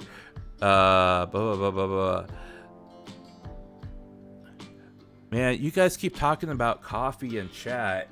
It's 1 o'clock in the morning, guys. I actually need to get some sleep sooner or later. No more coffee. I will. If I win the Powerball, I will not only make my own VTuber company, I will also develop my own energy drink. And hopefully not pass out from drinking too much of it. Because I'll tell you what, ever since, so I've had to avoid certain energy drinks because I the crash I get from them is just too severe, especially that C4 energy drink. I mean, I crash so hard from that energy drink that I just had to stop drinking it completely. What's the other one? I can't even remember what it's called, but I all I remember is that it has like an X in it. So I'm sure it's like partly paid for by Elon Musk, but and there's another one, energy drink I've had to avoid too, purely because the crash is just too hard. I'm not sure if it's a combination of, well, I'm sure it's a combination of the caffeine and whatever they use to, prop you up along the way. But I mean, some energy drinks actually have a gentle kind of, bringing you down type thing as it works out of your system, and other energy drinks just makes you crash extremely hard. I mean, I have not been able to find a single Monster energy drink that doesn't taste like me swallowing a salt shaker. Same thing with Red Bull. Absolutely can't stand them. But there are a couple other ones I do like, but you won't catch me drinking them when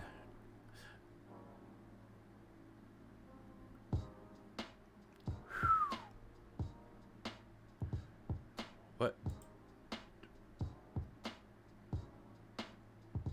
Wow, Nietzsche actually broke even. Well, wait a minute. No, he didn't. They barely came out ahead.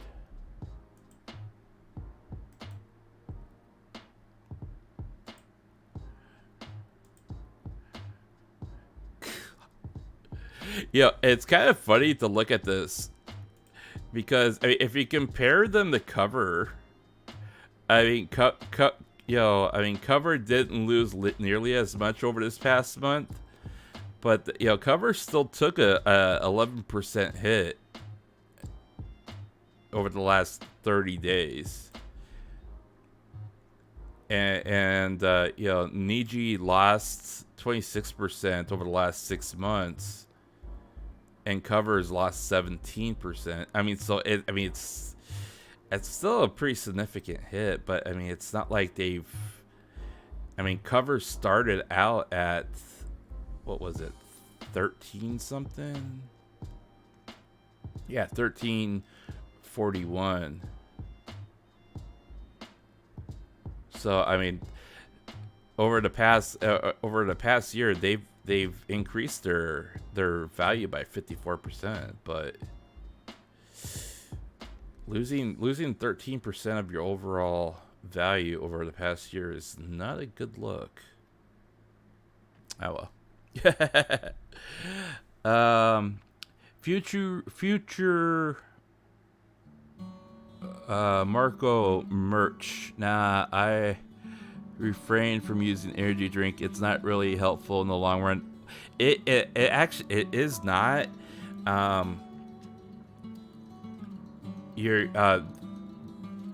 What a lot of people don't realize is the ingredients within energy drinks tend to accumulate in your kidneys, and that leads to kidney stones. And I kept telling my sister this, and she wouldn't believe me. And man, let me tell you something. I suffered through kidney stones when I was on some medication a while back.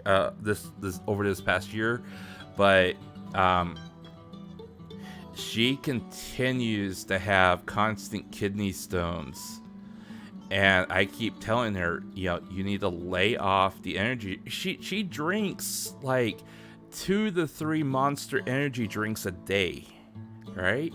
A day, 7 days, 2 to 3. So she's drinking like 14 to 21 Monster energy drinks a week. And I said, no wonder you have kidney problems and you're constantly having kidney stones.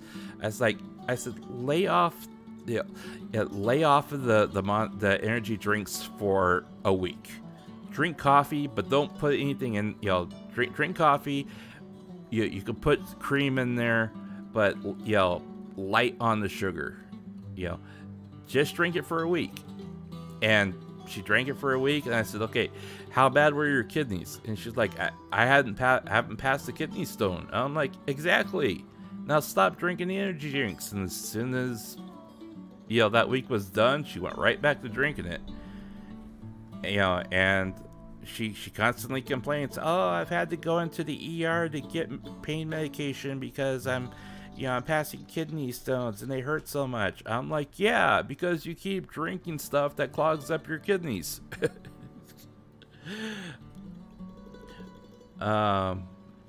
You drink that many too? Oh my lord! Please do not. Look, I mean, I totally get, needing that caffeine pick me up, or maybe even that caffeine to help you get through the day or get through the week. But please, make sure that you keep an eye on those things. If you start having pain and you start having problems with your kidneys and all those other things, try to back off of it. I mean me personally, like, people always ask me, why do you drink your coffee black, right? And I'm like, well, I drink it black because I want to taste the flavor of the coffee, right? And they're like, well, yeah, but I mean, black coffee tastes like crap, that's why you put cream and sugar into it. And it's like, well, then you're not drinking the coffee for the coffee, you're drinking the coffee for the cream and sugar, And I said, believe it or not, coffees do have different flavors and textures and tastes, if you take the time to actually try them, So, like, for me, like, drinking coffee, is actually better than drinking an energy drink, because, the only thing you're drinking in your coffee is whatever is being filtered through with the water, versus, like, all the other additives and all the, chemicals and everything else that's put into your energy drink. And, coffee will dehydrate you. So you do have to actually drink water afterwards with your coffee if you drink a lot of coffee, but it's not as bad for you with your kidneys as drinking an energy drink. So long as you're not throwing in 10 shots of espresso and 40 packets of sugar and all this other stuff into it,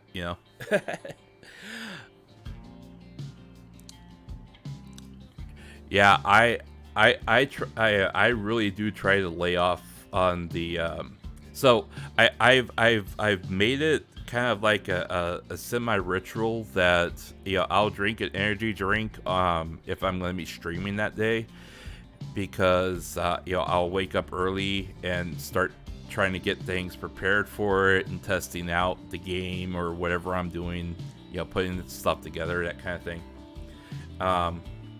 And I'll drink one in the morning, and that's it. After that, I'm done. If I feel sluggish in the afternoon, tough. But that's about it. But I ever since I had kidney stones, I was like, I need to lay off whatever I can to make sure my kidneys still work for another, at least couple years before I have to start worrying about that. But all right, guys, I don't want to cut it short. However, it is going on 1 o'clock in the morning for me, and I do have to get up in the morning in about 6 hours for physical therapy, because I'm still working on my knee and getting it back in shape. And unfortunately for me, we're also trying to work out all the remaining fluid that is still in my knee as well, without having to poke a hole in it and drain it.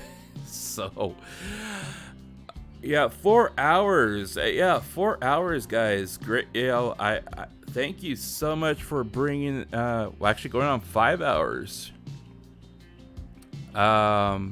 In 2 minutes, we'll be at 5 hours. And I was only going to stream for a couple hours, depending on how my throat held up. But I'm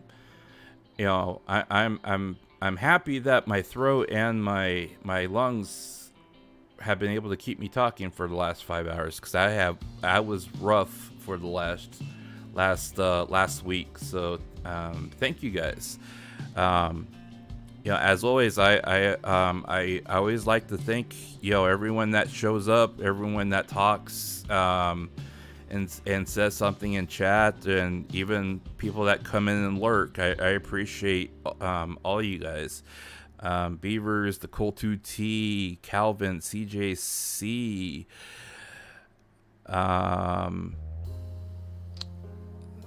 Let's see, who else was there?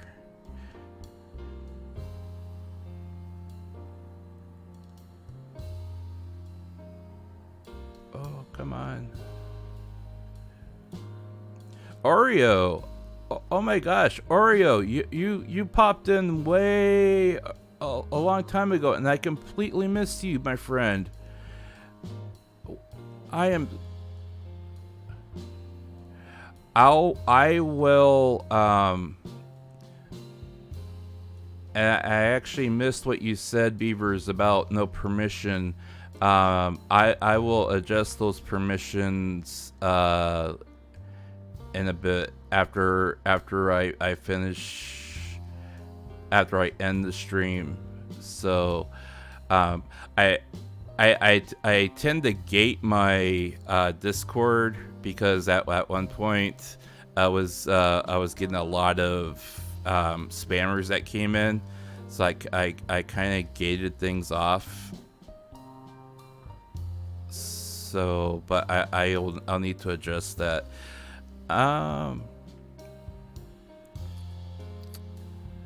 And Knight, I know you've been over here. Appreciate you as well. Umberto, thank you for dropping in as well, my friend. I appreciate it. Anybody I missed, I am so sorry if I missed you. It's Oreo, if you're still around, or if you check the VOD later on, it was great to see you.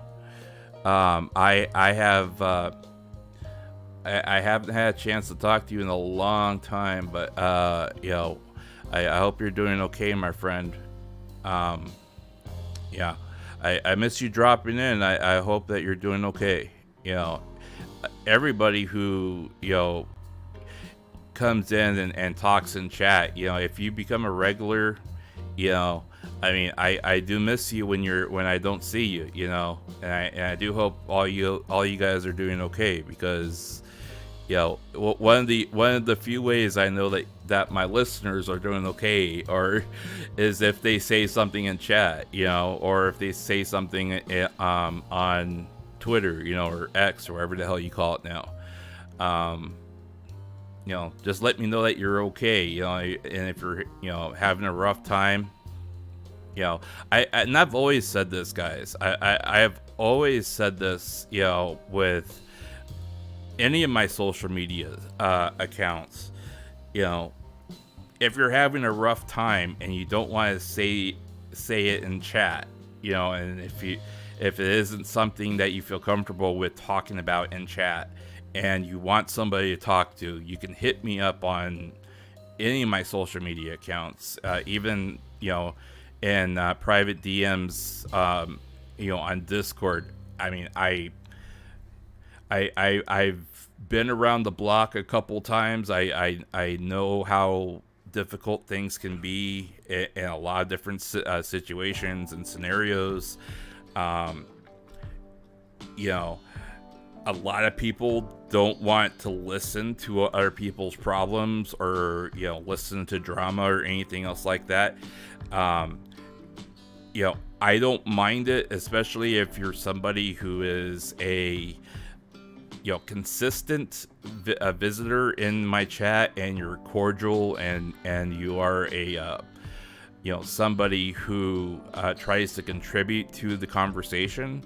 I don't mind listening to if you need somebody to talk to, because I've been there before. I've been there and I've had nobody but myself to try to get through a problem. And there have been times where I wish somebody would have said, you can talk to me about this. You know, you can talk to me about anything. I may not have the answer for you, however, I'm willing to listen. You know, and that's the biggest thing. You know, I may not have the answer for you, but if you need somebody to listen to you, you know, and maybe give you a bit of encouragement, you know, I may not provide what the answer you want, but I can at least give you encouragement. All right. So, your comments are too long. Hey, I completely get it. I completely get it. They're, you know, there are times where I type out a novel in chat as well, and it's like, oh man, I wish I could have shortened that down a little bit. But thank you guys so much for hanging in there with me, coming by, you know, chatting with me, listening to what we have to, you know, talk about, what we're looking forward to for the month of April. Of course, we will also keep an eye on all of the drama and fallout from everything else that is happening across the VTuber sphere as a whole. But we'll try to keep things tuned to having fun, if nothing else. And hey, there's no harm in having fun while talking about things that are going on in the world of VTubers, right?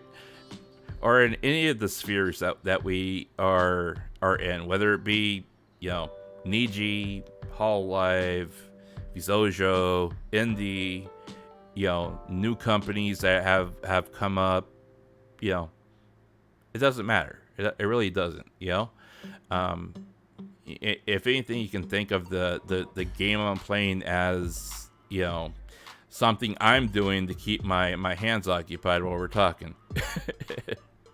So, all right, guys, you take care. Have a great morning, afternoon, or evening, whatever the case may be for you. Thank you so much for tuning in. Thank you so much for the last 2 going on 3 years as well. We couldn't have made it this far without you guys. I couldn't have. So I appreciate you guys, all right? You take care. We'll see you at the next one. Until then, this is Marko Yamashita signing off. Peace.